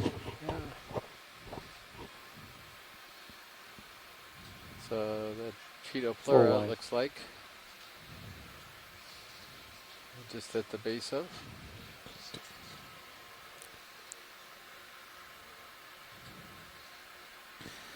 So it sounds like they want to peek around. I was thinking I could just move Sirius to starboard.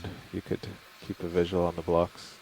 You could just sidle to starboard until we're kind of past them and can look past them. There are blocks to my starboard also. Well, to Sirius's starboard, so. To Sirius's starboard. Yeah, like 120. 15 meters.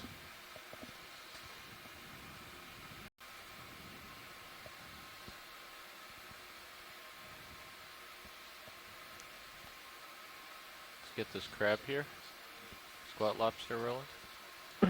Yes, Chris and Dan, could we get the feed 2 from Sirius back again so we can get the context, the broad field context for the boulders? You've got it? Sure.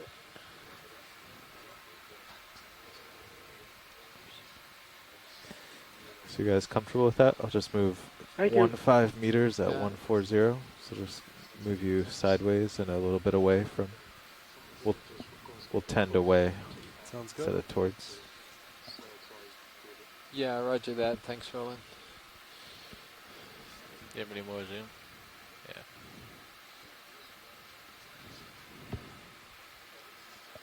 Sorry, I'm drifting in on him.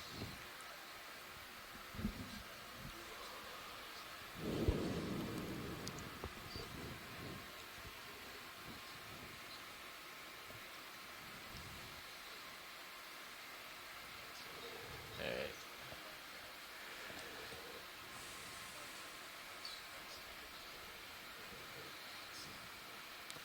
Full wide.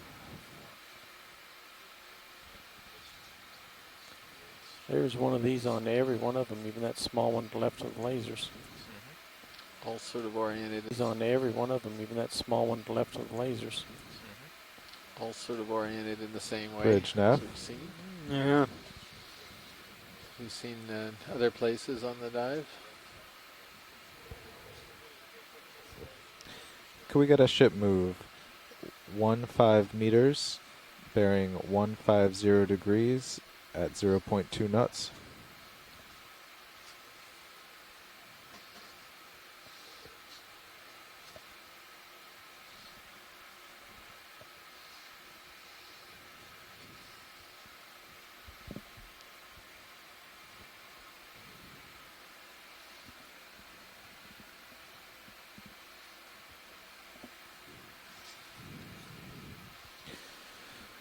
Okay, should we begin moving to starboard in a minute. So yeah, if you folks Zoom didn't in copy on that, we just requested a ship move and got to move I'm sorry. a say little it bit again. away zoom in from here. this structure and see if it Sorry, I'll continues, skip because one we more. couldn't really see what's Right. behind it, because all these blocks are impeding our view.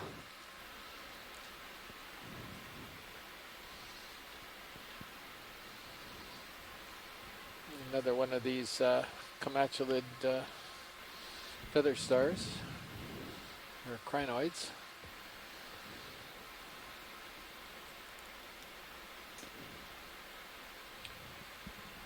I'm getting pushed from behind by current. Okay. That's what's Go going ahead, on. Joe.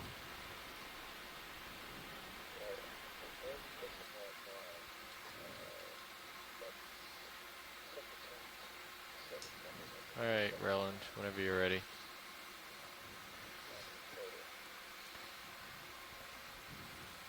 Full wide.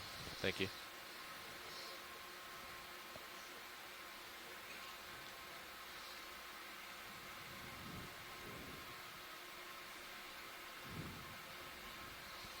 Another one of these Rodan iridogorges. It's Rodan iridogorges. And an iridogorgia magnispiralis. Unbranched bamboo coral there. Very long one.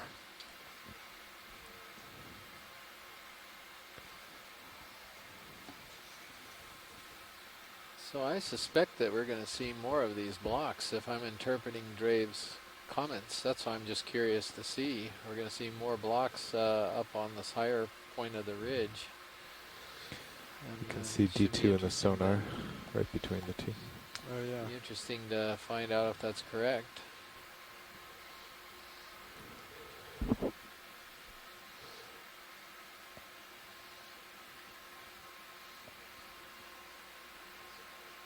Block to my starboard right there?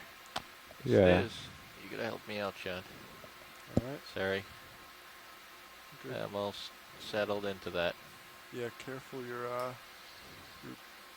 port I- side. That was a little optical illusion. I didn't catch that Yeah. either.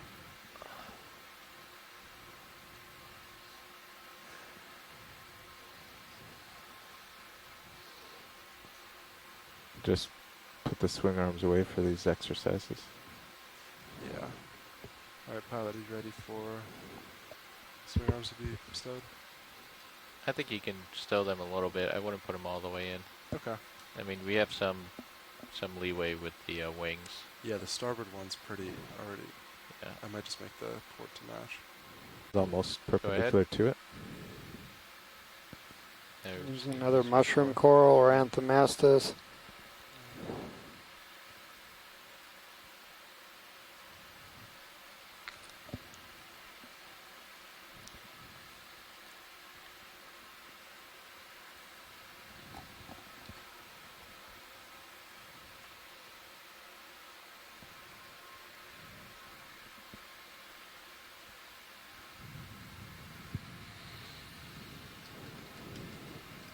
And when you're happy, Roland. We've seen a lot of these. Mm-hmm.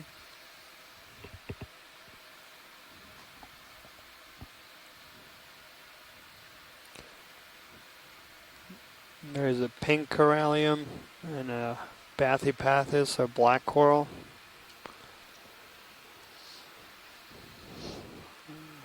Another hormathiid anemone. Something swimming here. Come on in. I'll center it up. Hold that. Oh, and a fish there. Go ahead in. Do you have any more? That's different.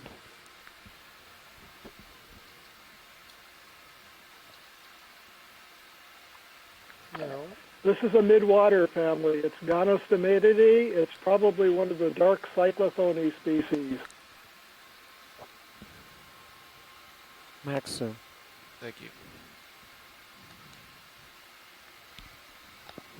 Pretty good shot of him. Gonostomatidae. Yeah.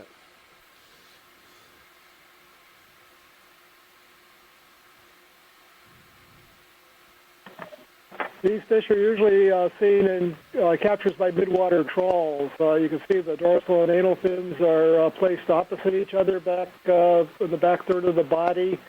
Body's semi-transparent in areas, very weakly pigmented, but strongly pigmented in others. These are called bristle mouths. And the genus as a whole is thought to be the most abundant vertebrate on Earth because there are so many of them in the midwaters of the open ocean all around the world. So what's the genus, Bruce? Oh, there it is, cyclochrome. And the common name... Cyclothony. Yeah, I just saw the chat room. I did not. It's not.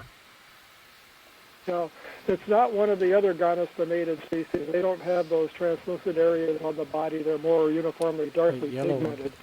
These fish do have the light-producing organs on the ventral edge of the body that gives a little counter-illumination or camouflage against the dim downwelling light in the ocean. They probably migrate up from these depths towards shallower depths at night and then come back down deep during the day. Thank you, Bruce.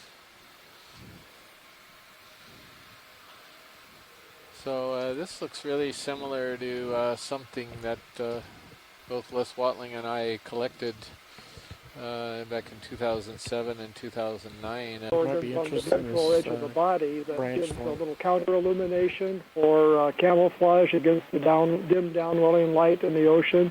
They probably migrate up from these depths towards shallower depths at night and then come back down deep during the day. Thank you, Bruce. So this looks really similar to something that both Les Watling and I collected back in 2007 and 2009. Very yellowy, lemony icidid that I'm not sure I ever got a decent ID to genus on this one. I'm not sure it's been worked out yet by Les and Scott what this really yellow one is. All right, come on in.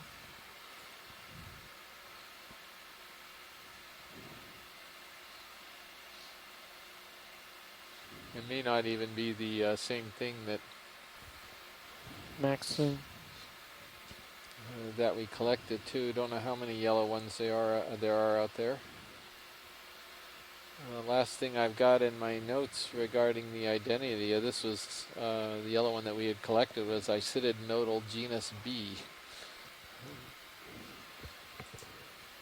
Looks radioactive. But I'm not sure it's a nodal brancher either. I haven't been able to see.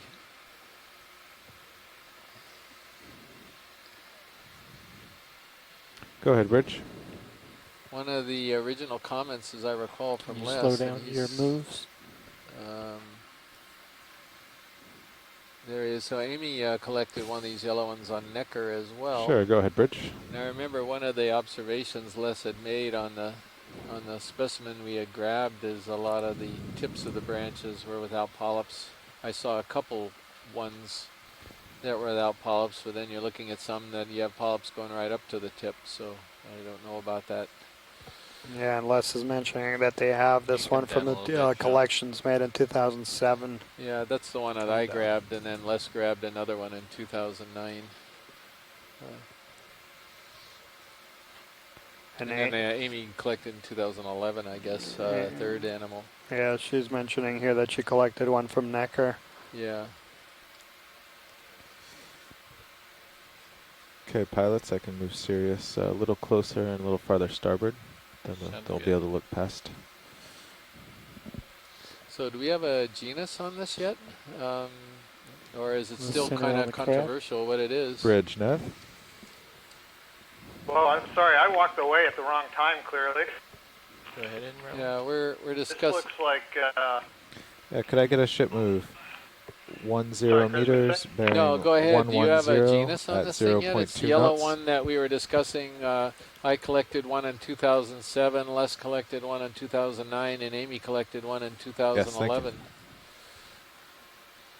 Right, so is this the one that has the nodal branching?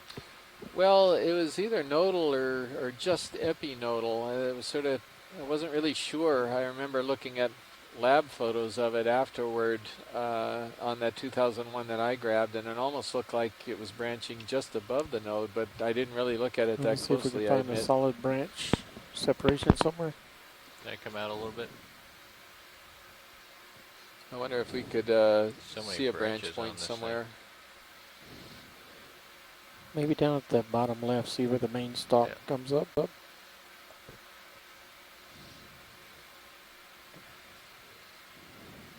So Les is saying that this is going to be a new genus, and that's why there is no genus name to it right now.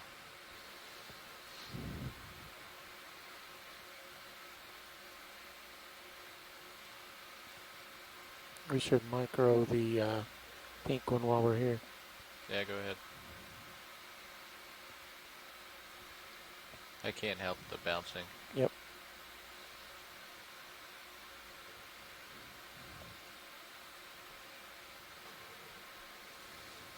Okay, looking at the yellow one. It's like some hydrozoans there that are Up growing to on. the There's right. a branch. See, there's a branch point.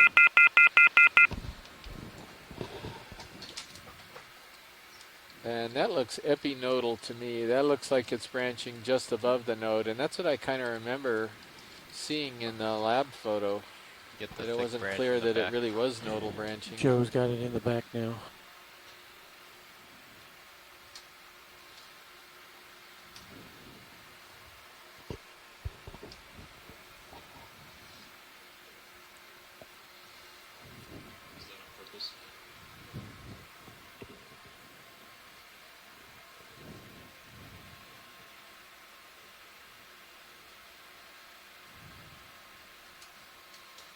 So some of these tips are bare of the tissue. That was one of the things. This is really. Oh yeah. This is the one that I collected in 2007.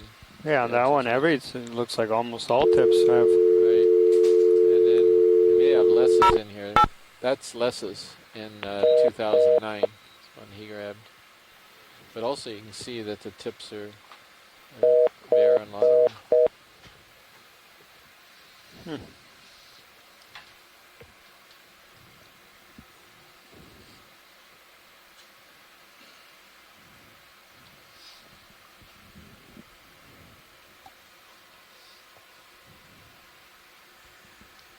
Alright, if you're happy. I'm happy. Anything else on this? It's a real pretty one. Yeah, I think we're good. Thank you. Yeah. Of course, we're coming over the block to see if we want to leave it, and of course we get a whole bunch of interesting stuff on the top of the block, which is par for the course. Look at that sponge back there with the pretty nice view brown from Sirius. stalk under it. Top of the lasers. A lot of Tretopleura up in the water. Oh no, yeah. Snap on the shrimp.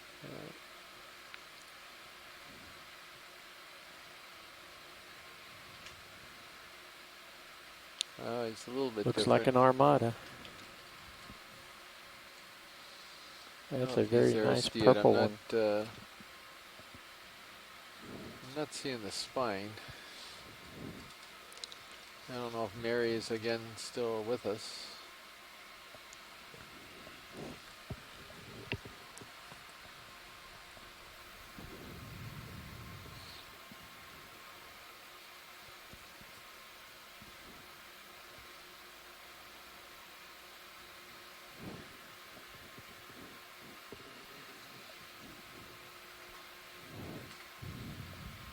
And Les is suggesting Aristopsis.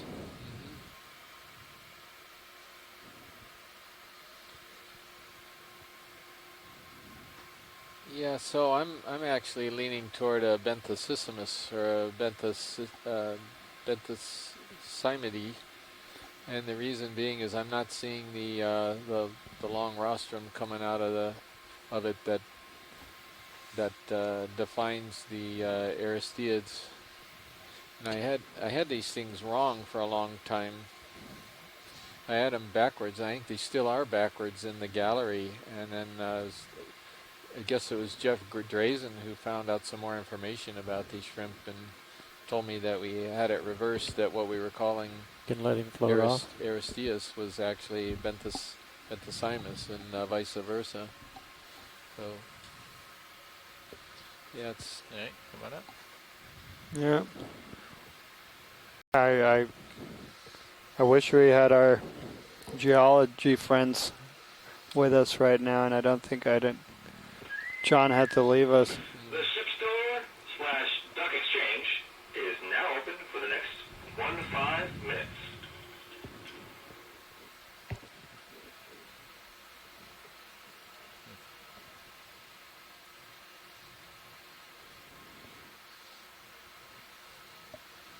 Yeah, Scott is wondering whether this could be spur and groove, but I've never seen anything of this height of spur and groove in Hawaii. They're typically just like a meter or two in height. This seems like it's on the order of tens of meters. Yeah, lots of really well-formed Kishinoes, these white colonies. Sorry, pilot, I was reconnecting the phone line. Yeah, I know, you're doing like 5 things at once. Sea star there. So, pilot, did you get a sense you guys whether should be able to hear us on the conference call now? What was that, watch lead? Sorry, Roland was just checking about the conference call. So UH and IRC, can you hear us yet on the conference call? Yeah, pilot, no, just be careful. Yeah, so Scott can hear us. Oh, okay. We're not hearing him, though. But, pilot, do you get a sense whether there are more of these blocks, or are we in the only game in town here? Well, there's a spear off to our starboard. Out here. And there's looks like this one continues up ahead of me. There's at least two more. And on and on sonar, you're seeing. Sonar, there's some contacts ahead of us at 25, 30, This is 40 Bruce at meters. IRC. You can kind of hear you, but that it's one gone you very can see. faint again here. Yeah, we can hear you pretty. We can hear you pretty easily, Bruce. Check the other side of this guy. Okay, and that reply was louder than what I heard before. So, yeah, I just moved my mic a little bit closer. That may have been it. More current. Yeah. What is the current? Do we have a direction in the From the south, maybe? south? Okay. Yeah. Southeast.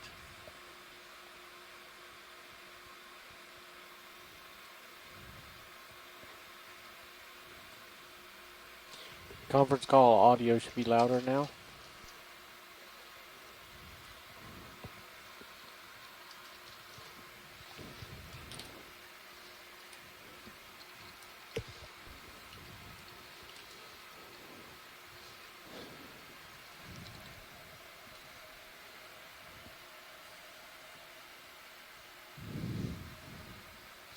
Well, these are pretty dramatic features that just don't show in the leader mouse display just because of the resolution of the data.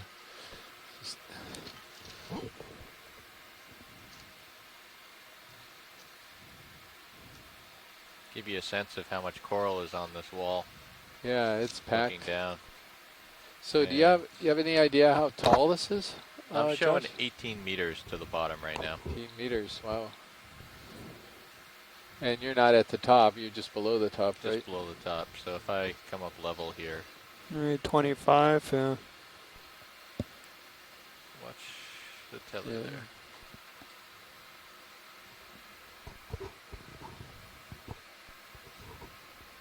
Serials is showing 40 meters. I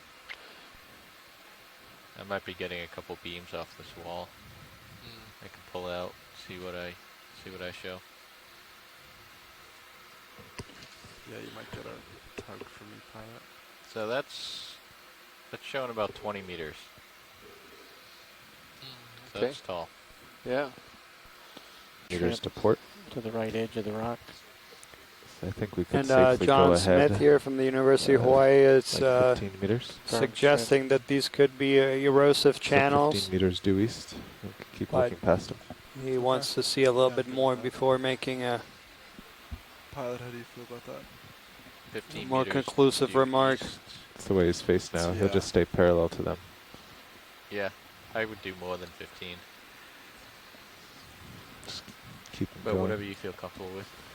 Yeah, we could do 20. He would get to about where you are now. Hopefully there's not a...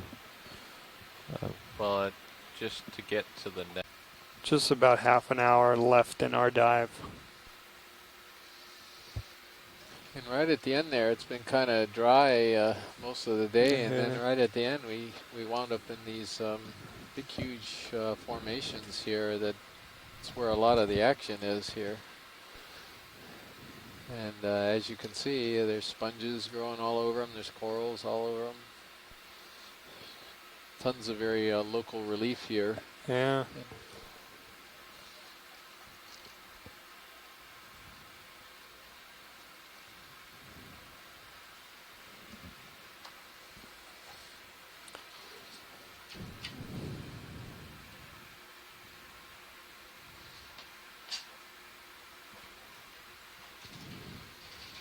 Alright, pilot, you're off to my port now.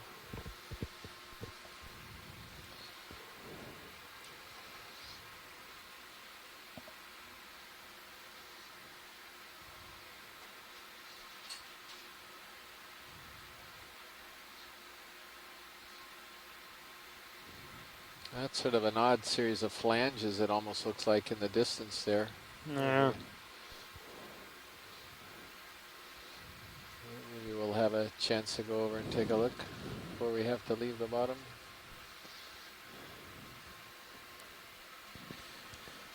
Yeah, watch lead, we have about 30 minutes of bottom time left. Oh, 30 minutes? Oh, okay. That's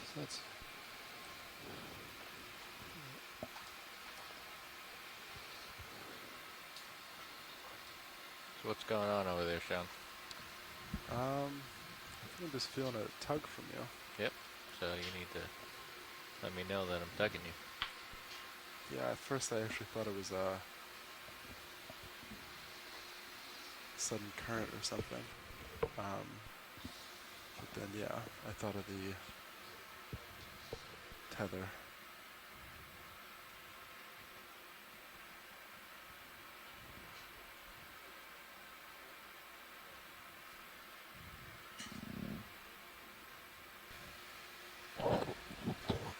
Yeah, so if you just recently joined us, we're currently diving on the north side of Gardner Pinnacles on a drowned reef. We're over 1,400 meters deep. We're in the last half an hour of this dive. For most of the dive, we went through some heavily sedimented patches with a low abundance of animals. Most of what we saw were just some sponges and some tripod fishes. And in the last half an hour, we came across these large fields of enormous boulders, about 20 meters in vertical relief, that are covered with all kinds of corals and sponges. We did earlier in the dive collect a very unique species of sponge that we don't know what it is, and that sponge had these benthic ctenophores on them that we also did not or haven't recorded from this area before. So these white corals, those are Pleurocorallium kishinuye. So they're in the group of corals that are commonly known as the pink or red corals. The massive sponge ahead is a Poliopogon sponge, a glass sponge in the group Hexactinellidae. These bottle brush looking colonies, those are Chrysogorgias, Chrysogorgia geniculata.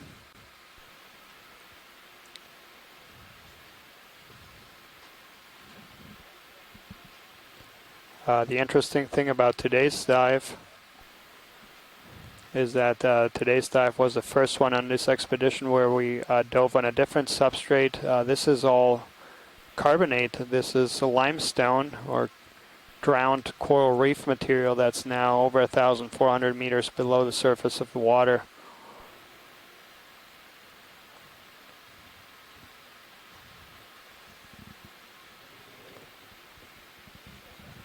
So that's an Iridogorgia bella colony there. One of the more beautiful corals at these depths. To the lower part of the screen, that is a Rodan Iridogorgia.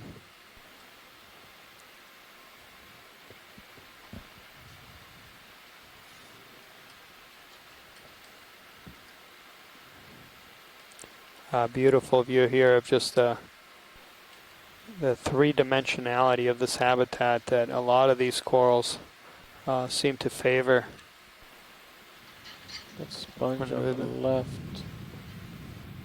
triple sponge, looks interesting from that point of view.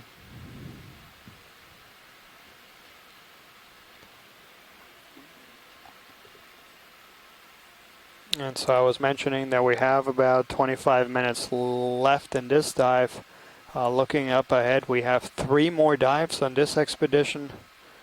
We are diving every day this week with the exception of Wednesday. Tomorrow we're diving in the vicinity of Gardner Pinnacles again. Then on Thursday around Nihoa, and Friday closing out on a dive on Middle Bank. Yeah, so I did this. So we zoom in on this. We're not guy really. in the center here. We're not really Copy sure if that. we can do this or not, but we are trying to arrange for another midwater transect probably tomorrow night, and I can't guarantee anything Not until sure she if checks that's an on it. urchin or considered But I a think star. Bruce Mundy is quite interested in something like that, possibly, and some others. But she's going to go see if it's feasible and first. And I'm gonna pull out a little. this would be trying to get my before we do focus. our one-day transit. We have about a Partial. 33-hour transit, so that's going to be our one day. We're not going to be diving, following those current midwaters. pushing me. So we'll see if we can upper arrange light something. bar is almost You're looking touching. at an urchin called Sparosoma. Sparosoma obscurum, most likely.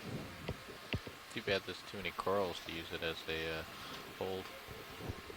Yeah, you can come in tighter, Rollins. Pushing in.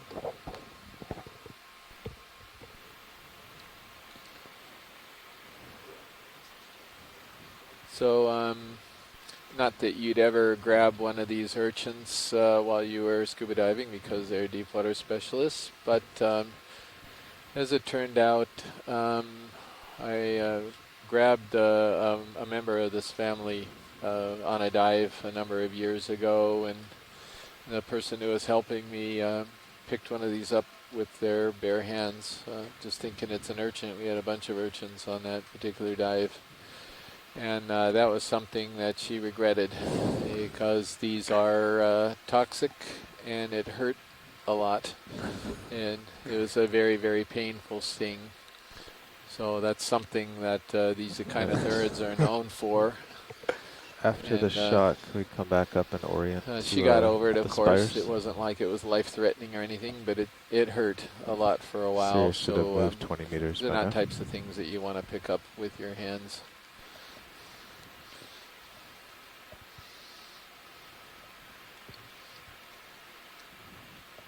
What are you worried about, Roland? A couple of these Trudopleura sponges.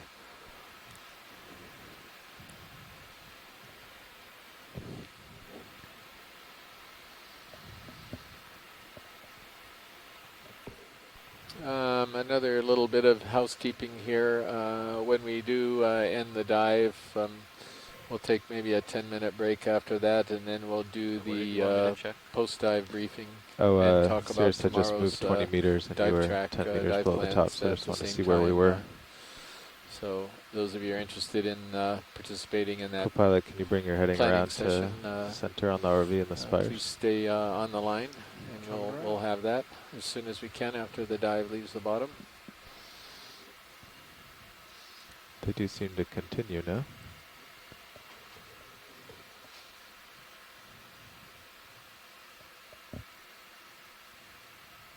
Well, this is carbonate, almost for sure. It's old reef material, and sometimes when it's been very weathered, because it may have been above the surface actually for a while, when it's very weathered, it can acquire this sort of darker texture, and also it could have acquired a little bit of manganese crusting, not enough to form that bubbly texture we've seen, but enough to give it a dark coating. But these are sort of giant carbonate blocks, if I understand what Dave was emailing me and telling me this morning about Gardner and what he's found out about Gardner. And so we're, I don't believe there's any basalt here, but I could be mistaken. And I'm pretty sure that this entire ridge that we're on is what he described as a barrier reef that is since drowned. Yeah, so David Clay from the Monterey Bay Aquarium Research Institute did a series of dives in the vicinity, not on this exact same spot, but in a couple kilometers away, and they did collect a bunch of samples here that they were determined to be not basalt, so not volcanic in origin, but limestone or calcium carbonate. So the skeletons of old coral reefs. And so, yeah, that black that you see is just manganese crust on old reefs. Go back in the other direction and search around there. And we are, you got to remember, we are quite a bit north. We are technically not in the tropics anymore. We are past the Tropic of Cancer. There's a red thing. And as a result, and the thing coming next to it. You see more algae. Oh, that's a mushroom coral all that's closed sort of up. a Anthomastus that's a little bit closed up there. Yeah.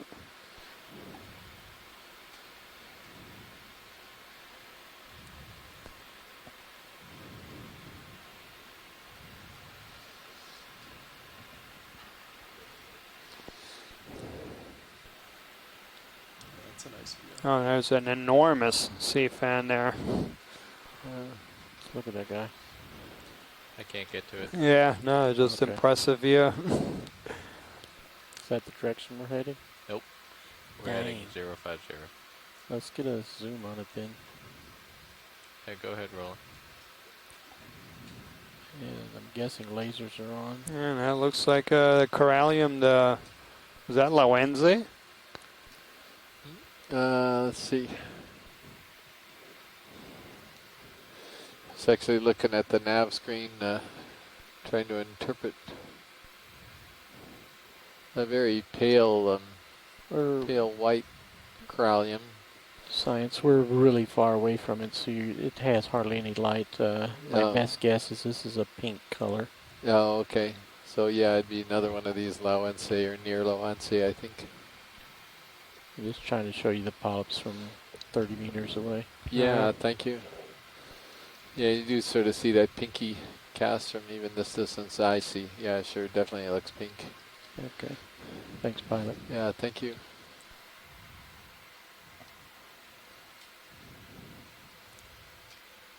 How we doing, Sean? Good. You're just on my port. Yeah, we're getting closer. Nav, is the ship move almost complete?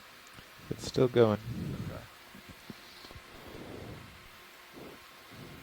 So I'm sort of looking at the bathymetry and the slope along this ridge, and I'm sort of trying to picture how far away David Clegg is, and then drop into a dip.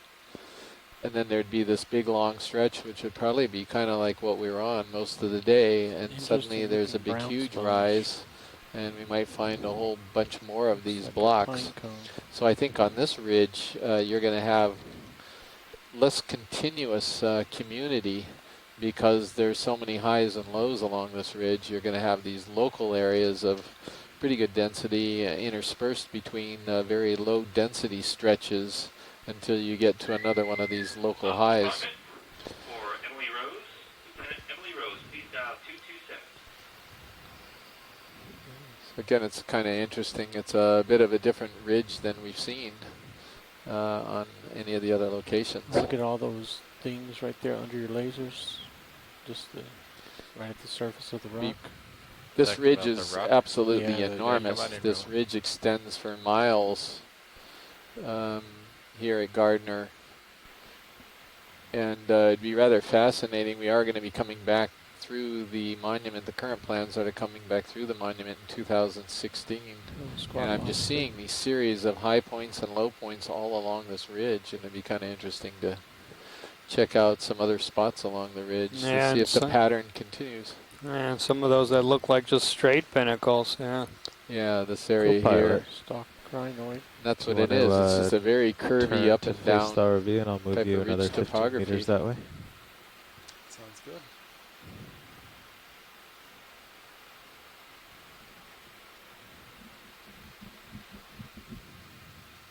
Yeah, see, we're way down here. If you look at this part of the Fledermaus screen, and we're just going all the way, just keep on going for miles and miles and miles, all the way around, curving in an arch over the northwest side of Gardner Pinnacles and the bank. Yeah, could I have a ship move 15 meters, bearing 010 degrees, unbranched, at 0.2 knots. That's bamboo. Like twice the height of D2. It's huge. What's going on? Yeah, you can see in the sonar there's another block back there.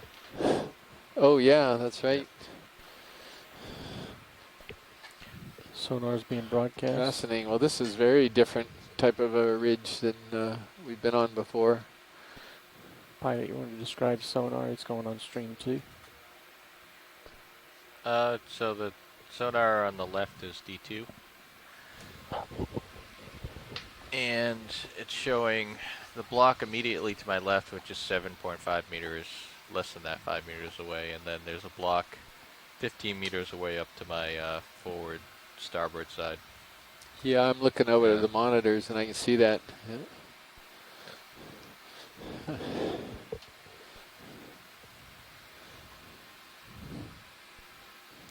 Enormous colony, yeah. Let's go for a zoom. Yeah. Sure good. Yeah, so Tracking up to the end of it.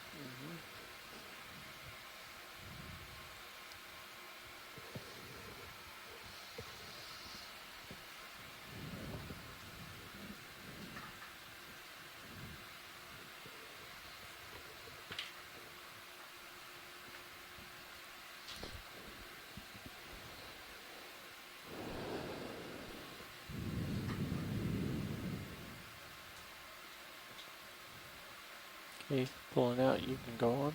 Continue on.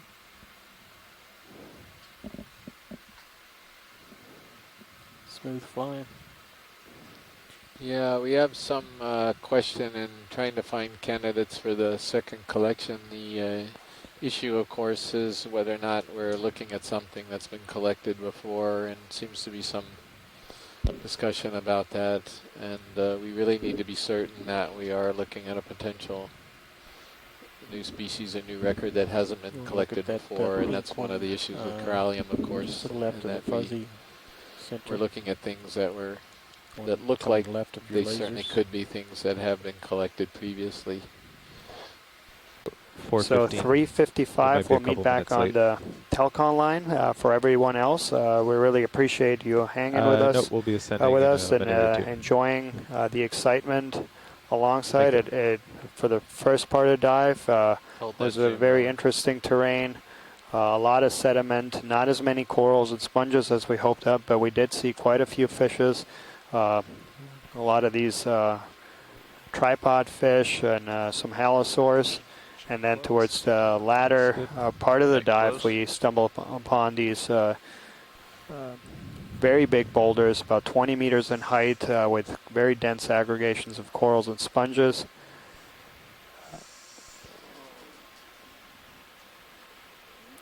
We'll have another very exciting dive for you tomorrow. We'll be diving in the vicinity, also off Gardner Pinnacle, so a little bit towards the east that we're diving today. And then we'll have 2 more dives after that on Thursday and Friday. But yeah, appreciate all of you joining in with us. And for all of our science partners, we'll meet on the Telcon line of 10 minutes from now. And thank you so much for joining us. Aloha.